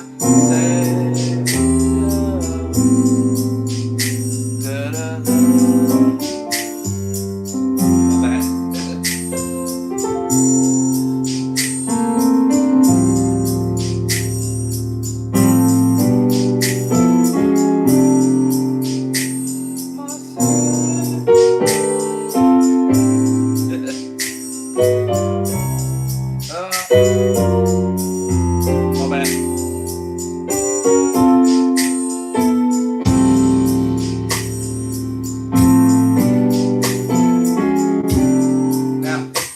Now, this is something I would say if you're trying to transpose the same song. Actually, the organist did it in B flat, but the song was actually in the key of C. So he did it in B flat.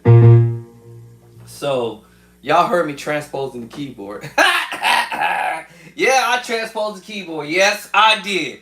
Yes, the devil came in. Nah, I transposed the keyboard. I said, "Oh, hold on, man."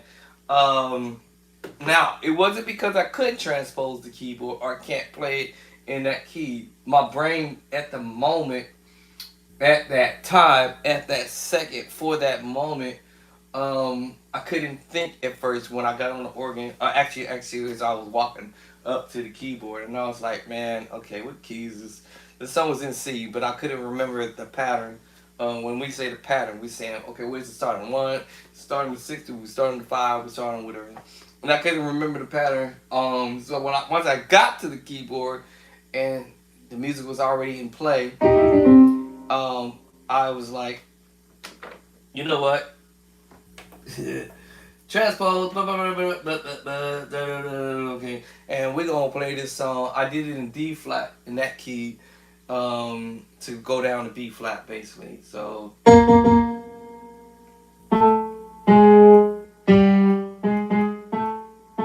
wait, hold on.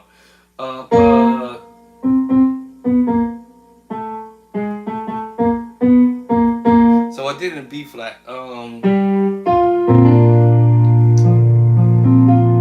Say,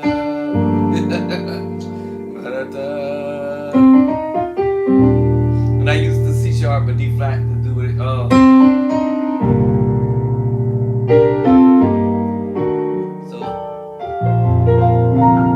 So you transpose haters out there, don't be hating. I couldn't think. My brain was just like this went to sleep. It was just like what? I know this song. I heard it before, but I couldn't think of it. At the time. So when he did it, I was okay.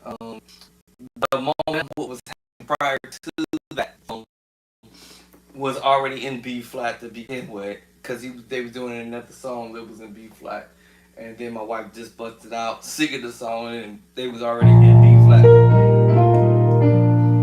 So now here today, after the fact, I already knew that we was going to the one, my savior to the four. We're in B flat, my bad. 1, 4, 6. I'm sorry, 6. To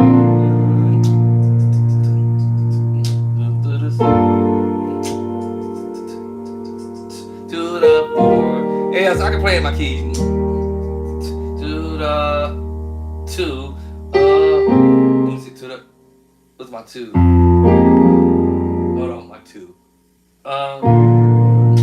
My savior. see. Yeah, to the 4.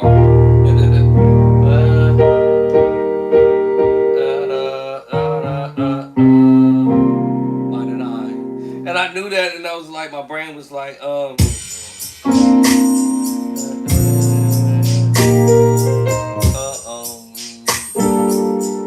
not the beat. Well, we got. That's not the rhythm. Hold on. Where's that rhythm we at? Hold on. Let me see. I forgot. What's that rhythm we had? I think it was this other one. Let me see if it plays. The other day it was Tripping Out Sunday. What is it? I think it was this one. I think.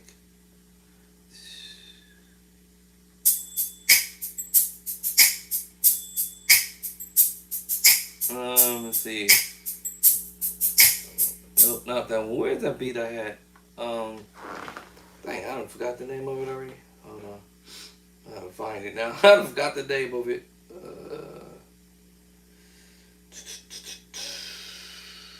Ooh, what was the name of that track?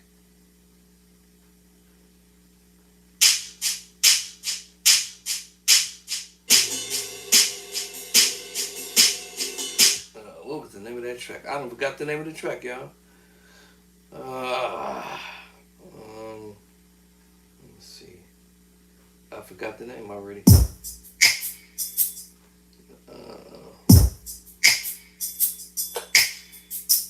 No.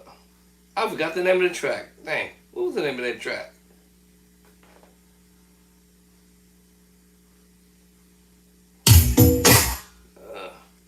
I forgot the name of it. Just that quick.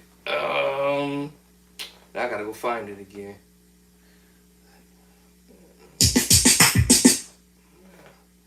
I forgot the name of it.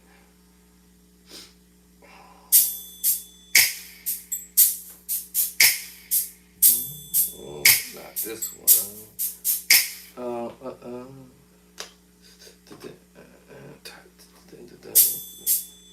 That's not the one. Where's that track? I done forgot the name of it.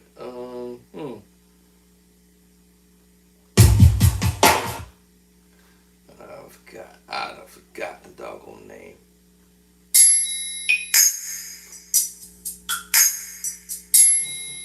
We used that one, I think, but let's see, that wasn't it. This one is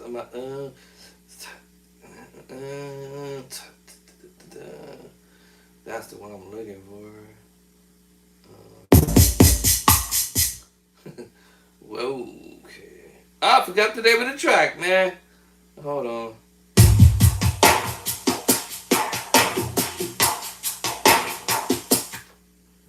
I gotta go find it again because I done lost it. I lost it. I forgot the name of it already. We can use this one. My friend.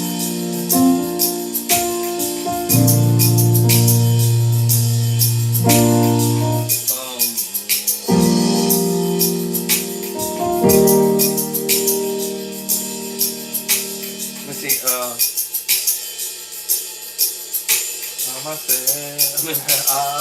I love you, God.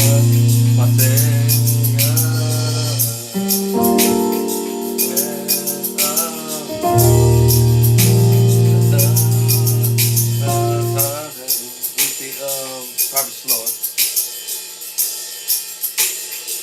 It's one of the other ones.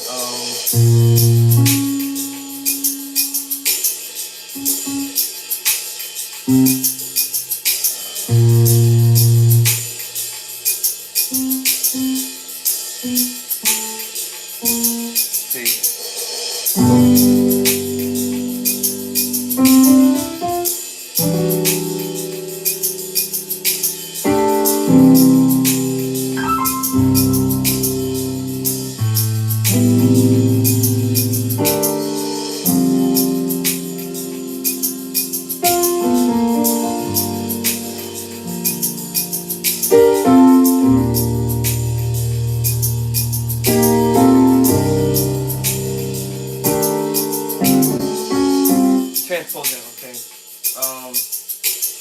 I think it was this one, but not this one, but it was another one I had. I was doing these like, try to trust my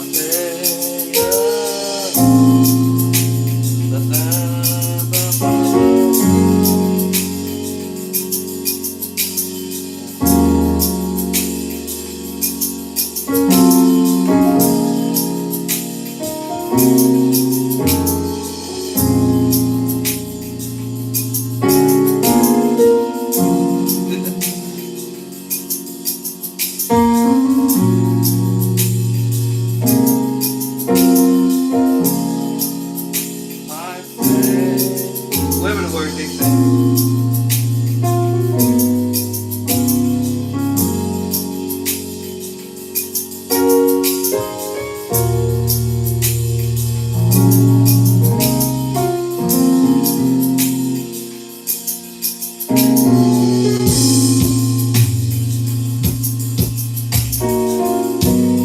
Okay, so my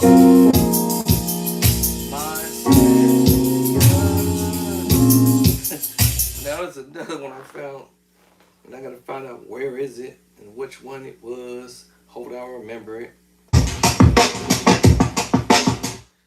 Some grooves there. Let me see. Where did I find that track at?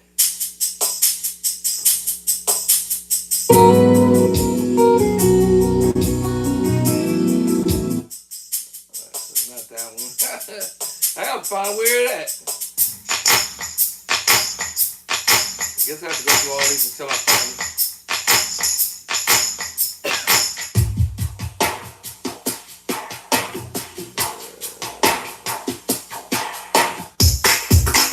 Let's go, Kansas, let's go to church, y'all. I'm a soldier. In the army of the Lord. Yes, in the army. In the army of the Lord. In the army. In the army of the Lord. Yes, in the army. In the army of the Lord. In the army. In the army of the Lord. Yes, in the army. In the army of the Lord. In the army. In the army of the Lord.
What?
Someone.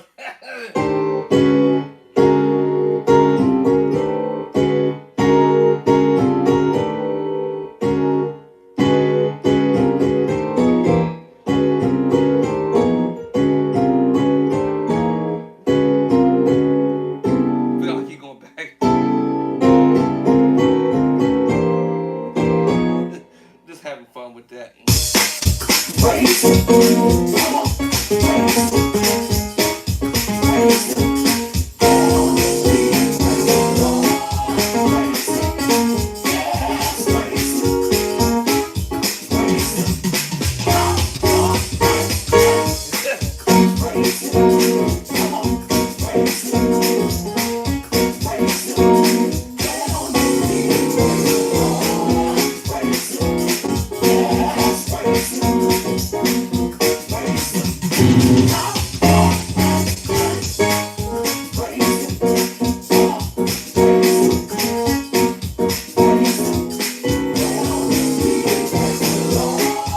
I don't know what they're doing.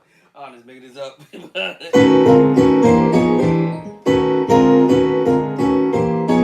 Come on and praise him. Praise him.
Everybody got.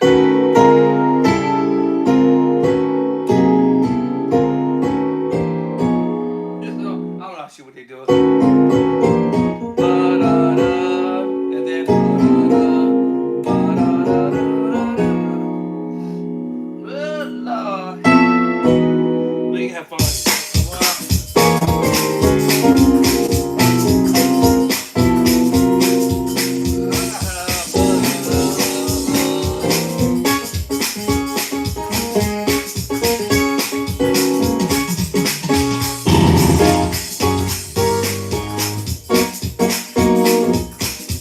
I'll learn how to play this stuff. Let me see. What's the other one?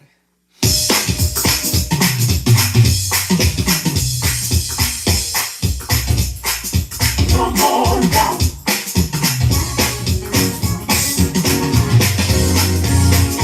Boy, let your Holy Ghost come on down. Yes.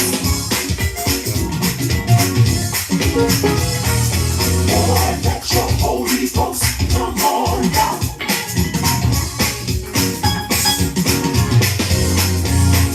Boy, let your Holy Ghost come on down. Yes.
I be listening to this stuff. I had to listen to this stuff. I don't know where that beat is that I found before. Let me see. I have to find it somewhere up in here. If I don't have it in this one, I think it's in.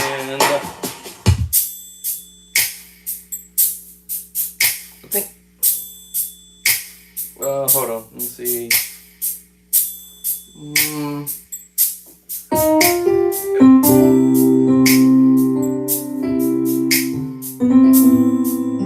This is a big cool one.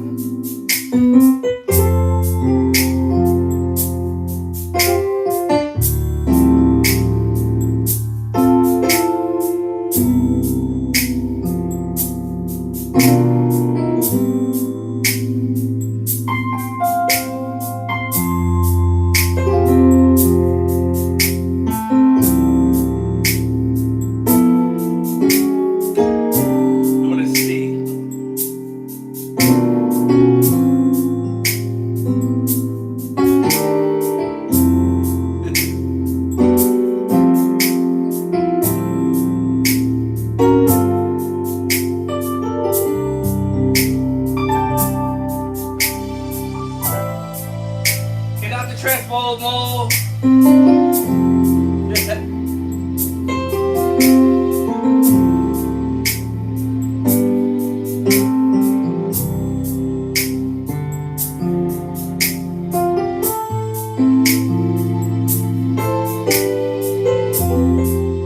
Follow that same rule from the other.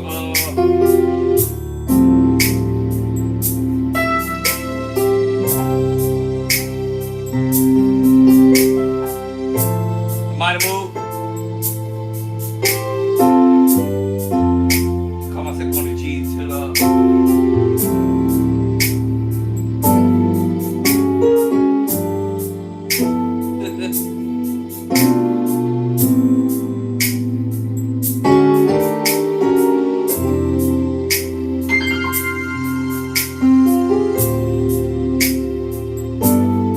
I trust in God.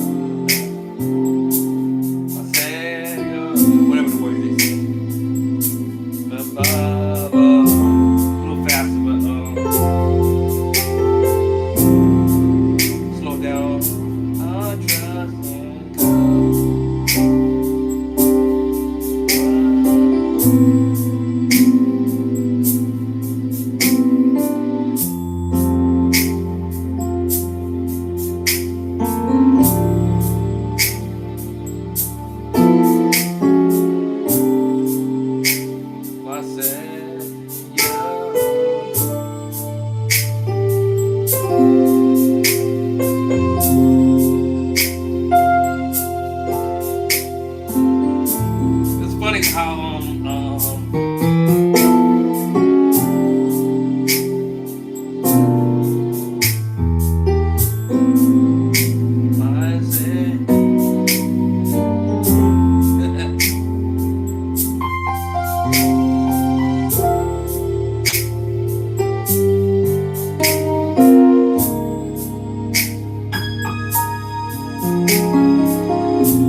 trying to recover.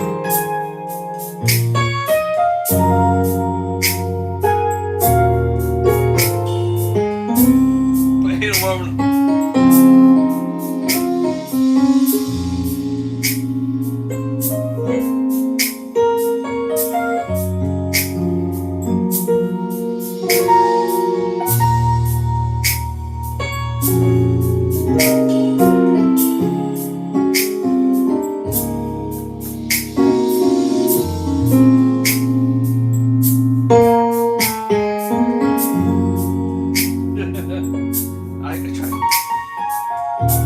I'm trying to recover.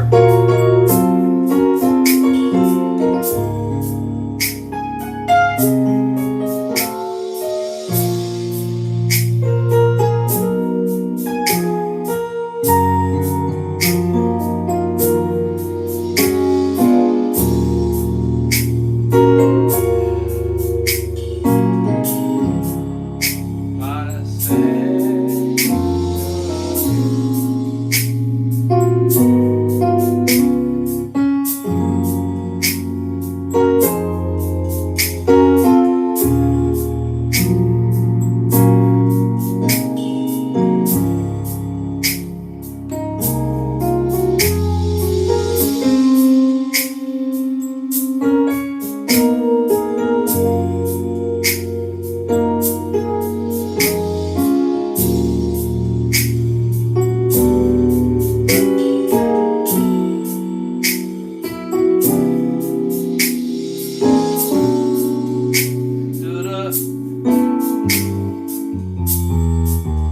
okay, hold on. My brain went to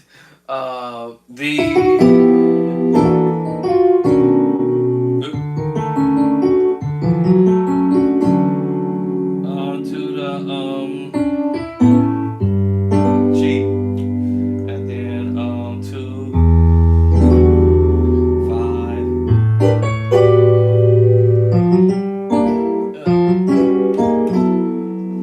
So transposing, I try not to use the same chord, but sometimes my brain want to do it differently slightly.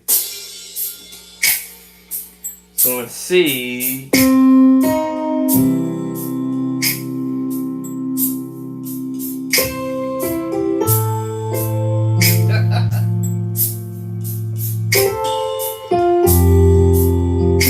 notice I'm going to the 4, to the 2, back to the 1.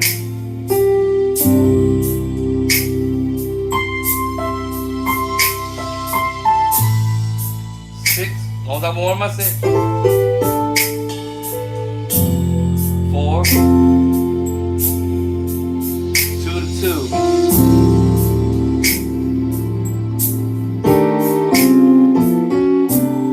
He says 9 to 7, 7 3,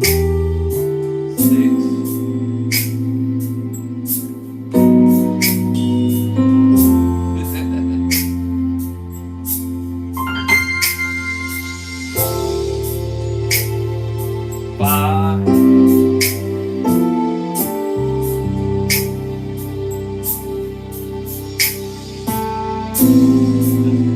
Keep it simple. That was an accident.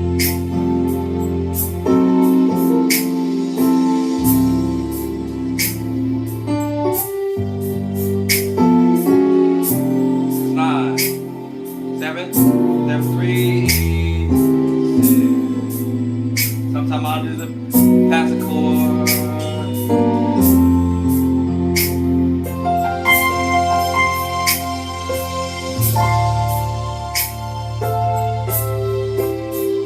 See how that the pass chord.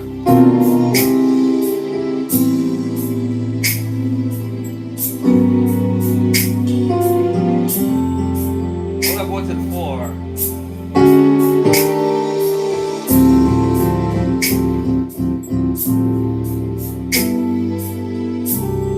Keeping it simple.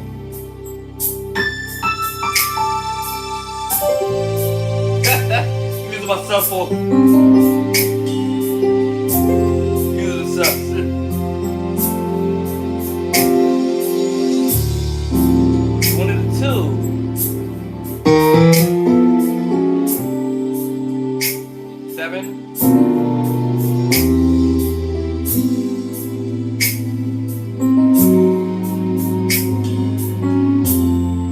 everybody.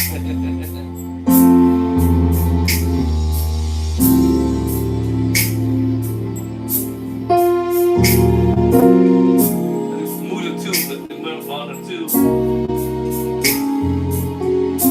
Sometimes you hear people doing on the five.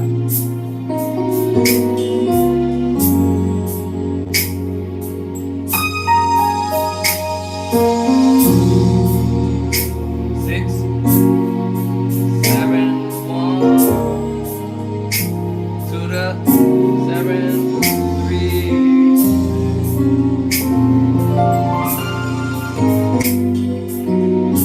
Little passing move.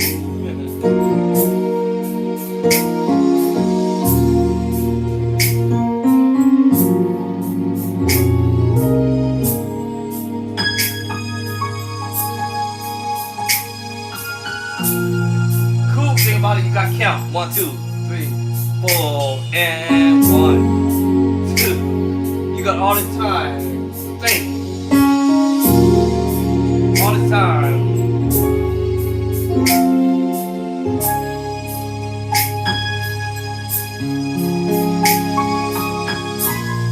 Cause you got all the time.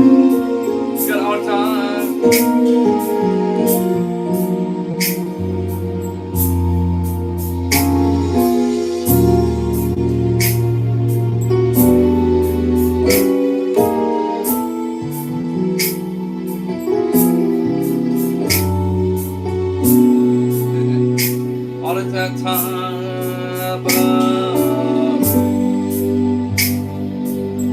What if I forgot what key?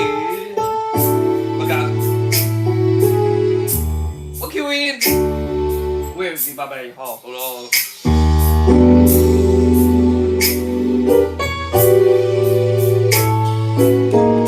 Forgot what key? 2 to 7. Oh, actually, I could have went to after I did that. What was that? 5, 1. All this time. 2 to 6.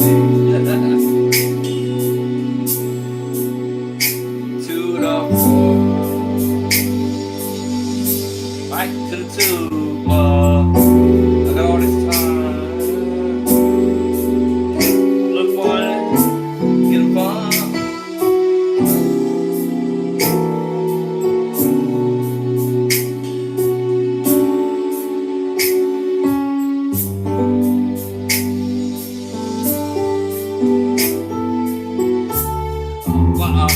My bad. 1, 7, 3, 6. I heard the other idea. All that, man, you know. But I had time.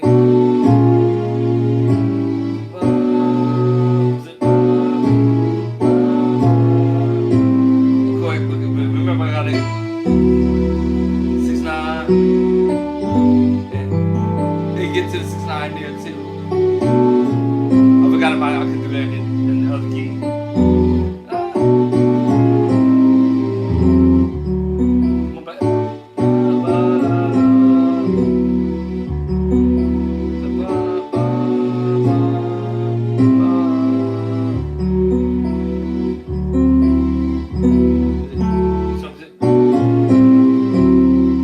Right, that's the 7th. Same key I did in the other key. And then I do the 6. Then to the 2, 5. Or I can do the 5. To the 5. But all I do and then 6, 7. 2 to 7. Remember,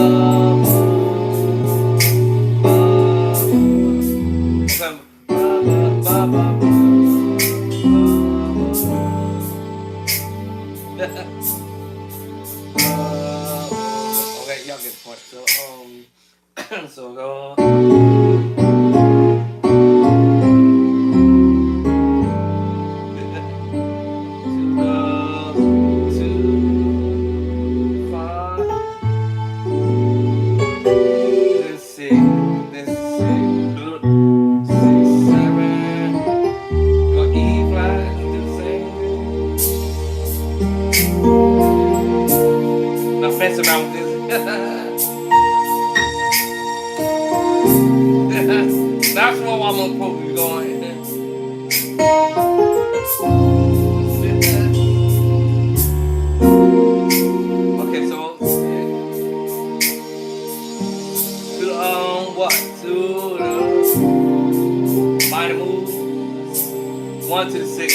to the 4, 5. If I don't want that 5, I do a different 5.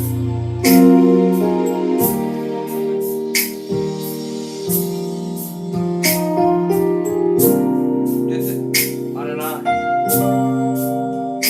To the 4. And first we go to the 2.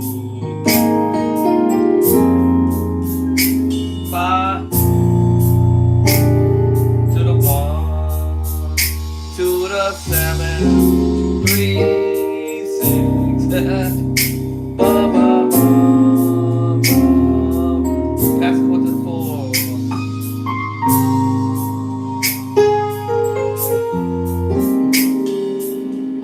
6, 7, 1. To the 7, 3, 6.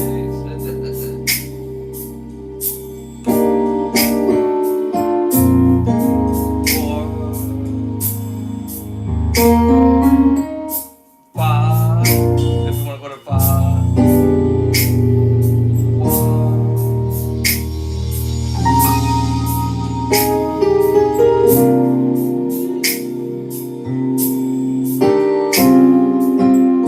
Now I can throw the other chords in there.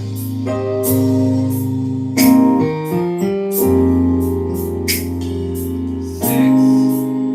I trust in God, my Savior.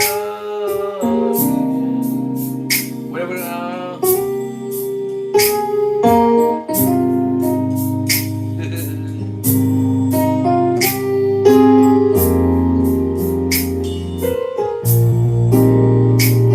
I trust in God. 7 to the 7. I trust in God. Whatever the word. Da, da, da. Wherever you want to go at this point. Let me change the key too. You go. My Savior. If you know.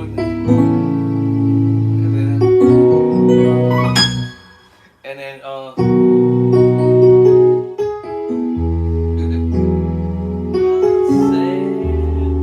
yeah, I might change it up.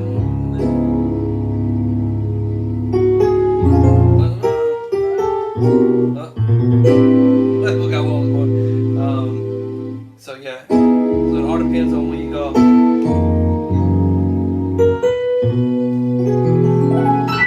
I'm doing any key. So once you learn the pattern, knowing that you're going to the 1, 6, to the 4, and to the 2. Any key A flat. So if you start it is on the 1, I myself. Right. Then you go into the 6. And then go to the 4. And then to the 2.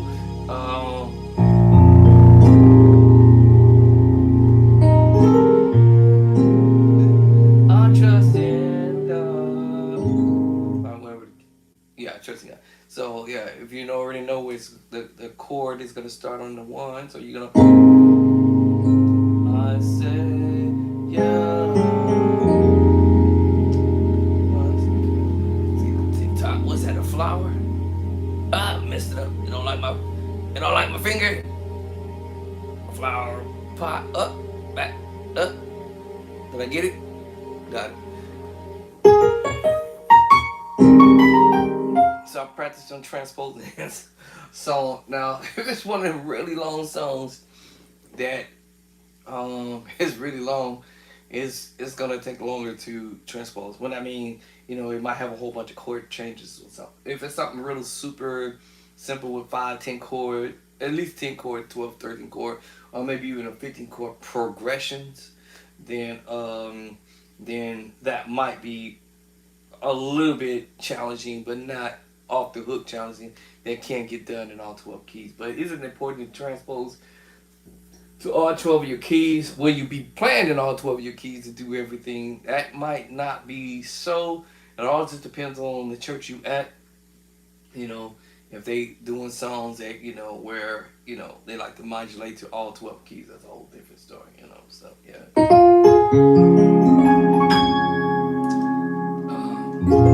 So once you earn what I call patterns to play stuff, then you can be able to pull this off. But you have to learn the pattern. So like this other song.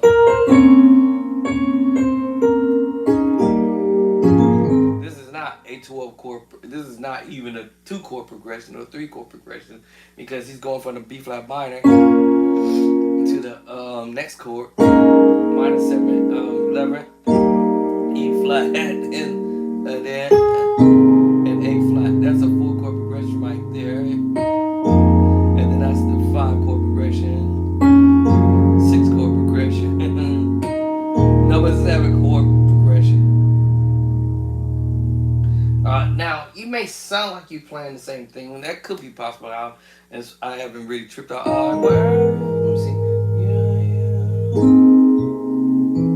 Oh my. I don't know all the words.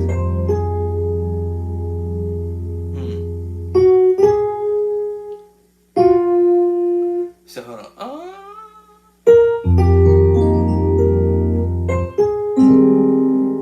See. That's a lot of movement down. That's not a movement. You may come up with some of the same chord. I will show you, Almighty God. There is none like you. Worship you. I'm just trying to see if you're gonna be mimicking the same thing.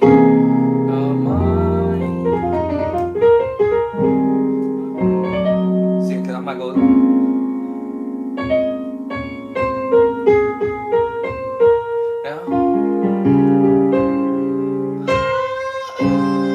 Okay, so then we go into the other one.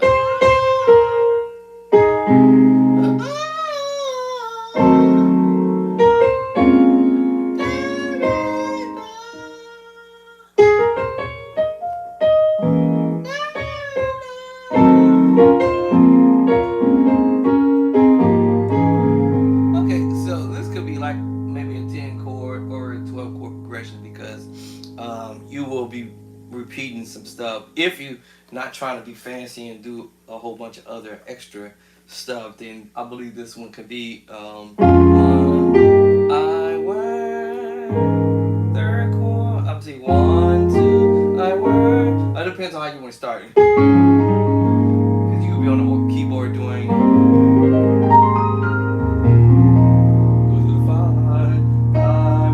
However you want to start the song.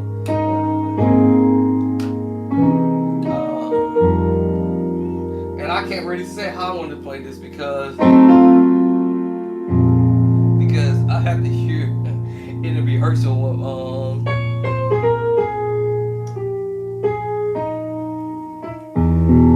I don't know how I might play it. I have no idea what I might do, because and that's the whole thing when I sit here and learn chords. It's learn chord. Whatever. I have no idea.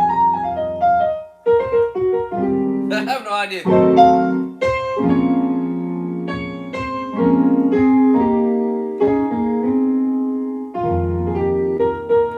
I have no idea. I have no idea how I'm gonna do it. I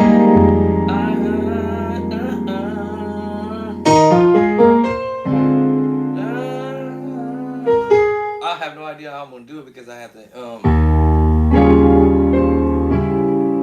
I give you praise. I have no idea what I'm gonna do.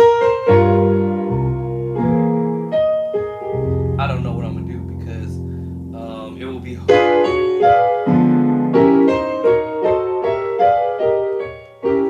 I can't tell you what I would do. I would sit here and see look, I got that, grab idea, but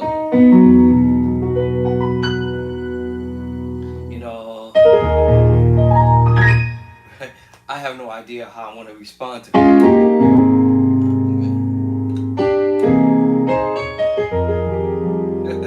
Alright.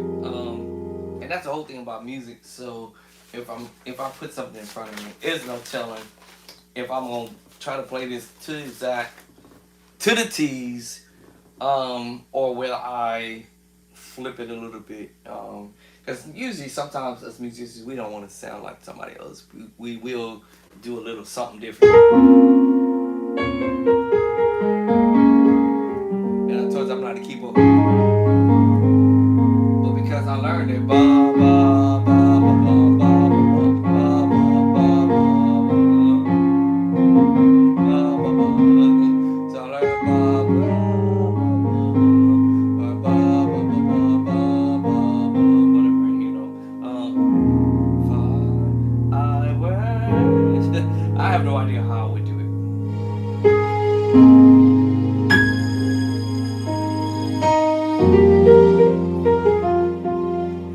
I have no idea how. I don't know. I don't know yet. But what it is that I'm looking at what I'm seeing. I may play what I'm seeing, but the reality is, if I was in the real situation, I probably would not see it.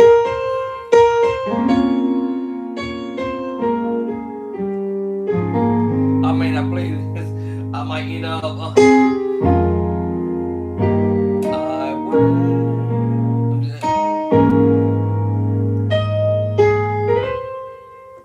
I might end up doing something else. You know, my brain, it may not allow me to copycat. You know what I'm saying? As long as I know where we're heading as far as pattern. This one has a lot of chord progressions into it. It's not just 1, 2, 3, 4, 5, 6, 7. It's different movements that he's doing slightly different. However, I get the concept behind the madness, but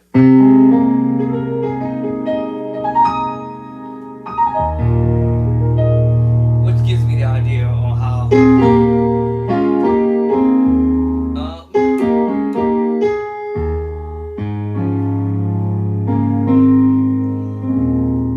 worship you.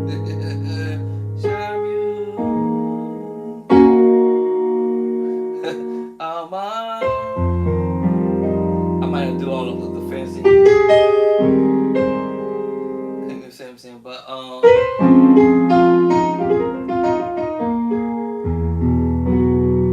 because I get the idea in here. Now the whole thing when I get on the organ, because now I have to pattern it a different way on the organ versus what I'm playing here, because now my brain might hear it differently. I might respond to it much more differently than it is done on what I'm doing here. So this gives me an idea of approaching it from that angle, but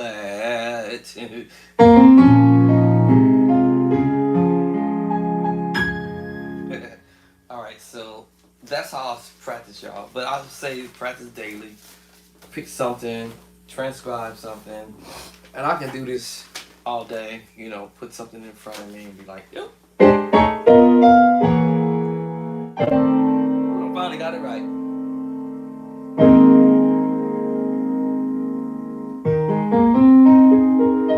I finally got it right.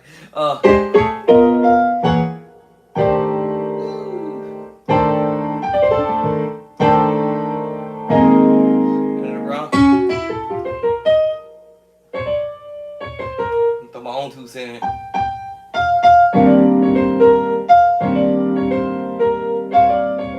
That's how I practice. Now I'm gonna add my 2 cents again.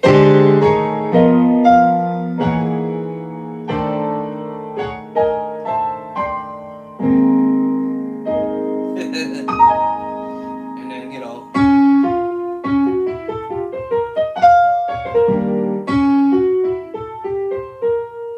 Uh,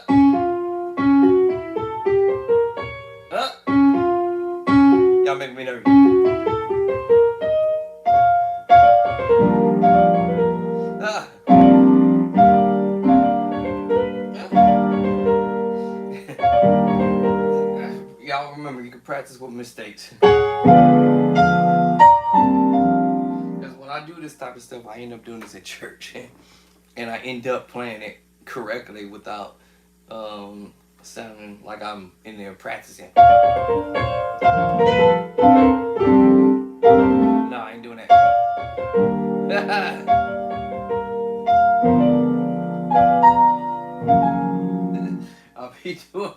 I might make all my mistakes here.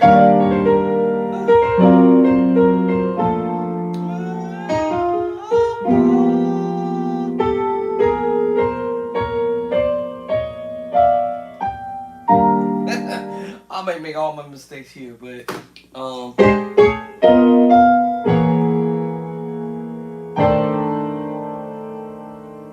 so this major 7 flat 5, major 7 flat 5, whole step over, major 7 flat 5, 6 9 11, 6 9 11, 6 9 11, 6 9 11, then we're going to actually stuck note. Where is it? There you go. A flat 9 2. And then you're doing a, and then I'm playing a major 9 13.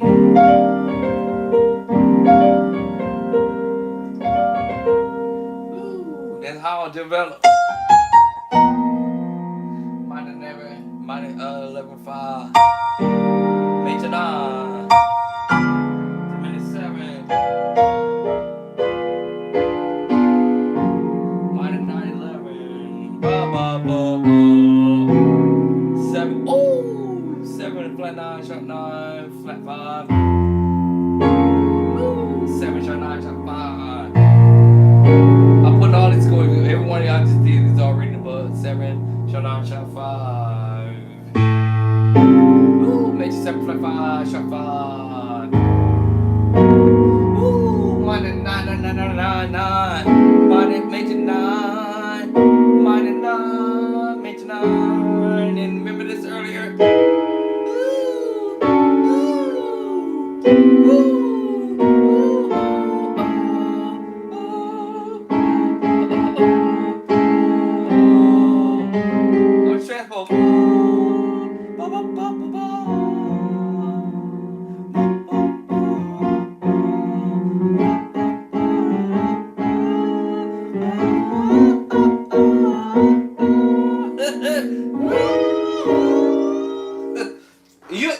If somebody doing this in a groove, I already know those chords. Alright, I already know them chords. I already know them chords. So somebody said I'm stealing a chord movement. They're lying because that's not true because I already know those. I used to do them back in the days and I've written them.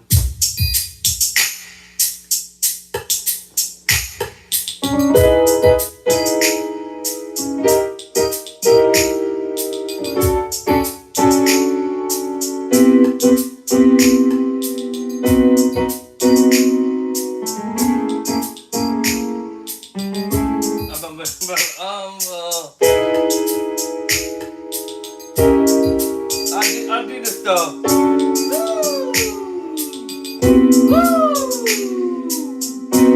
I know how to do this stuff.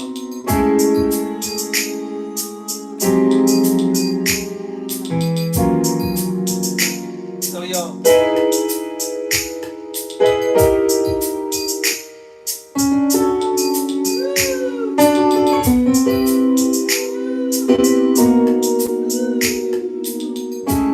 All you do is transposing this. I told y'all. I've been did this, you know. So if somebody jamming something like that, it's like, all right.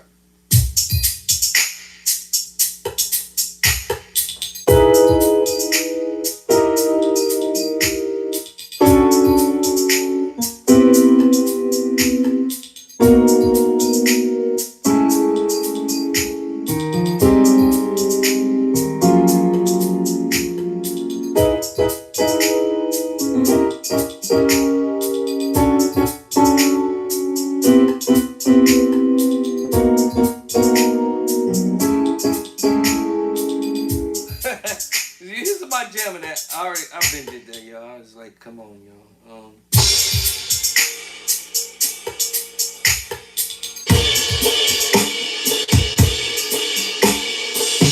Where my girl at? Where my girl at? Where my girl at? Where my girl at?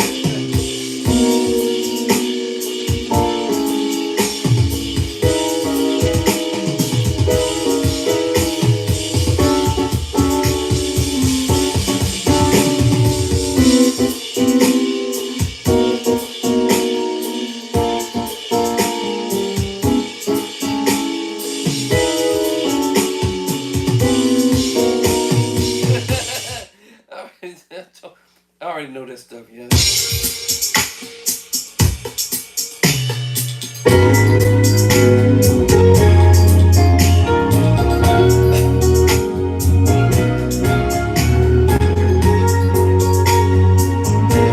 You can have fun with this because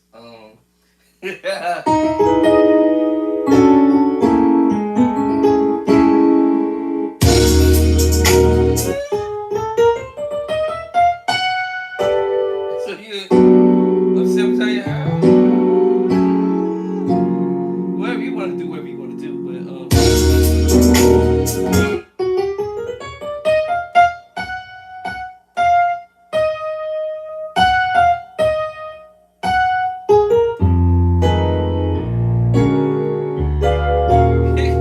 you can jam on this all day. But anyway,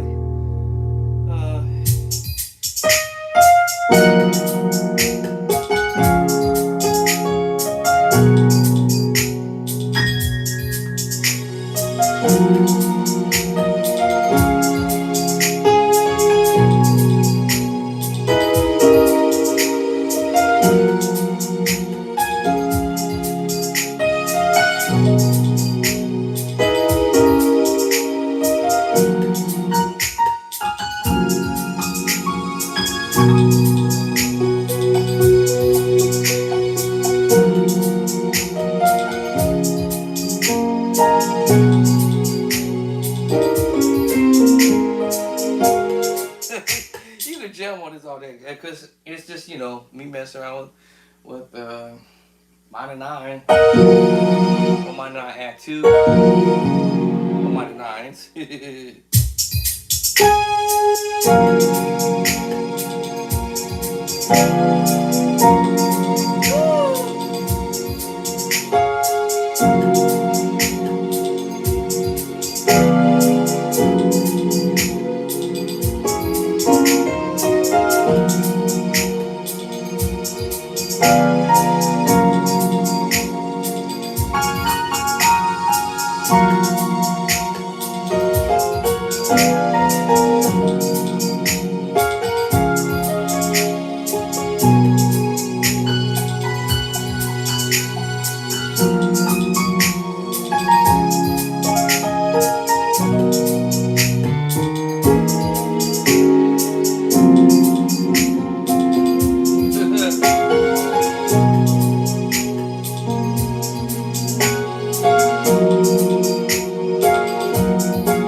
I'll be doing them chords. I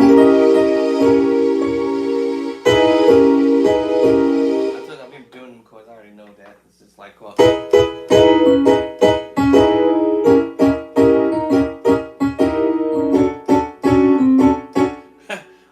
of the musicians did this I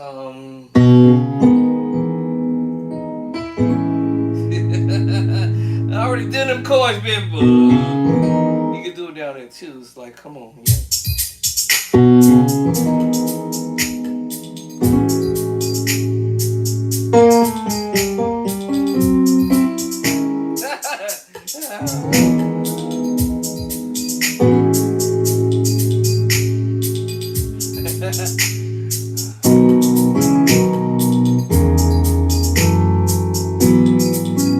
I love you. I love you forever,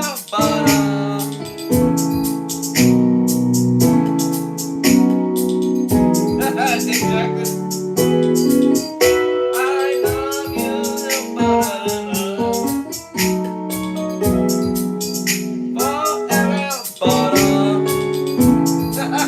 you can do all kinds of stuff.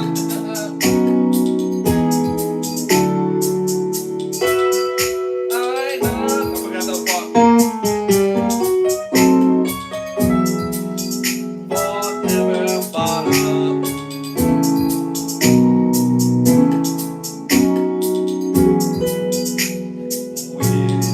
Forever, glory to God. Glory to God. Kind of slow.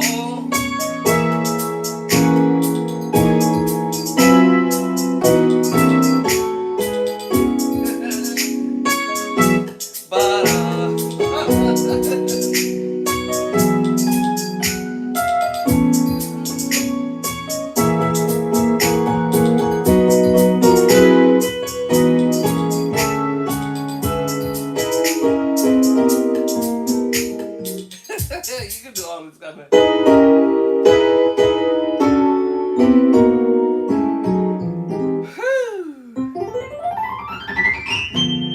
That's practice, y'all. All right, I wasn't planning on going there, but that we just went there.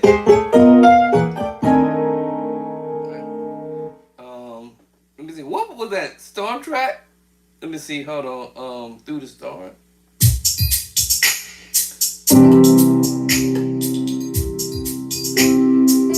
I like this one.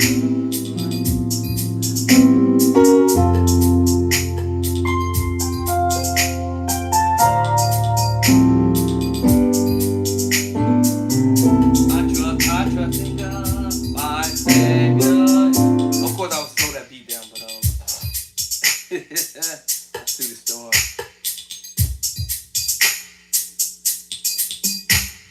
This is a C-dub, in case somebody's wondering. This is a C-dub's tracks or whatever, but let's see, let's get up off of it right there.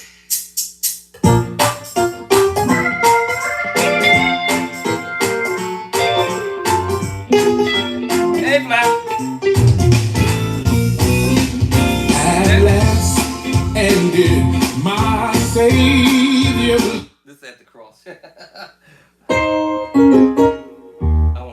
I don't even think I know that stuff. But anyway, so I put stuff in front of me, and then I go and practice on it. And then I'll try to see what I can do with it later, like, for just having fun, doing something else with it, and see what happens.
Anyway, I was trying to think of this other move I was gonna do, but this track stopped.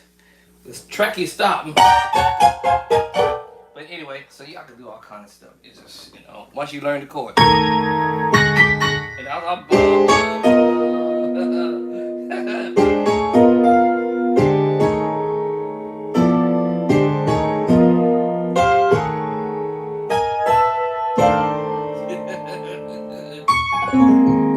this mess up. I don't think I'll be able to go that fast, but that's crazy.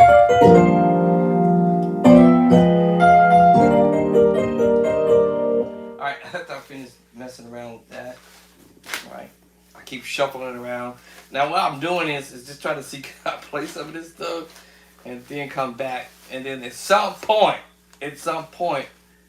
I'm gonna remember some of this. You saw the best of me.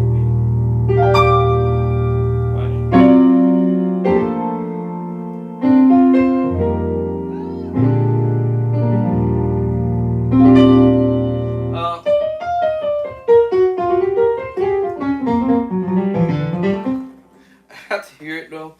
I'm pretty sure I might get a YouTube strike for it. I got one yesterday for playing that other guy's song. I forgot whose song I was doing yesterday. Who was I doing yesterday? A new one. I ain't never heard of it before. My wife sent it to me. Learn that song. Oh, He Won't Fail. Actually, some of that was kind of like to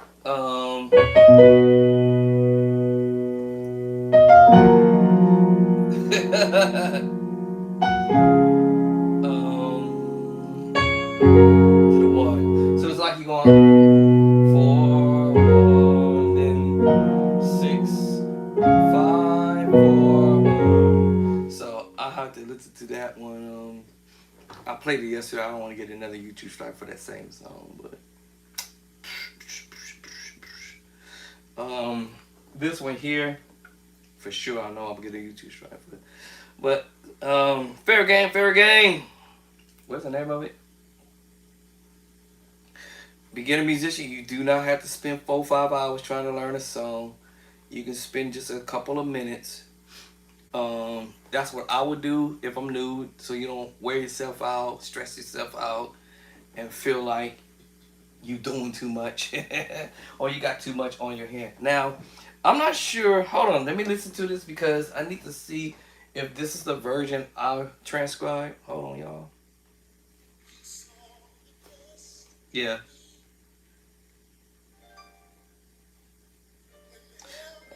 So this is the version. Fair game. I do not own the rights to this music. Fair game. Teaching purposes only. But so He saw the best in me when everyone else around could only see the worst in me. I wish I had a witness tonight. so then.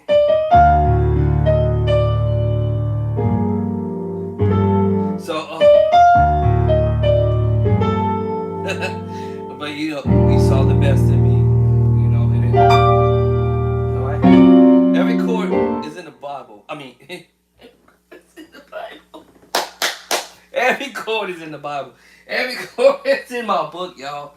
Every chord is in the play by sight in the Bible. In the book of, all right. Every chord I'm playing is the major 9, right? And then he gives you a little sprinkle. And then let me see. We're going to D on that bass. This is D7 sharp 9 sharp 5. I actually put it in the book already. So But so yeah, so you get the D, E flat major 9, little sprinkle. The sprinkle was really G7 voicing, but because he was holding on E flat, the power chord, because he was holding on his chord, and because we're there, it makes you play the E flat major 9 voicing. Then the next chord, D7 sharp 9 sharp 5, but because we're holding on the bass line, but it's a major 7 flat 5 sharp 5. It's in my book. Every chord is in the book, y'all. That's the craziest thing. And then we're going to the G minor 9 11, and then he goes the perfect fourth.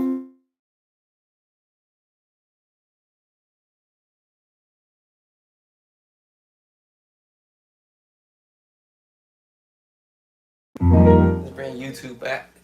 Every time now lately it's been blocking. Every time somebody keep calling me, keeps knocking you guys out. My bad. So anyway, minor 9. All right, her 7/13 chords. Back to the E flat major 9, and then he hit you with this little sprinkle, which is E flat major 9 13. By itself, it's C9 says 4, C9 says 4. But because we're holding that last chord, it makes you play the major 9 13. And then he's gonna hit you with. Now he's playing around the left hand with the D7 voicing. It's a perfect fifth and a minor third. And then when we're doing this, make you play the minor 7, D minor 7. So these are a couple of chords right here. 6 9 C minor 6 9, and then back to the minor 7. And then he's gonna hit to the next chord. So this time we're going to the G minor 9 voicing.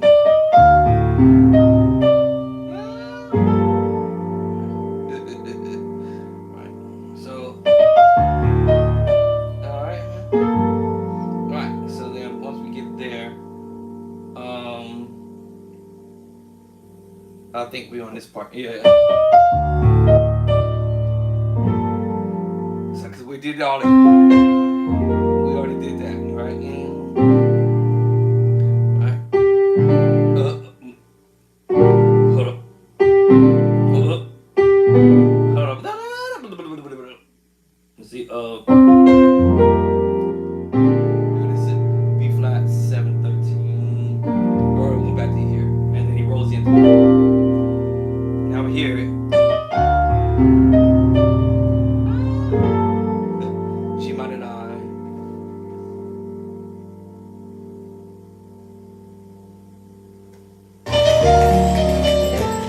Yeah, so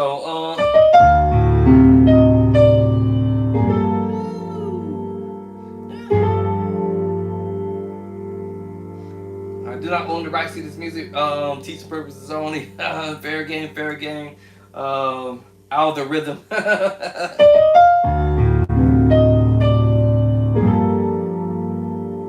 Okay. And then So I had a witness to that. and then and there's the dominant chord I said earlier. I actually have this in the newest book. Alright, I dropped this voicing in the newest book. Actually I also have it in the second book, but with more notes to it. And this time I went ahead and put it in my third book. Which I have. So the C9. And then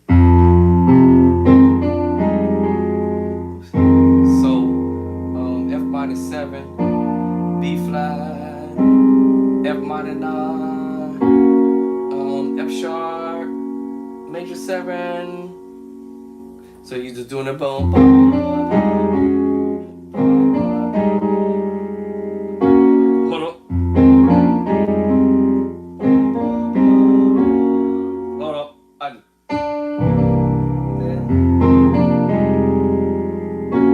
Yeah. So it's ba, ba, ba. And then He saw he saw. Alright, so hold on. the best. So not bad. And then it comes up. Alright, so the move is going back to this, y'all. So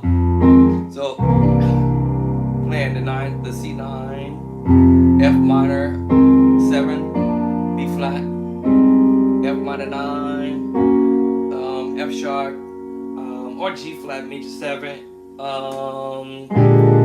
You saw, that's what right there, B flat 7, 13. Back to that. Oh, we missed the other chord. I don't know. Could only see the worst in me. He saw the worst in me. I wish I had a witness tonight. Said he saw. So he saw. So after you do that, he saw. Major 7 flat 5. Every chord is in the book. Every single chord. And then back to the right back to the chord. But this time you arranging up on the board. Same thing, major 9. Same thing. Oh, hold on. Hey. There it is. The same chord, C9 sus 4. He just voiced it up here. Alright. I guess I'm gonna look at this testimony. And then that's when you go on. Let me see how we want to do this one. And then then this one is the one he goes same scenario. So what he doing? B flat. B flat. He's just doing a second version. Alright. Now in the beginning, when we started this out, he keep changing the moves, which is cool because it keeps you on your toes. Alright, so I would say in the beginning when we started this out, we saw the best in me, right? And then up here, right? You heard that. And then you heard this. Right? Right? Keep on checking it out. You gonna move again? Alright, keep it. Alright, you on. Right? And then back inside. And guess what's this move? Remember that. Then he gonna do this again and this move. Right? The other one, now he's doing it different. And so keep you on your toe. And then hitting you this way. And hitting you another way. We saw the best in me. You keep coming around another route. Now here's the other one. Okay. Now he's gonna hit you with this round. What? Now he's gonna hit you from this angle. Right?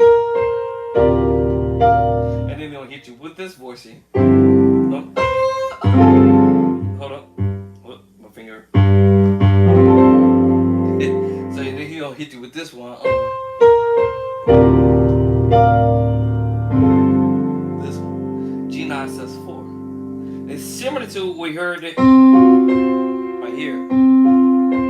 When we was here earlier in the beginning. And then he took you that voice. So he similarly came almost back to it. But if you remember, everything was with the swipe. And then he came. What?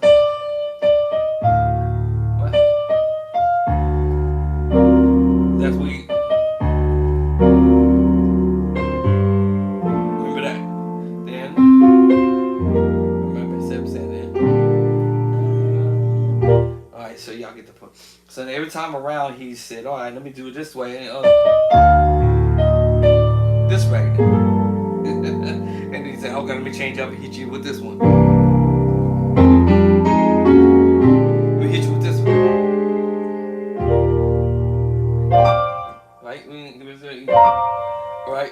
he said, let me come back and hit you with this one. I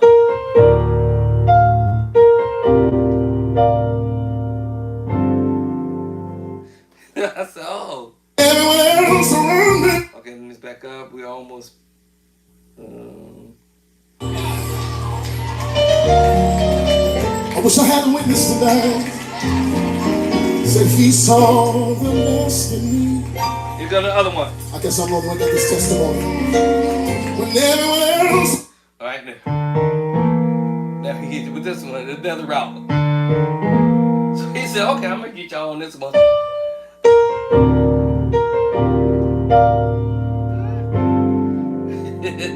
Right, now he going to hit you with this route. All right.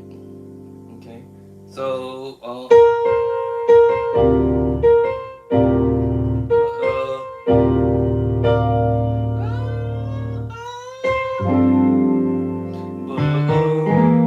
now he gonna hit you this route.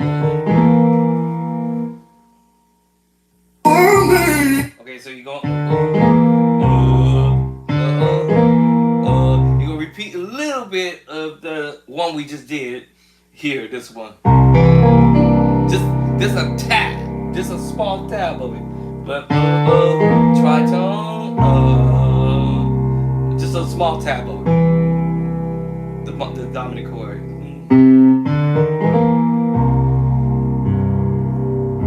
And then now you're going to the F minor chord, the chord we just played a minute ago when we went. Now you're going to come back and do it this way. Right? Now what's the next chord? And then now he's going to sus. F sus. He's changing up. He's like, I'm going to give y'all this one. This one.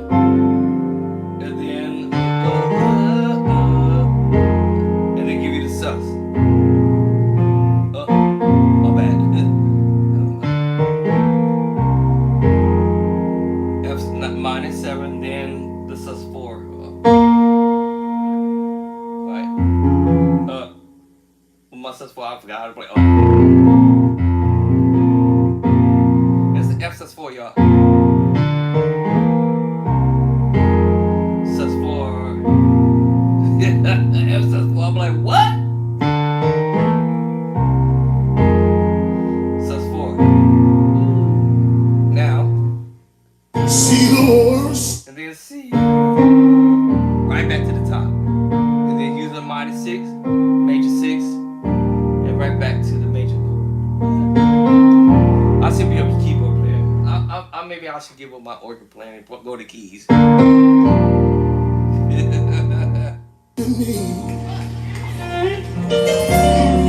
I tell you? Now he coming from another angle.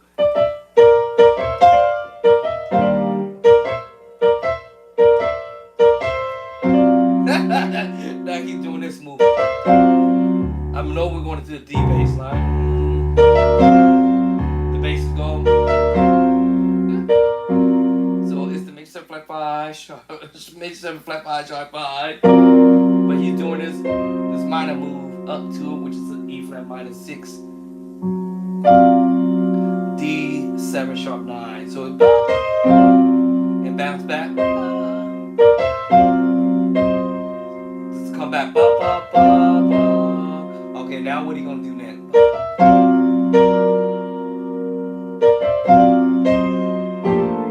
Are we gonna go back to this movement from earlier, major 9, or we're gonna do it this one? I think he's gonna do that one. Because this is the major 9, also we might do the major 9 with the flat 5 flat. Or we actually could do the minor 6 9, G minor 6 9 11. It all depends.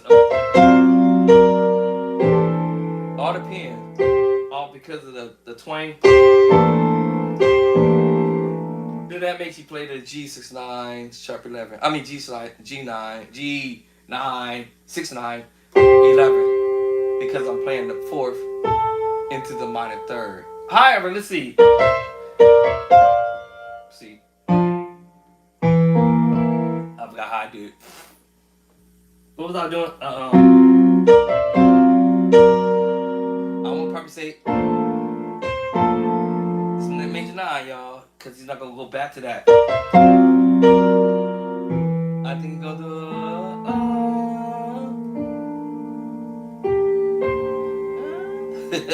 either G minor 6/9 or 11 or see.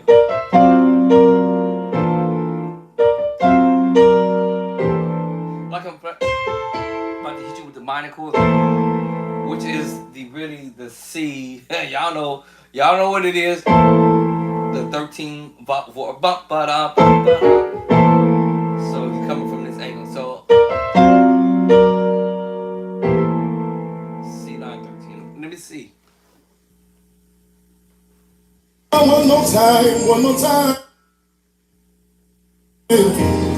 Yeah, so it's right before. Yeah.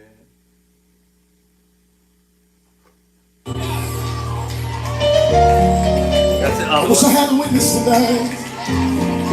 Said he saw the best in me. Teacher purpose only. I guess I'm gonna get this testimony. When everyone else around me could only see the worst in me. Here it comes. Can I tell y'all what? I thought I hear that.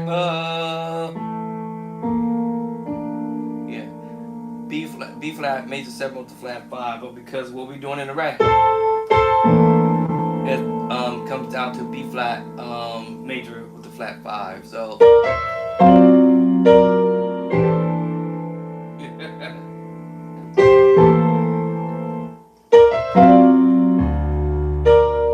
going to G. Oh, actually.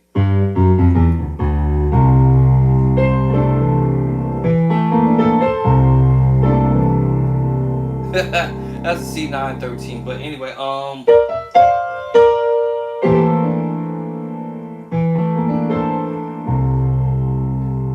that's what I thought. That sounds right. C9 13, y'all. Remember, it's the dominant chord. But anyway, chord wise is B flat 9 with the flat 5. Woo! And then we go into the other one is I think that's the 6/9 was I thought. Because remember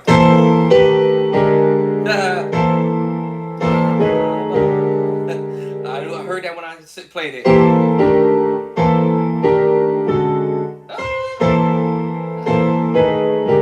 Yeah, it'll jump up. Yeah, so I said so yeah.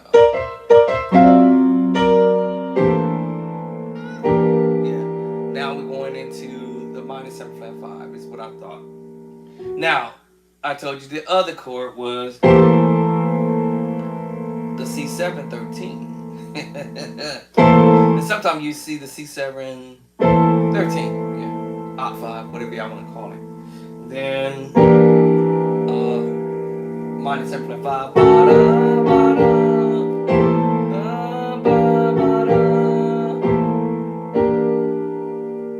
And then I hear him doing this A flat major 7.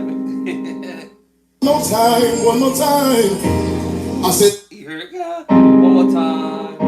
A flat major 7. Of course, I did this version too. Alright, so y'all don't be tripping off of, yes, I did the root position. But remember, you have to do inversion.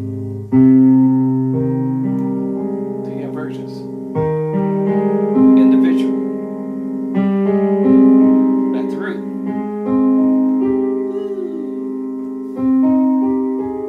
Do the inversion. Alright, so I was really actually trying to avoid having to play these voicings in the book, or actually put them in the book, because I wanted you guys to understand it's already there. Just do the inversion. But I went on ahead and did it anyways. Alright? Do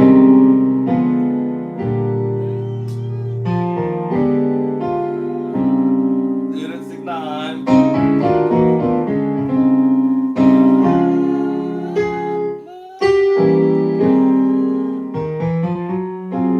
There's a 6/9 voice to get bumped. Man, y'all better stop playing. Y'all better stop playing.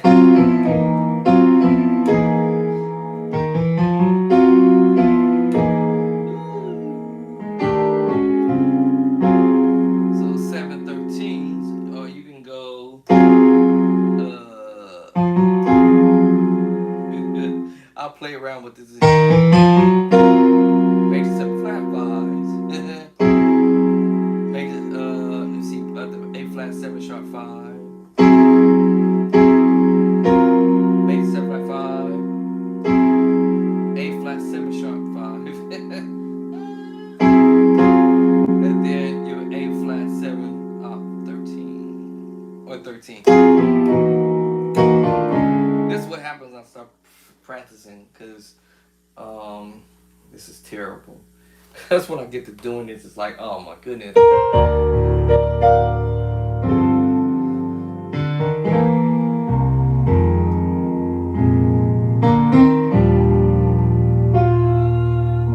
And then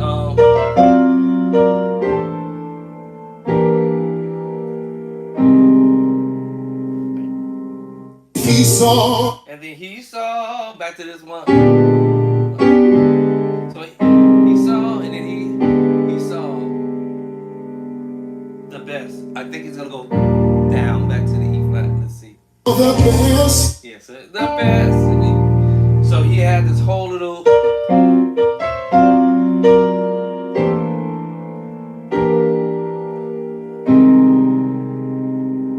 Back to that same chord. And he saw the best. Woo! Every chord is in my book. If you don't get it, you're gonna be lost. And I don't want you to be lost. So go over to Bishop Drayson Clark High Chords and pick up your copy at bishopdraysonhightchords.info.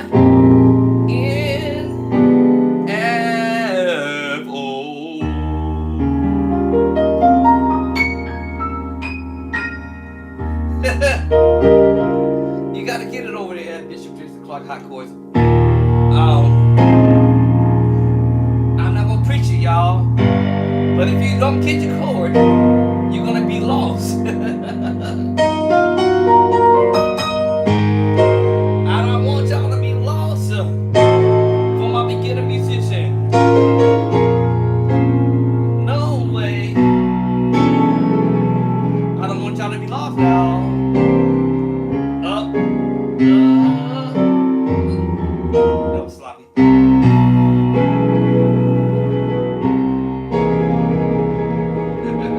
Actually, that was what I was thinking about. Okay, that worked out.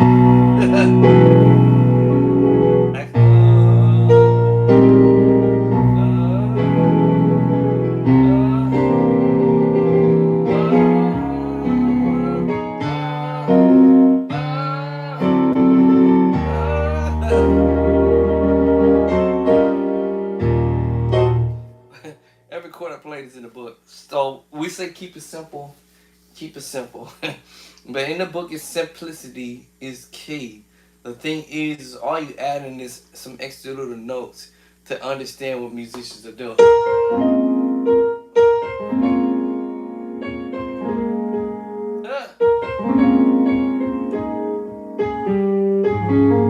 And that's all you're doing is adding notes to the chords, which is A flat, and you just adding a 2 to it. Or we can go sus. It's up to your choice of what you want to do, but if you are gonna play somebody's tune, play it the way you hear it. Otherwise, don't play it. No, I'm just kidding. No, because I have a way of doing things, but if I don't want to play what I hear. So let's see the other part. That was.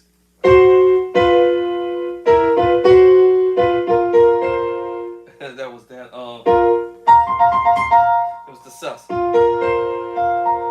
My ears hurt the octave lower, even though I was in the wrong spot. But did y'all notice I found it?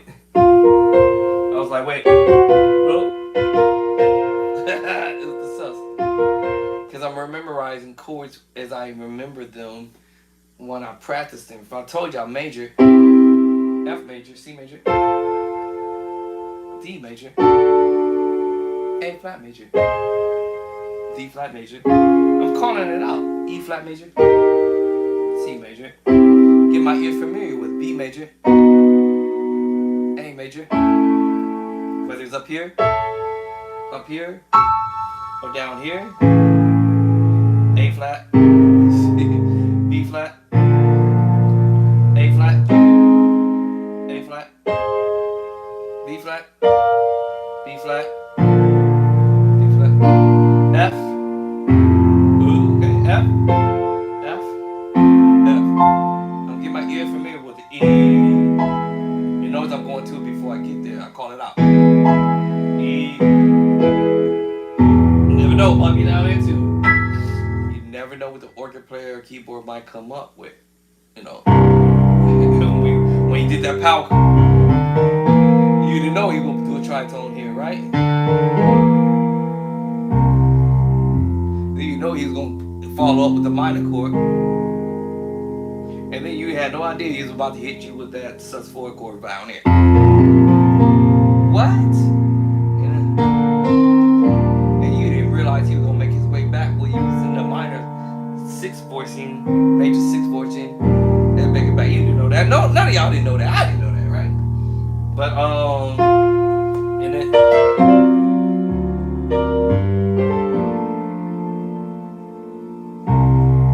y'all hear the voices. Y'all know y'all hear. I know y'all heard it.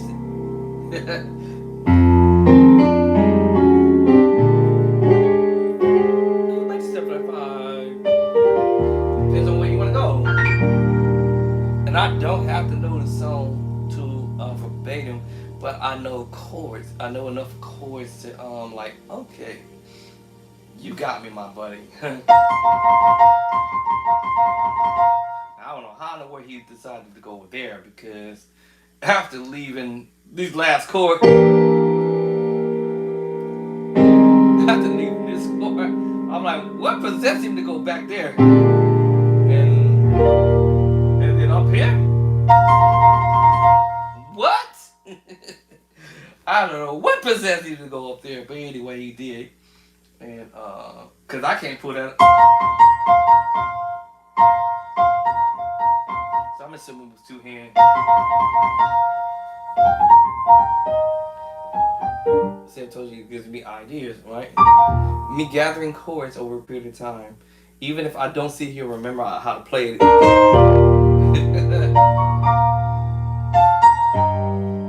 just give me chords.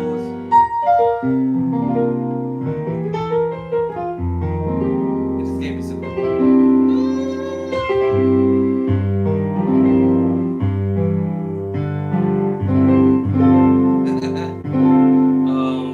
It just gave me ideas. Yeah.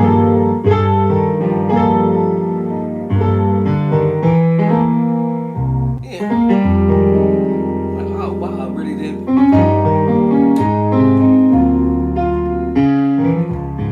It just gave me ideas. I never think nobody would play down here.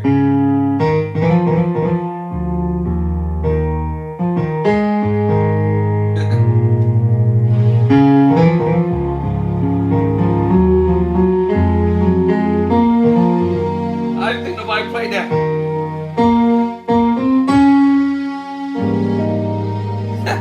You never know what.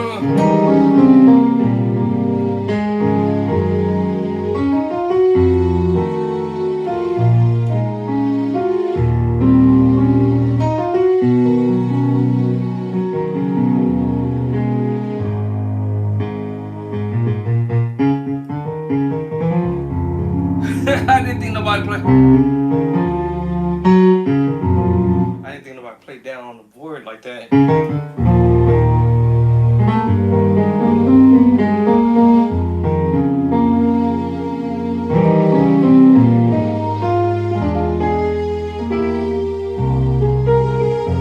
I didn't think nobody played down here like that.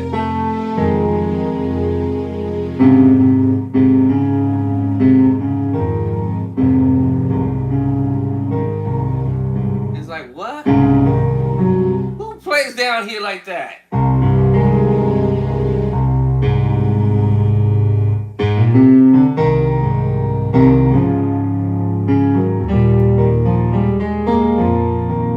Who in the world?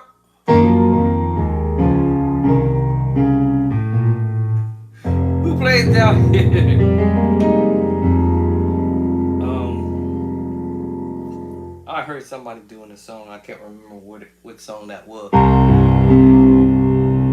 me see. I don't. Maybe it was in A flat.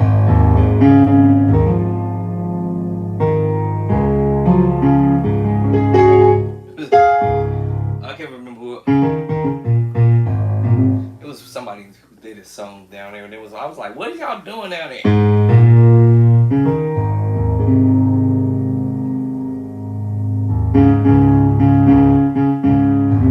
Who in the world playing?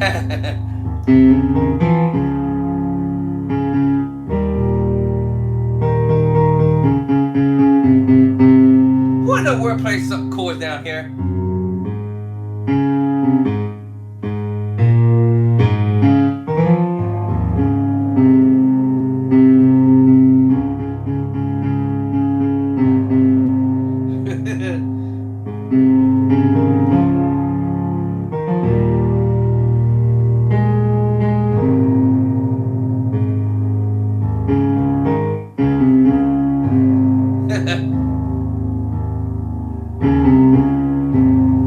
What?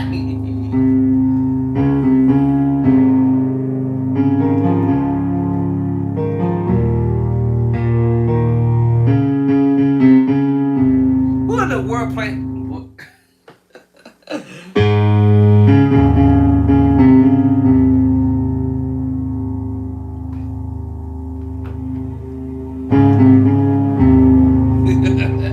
Y'all so saying, I'm like, who in the world would even thought of doing that? But there are people who come up with songs and end up doing stuff way down on the board, and I'm like, what is they doing?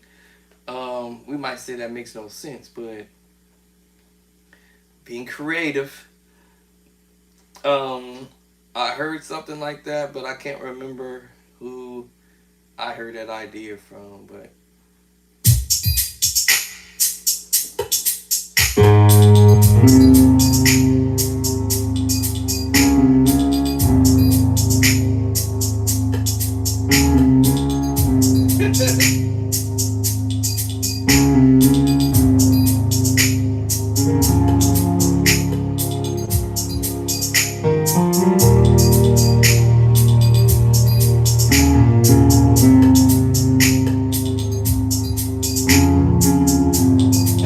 that sounds crazy.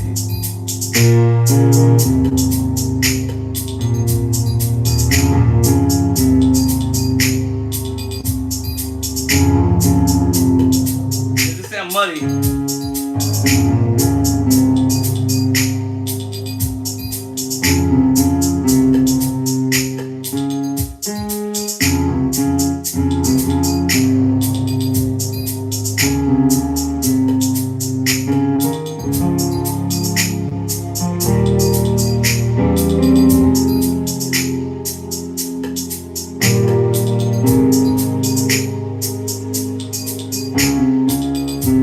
That sounds crazy though.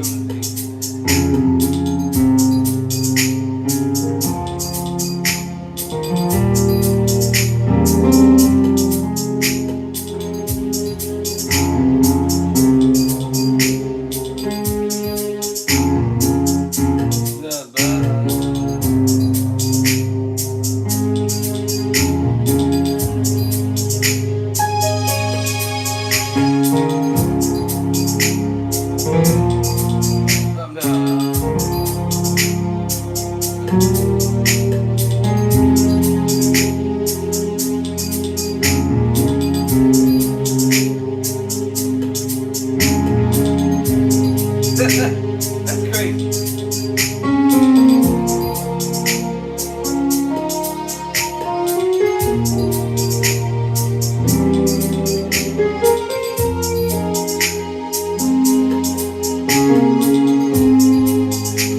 Up here.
That's crazy.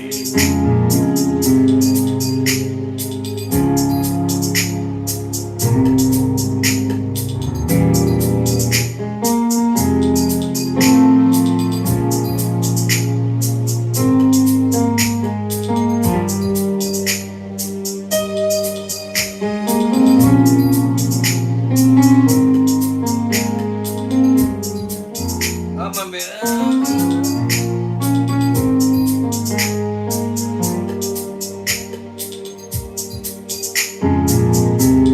That's crazy.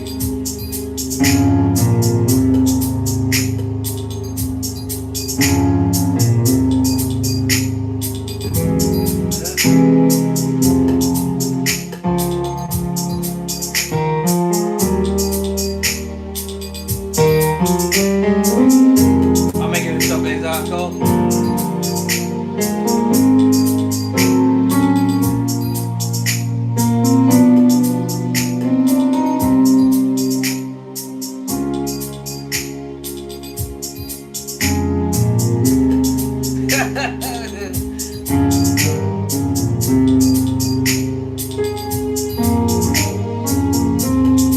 That's crazy to me.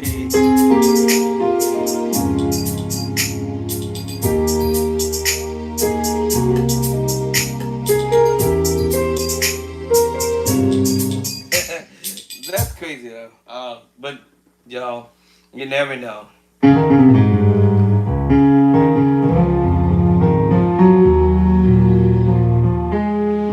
It's you never know who's gonna be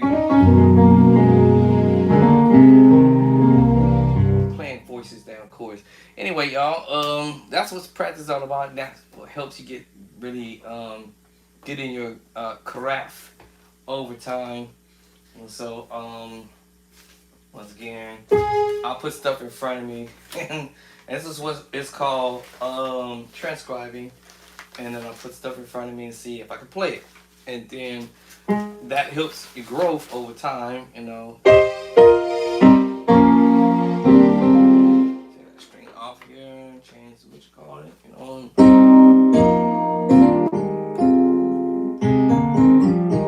Try to read what I write, or play what I read.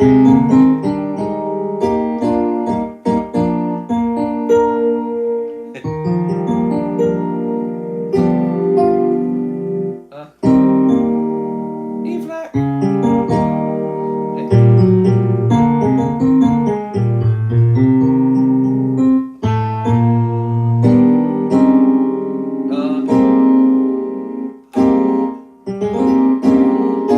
All these chords I put in above.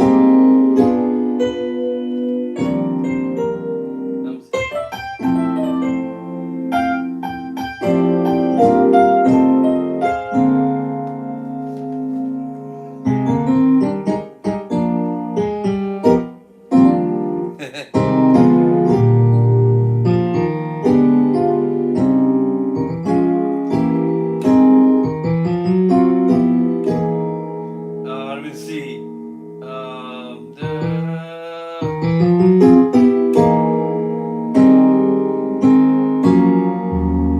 So it must be over E flat. And then let me see. Was it da da? I'm trying to say da da. What is it?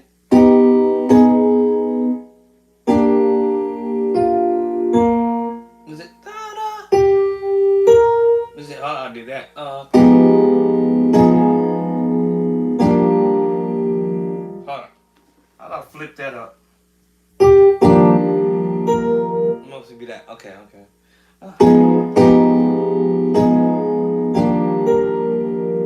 And then how I did this one? Oh.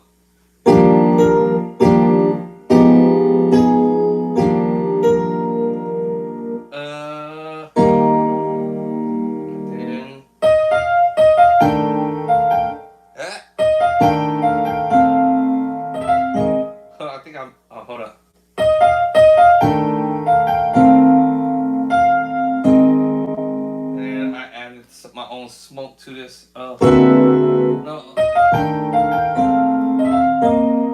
Yeah.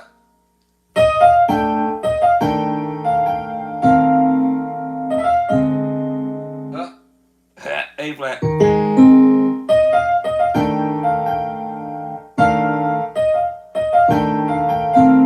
A flat. Try not to throw my smoke in there. I think should I throw my own smoke here? I think let me see, do I want to throw my own smoke here? Let me see, I think I'm gonna throw my own smoke here. Let me see.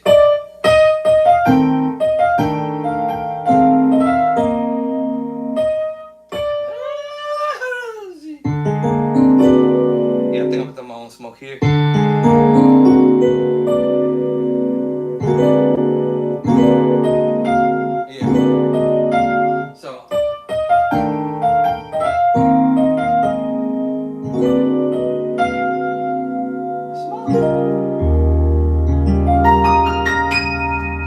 Sometimes I have to throw my own little smoke there because sometimes if I'm transcribing something and I might not like it, then I'm like, let me fix it to my own cup of tea, so to speak. Let me, so.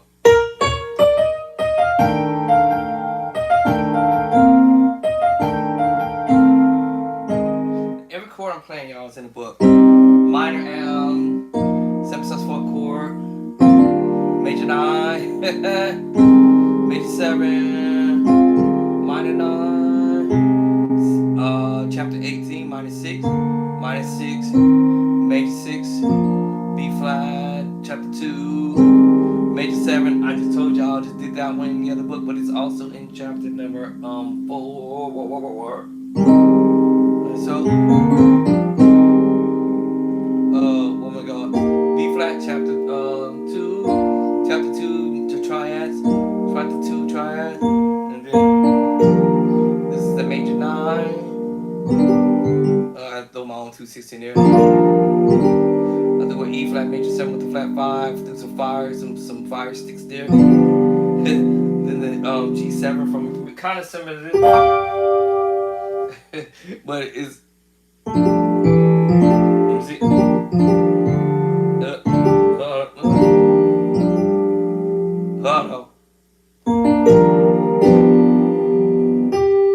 There.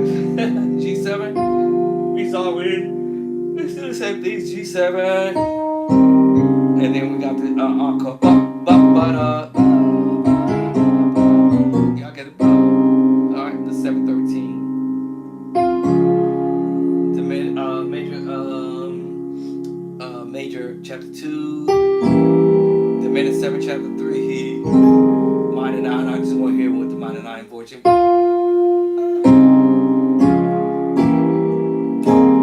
A flat major 9.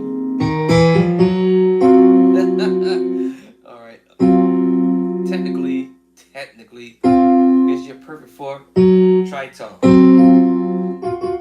But also you might hear the minor 2nd thing. Transpose down. Major 7 flat 5 in the book already, in the very first one and the second one, and we throwing some more over in the third book, my third book. So because there are more than one way to produce the same chord. So I said, let me go ahead and drop it in there. So and then alright, major 7. This is the same chord I literally just played.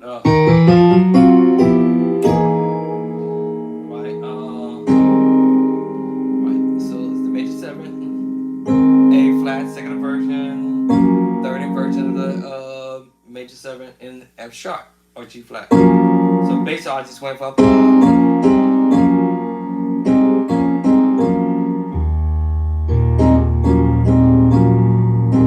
It's like I went from a flat major 9 to an E flat minor 9, even though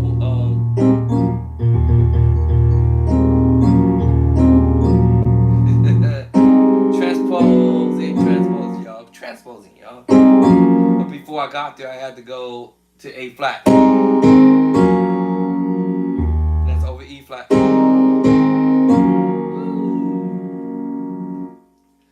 so A flat major 7, A flat. I have to take my hand off the E flat for a second and get back to it. And then the E flat minor 9. And then now we're going to the minor 7 flat 5 in the very first book. I forget what chapter it's in. And then we come up to the minor 7 flat 5, which is also in the same book. It's actually the chord before the minor 9, minor 9 with the flat 5. And then because I forgot what I was doing. Let me see. I'm trying to figure out how I came to ride it in.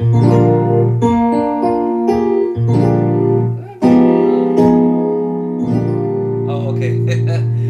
B flat major 6.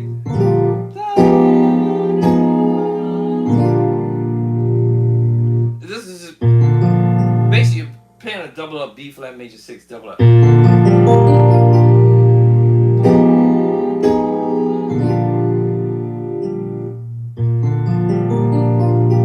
flat major 6 double up. So and then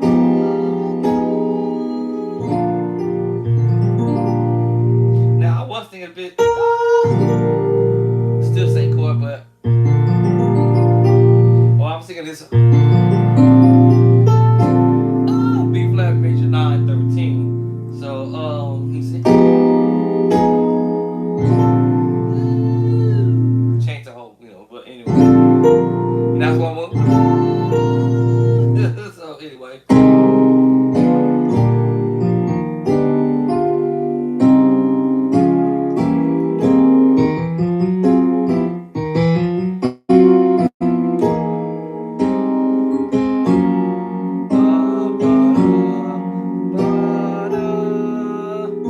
Now we can also go this route, which I'll use. It's called the C minor 9/11. I prefer actually that voice than the C minor 9/11 voice. Even if I drop the B flat in my left hand, it's still be a C minor 9/11.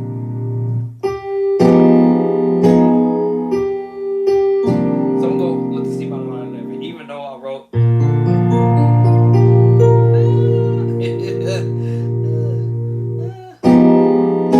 C minor 9/11, and then let me see, and then we get ready to come out of this crazy. See how.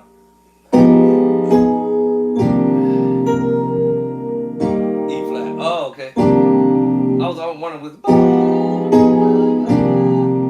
E flat, and then the next move. All this is well, is the 7/13. And my thumbs go bub up. It's back and forth. 7/13 to the major 7 with the flat 5, back and forth. And then we have the 7 E flat 7 dominant chord. So A flat. And then now this is where it was. I don't like that.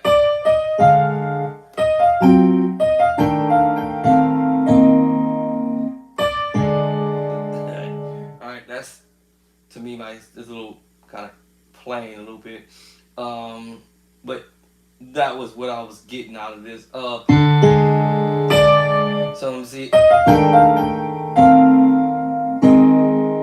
And then actually I played the chord. Actually, I went and played the minor chord. Actually, D major chord. D major chord. Alright, and that is like a D major with a flat 5. But if you can hear it, it sounds so dry. Okay, let's change the tritone. Let's do it again.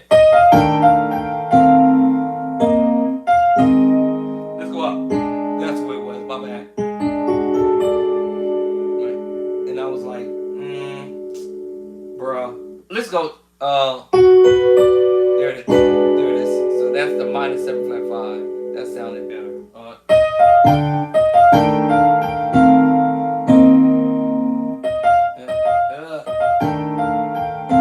A flat.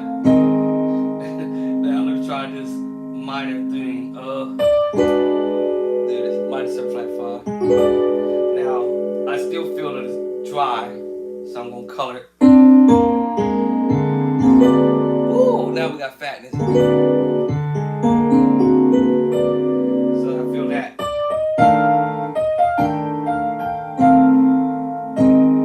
Now we're gonna have the fat. Woo!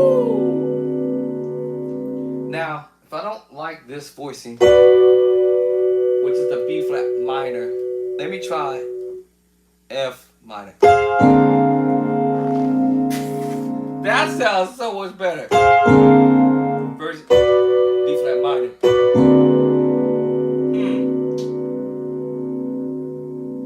That sounds so much better. But it is a B flat minor, unfortunately. But then I switched it to F minor. So let's do it.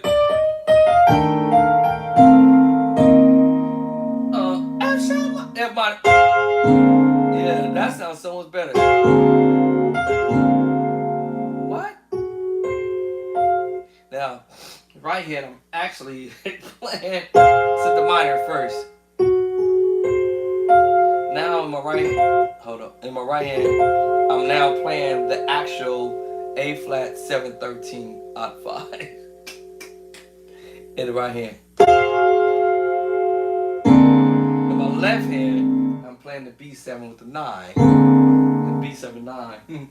And you put these two chords together. That's crazy. It's a D7 sharp 9, sharp 11 with the flat 5. Because now I'm changing the sound.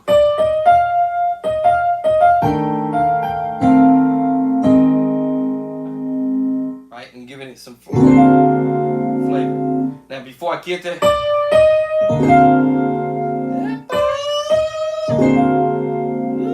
or let's go to mine.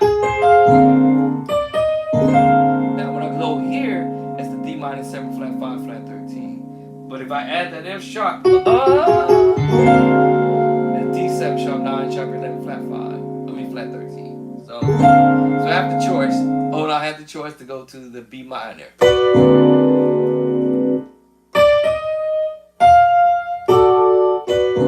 let me see. I'm trying to liven it up.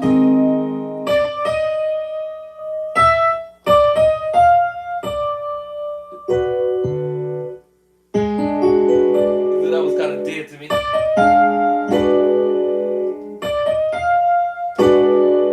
To me, that's dead.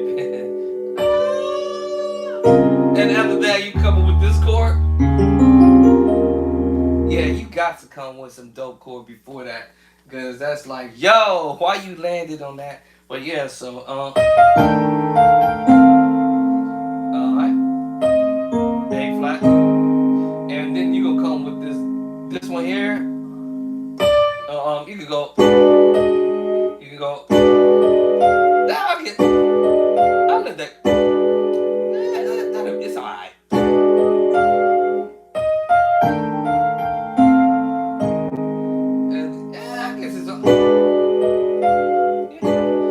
That's alright. It's alright. A flat minor 7 with the flat 5, and then A flat minor 7 sharp 11. Yeah,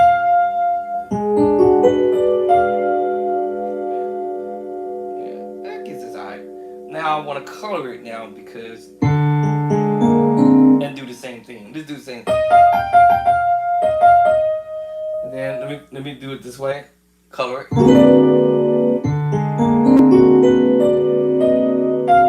Cordy's like, what? I don't know what that is, but that was dope. Cordy can't read it. Alright, now let's see if Ridiculous can read that actually. Cordy's like, man, that sounds dope. I don't even know what to say. Cordy's like, huh? Bro, that was Cordy is like, what, bro? That was sick. Let's see what Meticulous might say. Let's see if Meticulous can interpret this actually. Let's see, so can interpret that. E flat major 7 flat 5. E flat major 7 flat 5 with the sus 2. Remember, Cordy said different. Cordy said this was the F713 op 5. Dickens says major 7 flat 5 with a sus. So I was like, what? Right? Major 7 flat 5. Now, Cordy said F7. and by technically, it's correct for Meticulous, but Cordy is coming from another angle. But it's also the same thing, but saying something different. And I understand I'm on the minor chord, minor, C minor, C minor. So it's like, how come Cordy's reading this as F7? However, let's say it could be technically correct because we have the 1, right? That 1, and we have the 3. And then we have the flat 5, technically. However, and then we have the in the F scale 1, 2. Well, let's go backward. 1, 7, flat 7. So if you kind of look at it, it is saying it is kind of correct. At 13, and then we know at 13 this is 6. 1, 2, 3, 4, 5, 6. Now Cordy's saying E flat major 7 with the flat 5 with the sus 2. That's kind of funny how he's doing it. Right? -6, 4 with the flat 13. Well, okay, we get it, y'all. Now we know this for sure. Both of them are saying A flat. They do agree to this. Alright, now let's get to this one here. Let's do this one first. Alright, so they both agree to this. -7 flat 5. For some reason, it's saying 11. Did I hit an extra note? I don't see an extra note. I don't know why it says sharp 11. So let's see some A flat with a sharp 11. That will be the 4, which is technically correct. For some reason, Cordy is saying A flat major 7 flat 5, but no sharp 11, which technically, both are correct, but there is a sharp 11 in here because of 1, 2, 3, 4, 5. I'm sorry, 1, 2, 3, 4 sharp. So that is correct. So it was A flat minor 7 with a sharp 11. Now let's see what the other crazy. Right, so now we have the A flat -7 sharp 11. Both of them agreed to that, the same thing. That's funny. Let's see what they agree to this one. And Cordy said, I don't know. Yo, that's, you got me, bro. Now, -7 with the still the sharp 11. And then remember we said, oh wow, we didn't say, but then we had the 6. 6, 7. And the 6 got flatted. So, right, so let me see, what my other finger doing? Yeah. Alright, so A flat minor, sharp 11, 13. 13 is at the top of my finger. 13. Sharp 11. 13. And then, of course, we said the flat 5. And that will be... Hold on. I lied. Let me do that again. We have the -7 with the sharp 11. Now, the sharp 11 will be the 4. 1, 2, 3, 4. 4 has the back. That is in my right hand. I lied again. Hold on. It will be in my left hand. Sorry, y'all. It's in the right hand. In my left hand. Because 1, 2, 3, 4, sharp 11. And then the 13 is at the top of the finger. Okay, now where's my flat 5? 1, 2, 3, 4, 5. Okay, so my flat 5. Now it's funny though. I'm saying this, y'all, but it's funny because the flat 5 and the sharp 11 is the same note. For sharp 11. And then if you do again 1, 2, 3, 4, 5, flat 5 has that back. So it's like having the sharp 11 and the flat at the same time. I was like, what? Sharp 11 and flat 5, because flat 5 is the same note. What? Yeah. So A flat minor, sharp 11, 13, flat 5. All right, where am I at? I have lost what I was doing. What was I doing? Yeah. So now I said, let's change it and add my little 2 cents. Let's start with this one first. All right, so start it this way. B flat 7 9, right? Right here I said B flat minor, right? That chord is like, what? Chord is lost. All right, it's okay. So basically, because we have the D on the bottom, I'm playing the augmented chord, right? So it's a D augmented with the 13. 1, 2, 3, 4, 5, 6, 6. That's my 13. Oh, I forgot what I just played. And the 13 is in the right hand. Just those though. And then also, because we're in the D scale, then we have the flat 5. So that will be 1, 2, 3, 4, 5. Flat 5 is in my left hand. Right. So D augmented 13 with the flat 5. Now. All right, in the scale we know it's D1 and then the 2, and the 2 had became flat because of the direction we going, right? 1, 2, pass that back. Good.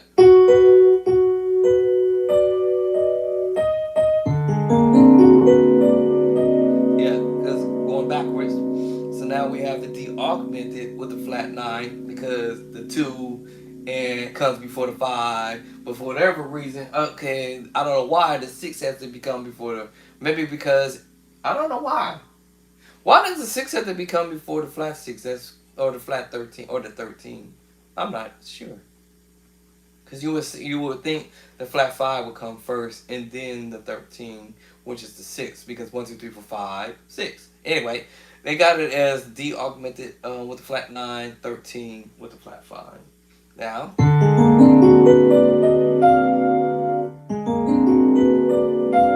it's the same chord. All I just was move just the F.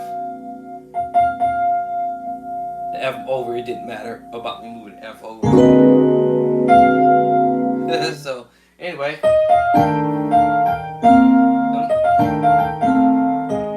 And then throw my little. Okay, I lied. When I moved the up to the F, they gave me now the sharp 2, now the 9. Remember we had the flat 9, 13, flat 5. Now it's now flat 9, sharp 9, 13, flat 5. Because 1, 2, 3 has that back, sharp 2, and then we had the flat 2. And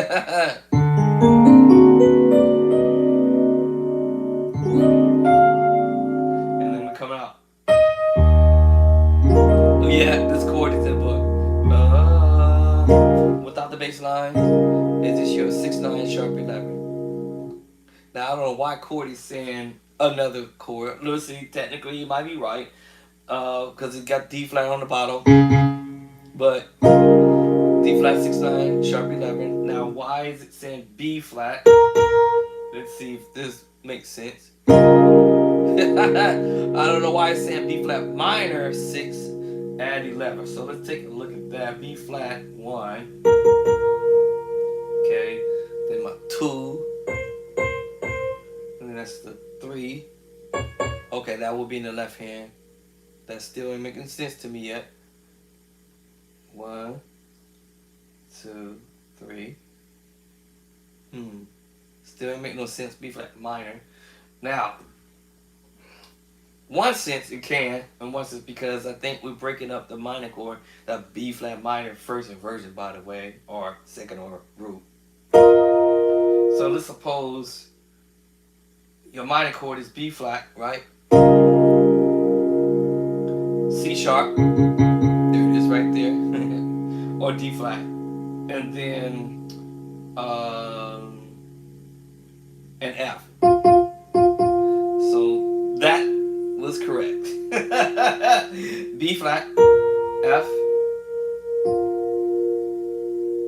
and D flat. This is B flat minor, so it was correct. Okay.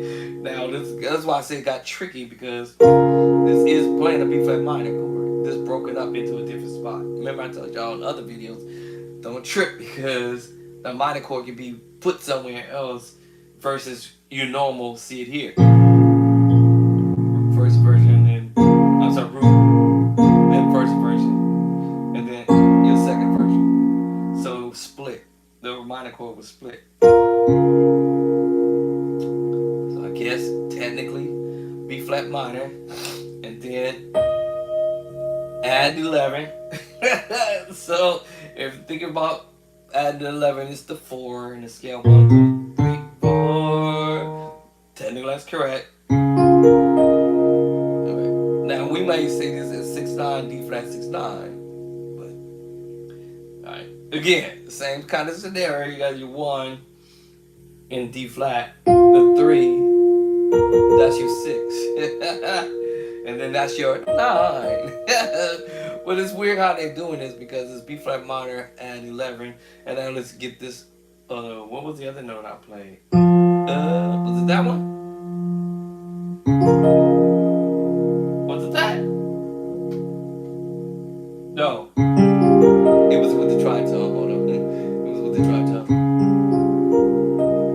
So then that meant now the 6 in B flat. 1, 2, 3, 4, 5, 6. That's crazy. So you have to think of the B flat. You have the 6, and then your 2 became sharp. Or they might say at 9 or whatever, but that changed everything, because now it's just weird how they do it. Alright, so anyway, so that's that. That's pretty much the end of this. And then he goes, no, he goes, how's it end?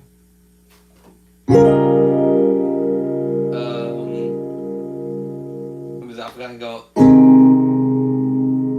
No. Okay, I forgot how it is in.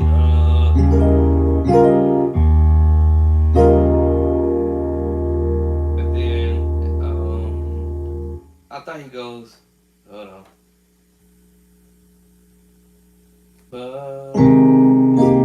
I forgot how he ended. I thought he go. I thought that's how you ended it. But let me see. I wrote down. And then I wrote E flat.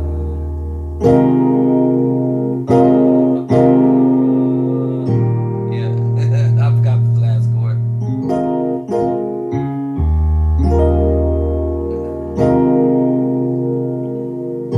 That's how he actually ended it. Alright, y'all. This is your boy Bishop Drakes the Clark, aka.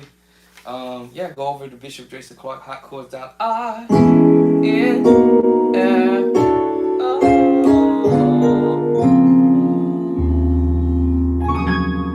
Get y'all a copy over there, y'all. It's 4:30. I'm gonna shut down just a little earlier so I can grab me something to eat and chill out. And let these quads marinate in my spirits. But I pretty much did the whole thing. Yeah. So I'll wrap this back around underneath here. and then I'll keep on, keeping on, and then I'll go and do this next move, Jason White. You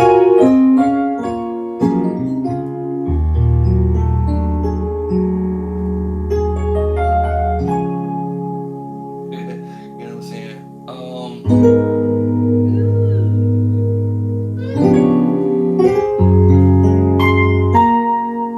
All these chords is wrapping around the same chord, y'all. You're gonna hear the same chord. All because it's another musician. Different name. Different musician name.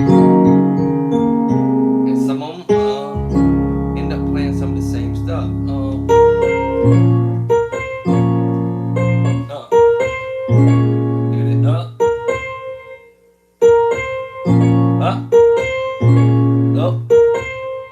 There it is.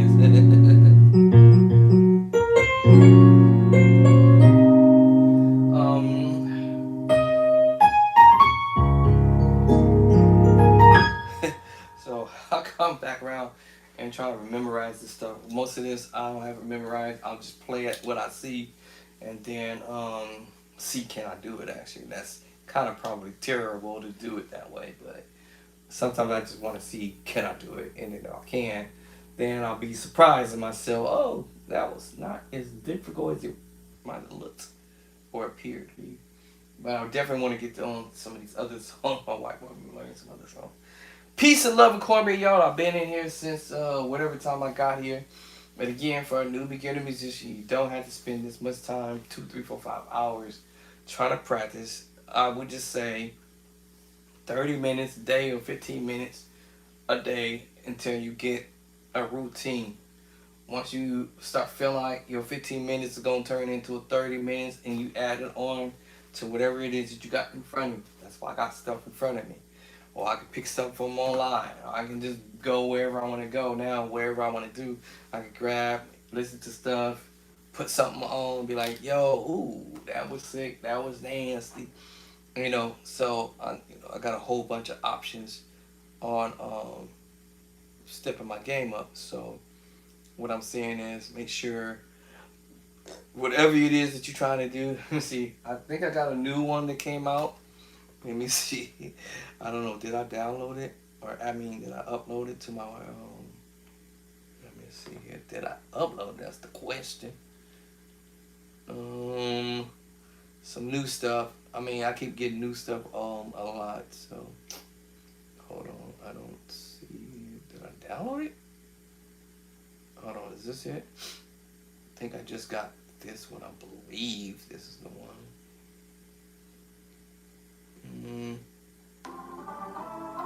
Okay, yeah, that's nasty. I think I just got this one the other day from my analytic.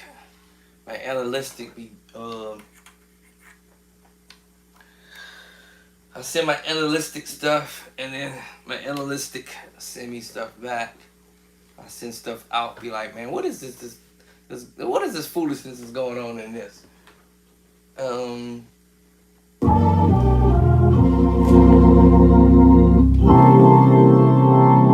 Hold on.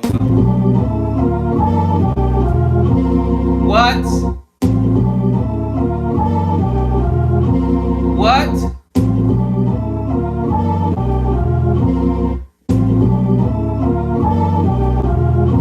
That is crazy.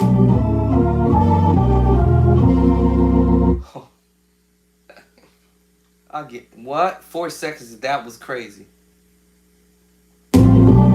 Da-da. Okay, I hear that in my head. Hold on.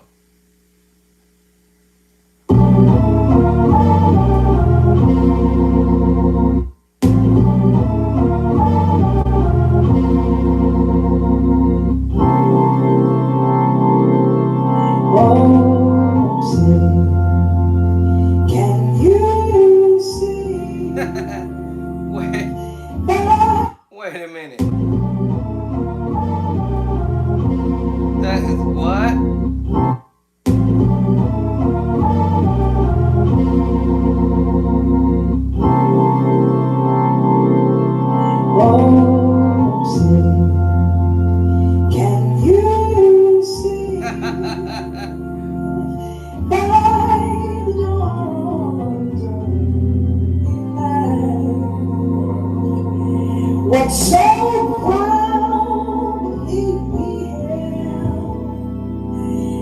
Twilight's last gleaming, whose broad stripes Wait, oh, could you get out of my way?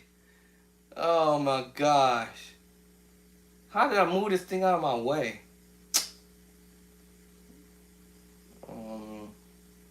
This thing is in my way.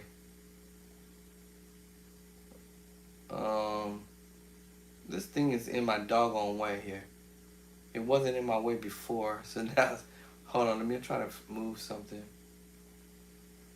I can get this out of my way.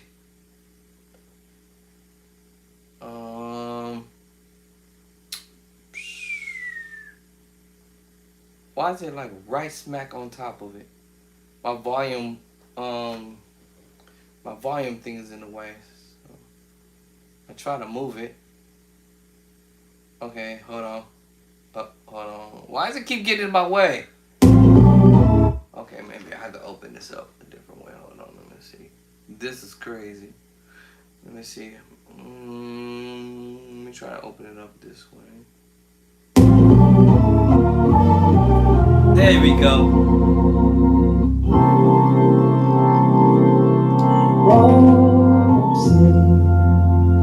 can you Yo, this. Hold on now. Hold on.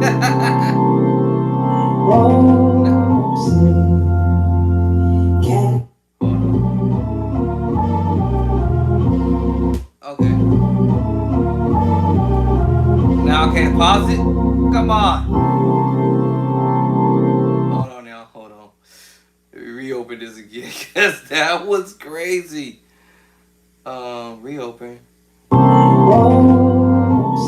Why is it? can you see? Okay, I might have to do that. Oh, okay. Alright, so hold on. It's because of the way I'm programming it. Let me see. That movement was sick. That's Kim Burrell sound like, I think. I'm trying to get up off of here. Hold on. That move was nasty. So we got the first chord. F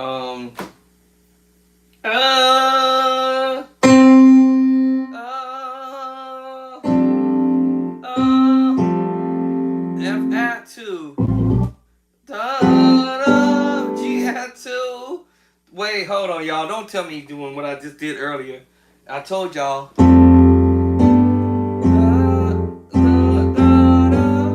Baseline, let me see. Hold on. Okay, so that bass line, that is wicked. Hold on. I feel like I'm.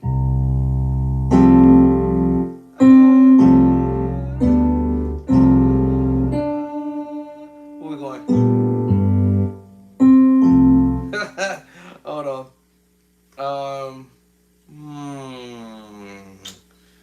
Should I open it up in my other? Cause that was crazy. Why is it not playing? Do I have to open up in another program? Okay, so F to G, B flat. Hold on, y'all. Hey, come back here, Knuckle. B flat. So it's transposing. Stop this.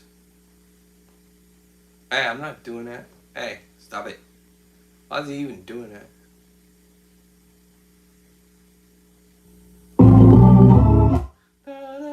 Okay, I missed one chord break before he got the B flat. Then. I knew what he doing. Major 7 flat 5. Hold on, y'all. Let's go back to the first one. I swear I hear him doing this.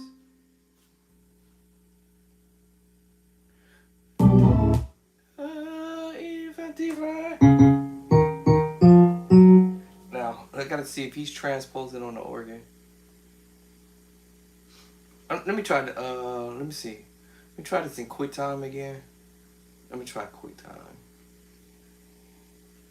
Now, would it let me move this thing over? Oh, cool. Whew. I was like, why this thing won't let me move? All right. Okay, now it should let me play. Hold on, I gotta move it. Where else can I move it to? Guess I'm moving up here. Okay, so I'm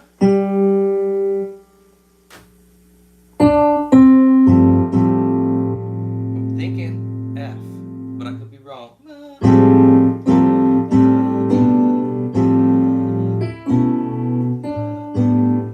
Because we played the chord before. So let me see. Catch that bass line. Catch the bass line because he's playing.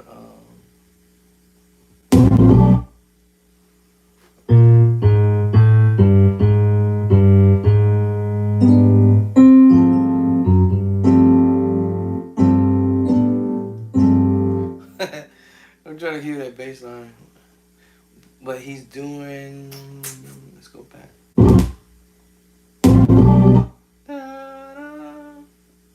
And so he's going to C, F. Hold on. The first one was F. So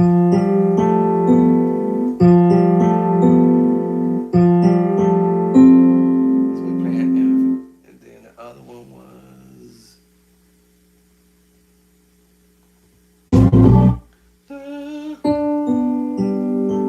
G at 2. And then the A.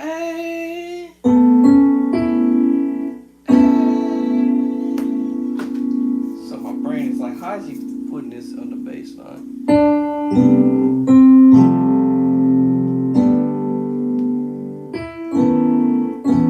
Okay, so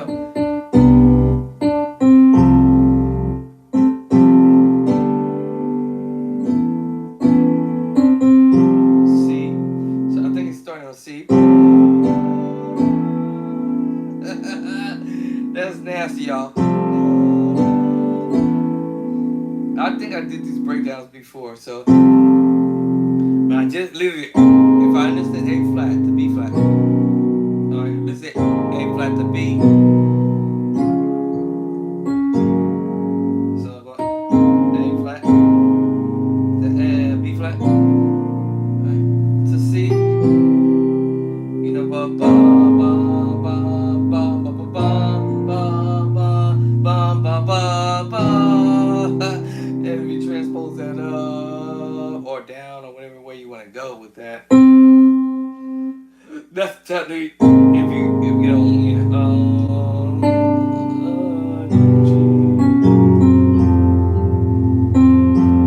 right, F at 2, G at 2, so that's the bass line. F to the G to the A to the, I think it's gonna go to B flat. Do this on the organ, y'all. That'd be crazy. Yeah. So you just go on the bass line. I got a stuck note. So F at 2, G at 2, A at 2, B flat. Alright, let me go back here. Yeah. I'm gonna. So what did he go to?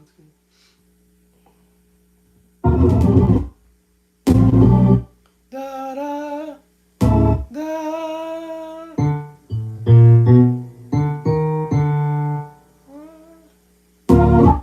Let me see. Missed it. He's moving fast. See when he goes to A, I think he's gonna. Yeah, there it is.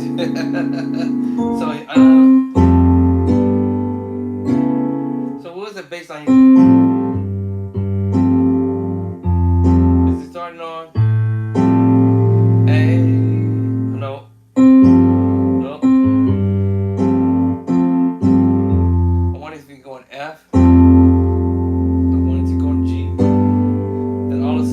up to A, baby.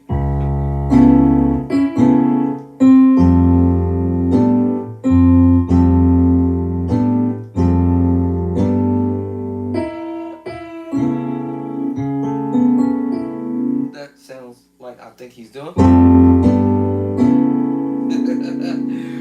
hold on. I like to do this on the keyboard for a second.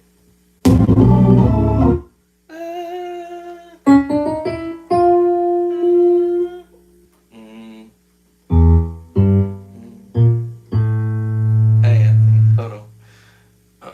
I might do this on the organ, y'all. Give me a day or so. I might.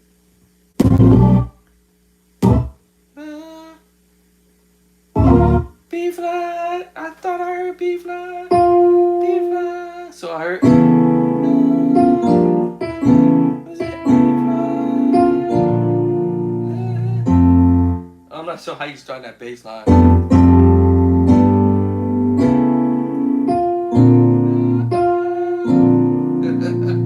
Somewhere like that. That's dope.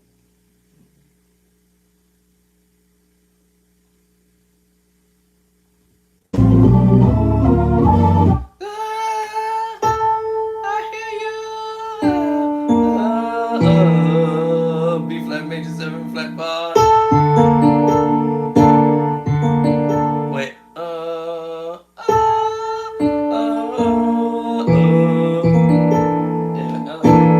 I don't know how he's doing these, but whatever the bass line.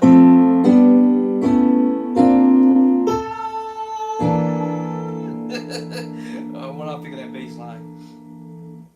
Okay, hold on, y'all, because that's nasty. That nasty, y'all. So after the A, B flat. I thought he come.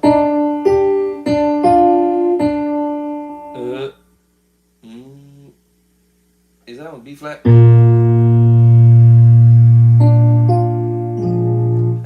Sound like I hear him going to B flat. Yeah, you go to B flat. And then.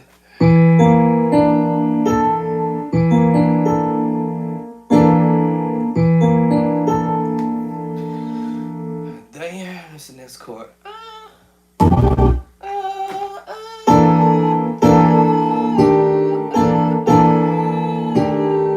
He transposed.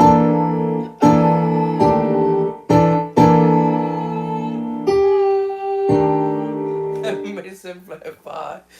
Alright, that's gonna be interesting to play on the organ.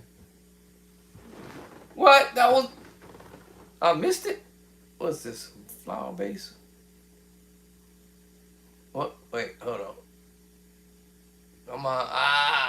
Come on. There we go.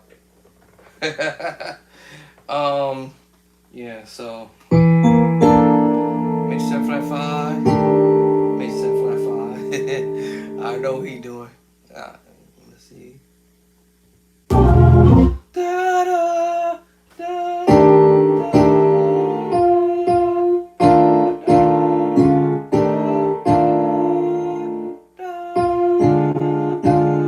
That was the other one. It's I heard the other one. Let's see. Right before you playing so fast, it's like slow down, my brother.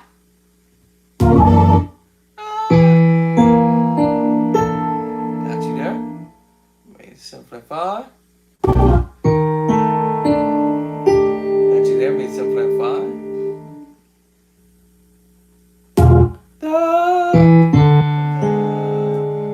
See? Yeah. See?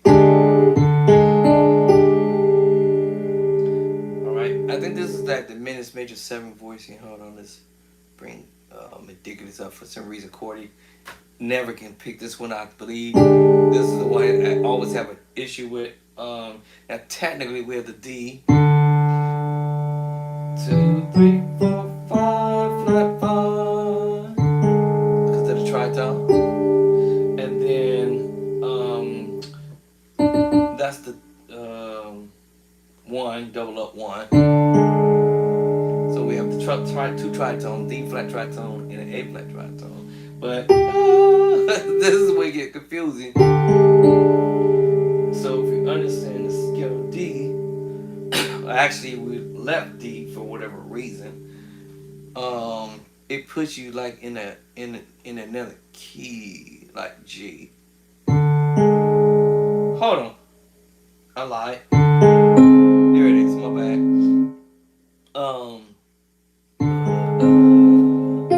There it is. And this is the minor 7 flat 5. So I said, oh, okay. So after we did all these major 7 flat 5, major 7 flat 5, and then he said, okay, let's go to the minor voice.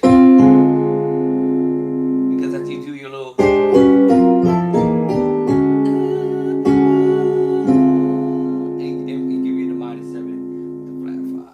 I gotta do this on the organ, y'all, because that's nasty.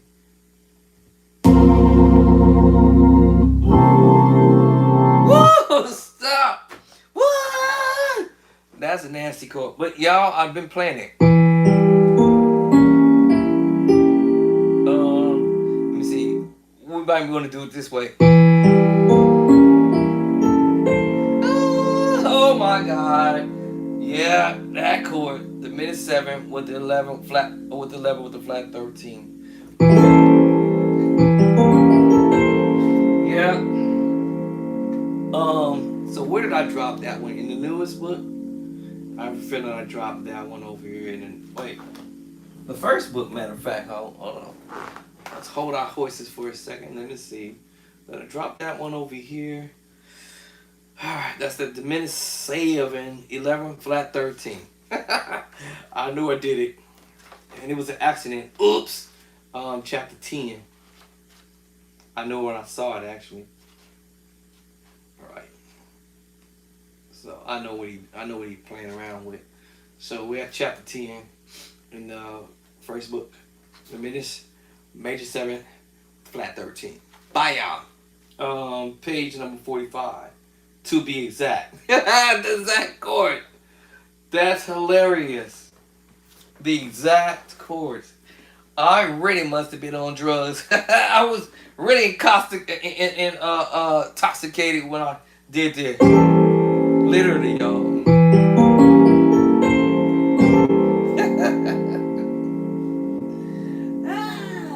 Yeah. I was real sick back then when I was putting this book together, and they had me on some drugs, and I was sitting here, some medication, and I actually really did this in the book. A lot of this stuff I don't even remember I did it. Now that I saw this, I said, you know what? This chord is in the book. Yeah. Chapter number 40. I told y'all, you gotta get the book. You never know what these our favorite musicians, dope musicians, might end up doing. So I try my best to try to put out what they won't show us how to do it. I don't care if y'all want to keep begging folks. I'm not gonna be begging nobody nothing, right? I'm just gonna, if I ask, hey man, what was that you played? Oh man, blah, blah, blah, blah. Oh man, hit me in my DM. Bro, I've been hit you in your DM and I ain't heard from you for like a year, 2 years, 3 years, 4, 5 years, and then now all of a sudden I'm playing the chord. Now y'all mad. Why you mad? Why you upset? It ain't your chord. You should have showed me then. You should have showed me then. It's been stingy, right?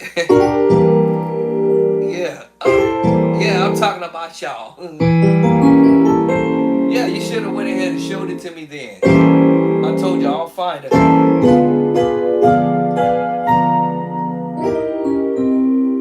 I'll find it. That's only because again I'll be practicing. 5 o'clock, I gotta go. Let me go. So y'all, I'll see y'all on the next videos. And I think I stopped at chapter number 20. Hurry. HTML 1 Apple. Oh, 19. Alright, I'm over here at chapter 19. And I'm over here and I'm talking about me, myself, and I. I'm over here dropping these chords like it ain't nobody been in this. So, you want chord, and you want to sound like the pros, you want to be dope, know, come and see me. I got y'all. You want to sound dope? I got you, right? You want to get them pro chords and dope chords and stuff these guys be doing? Alright, go over to Play by Sight. Alright, Bishop Drayson Clark, hotchords.info.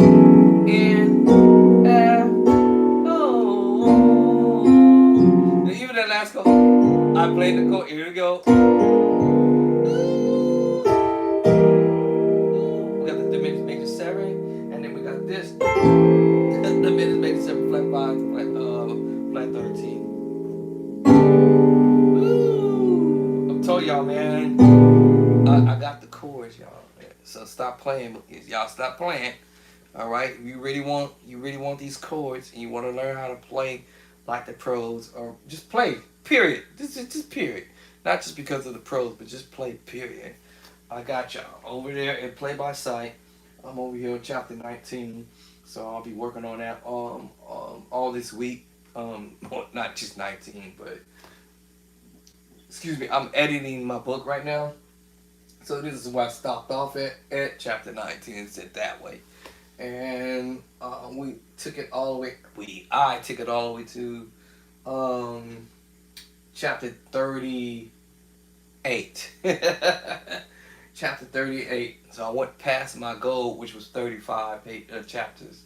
So chapter 38, we got it all the way to chapter 38. If I get inspired, I might do 39 and I might get a 40 in there.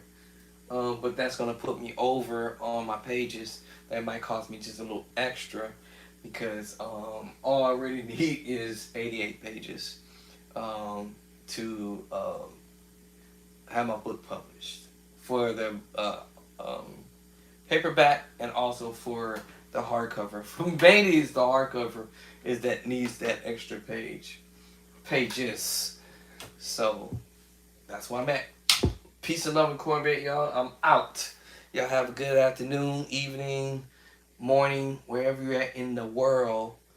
Have a good one. I'm going to go grab me something to smash on. Let these chords marinate in my spirits. Listen to this stuff, maybe. Yeah. And come back. Peace and grease.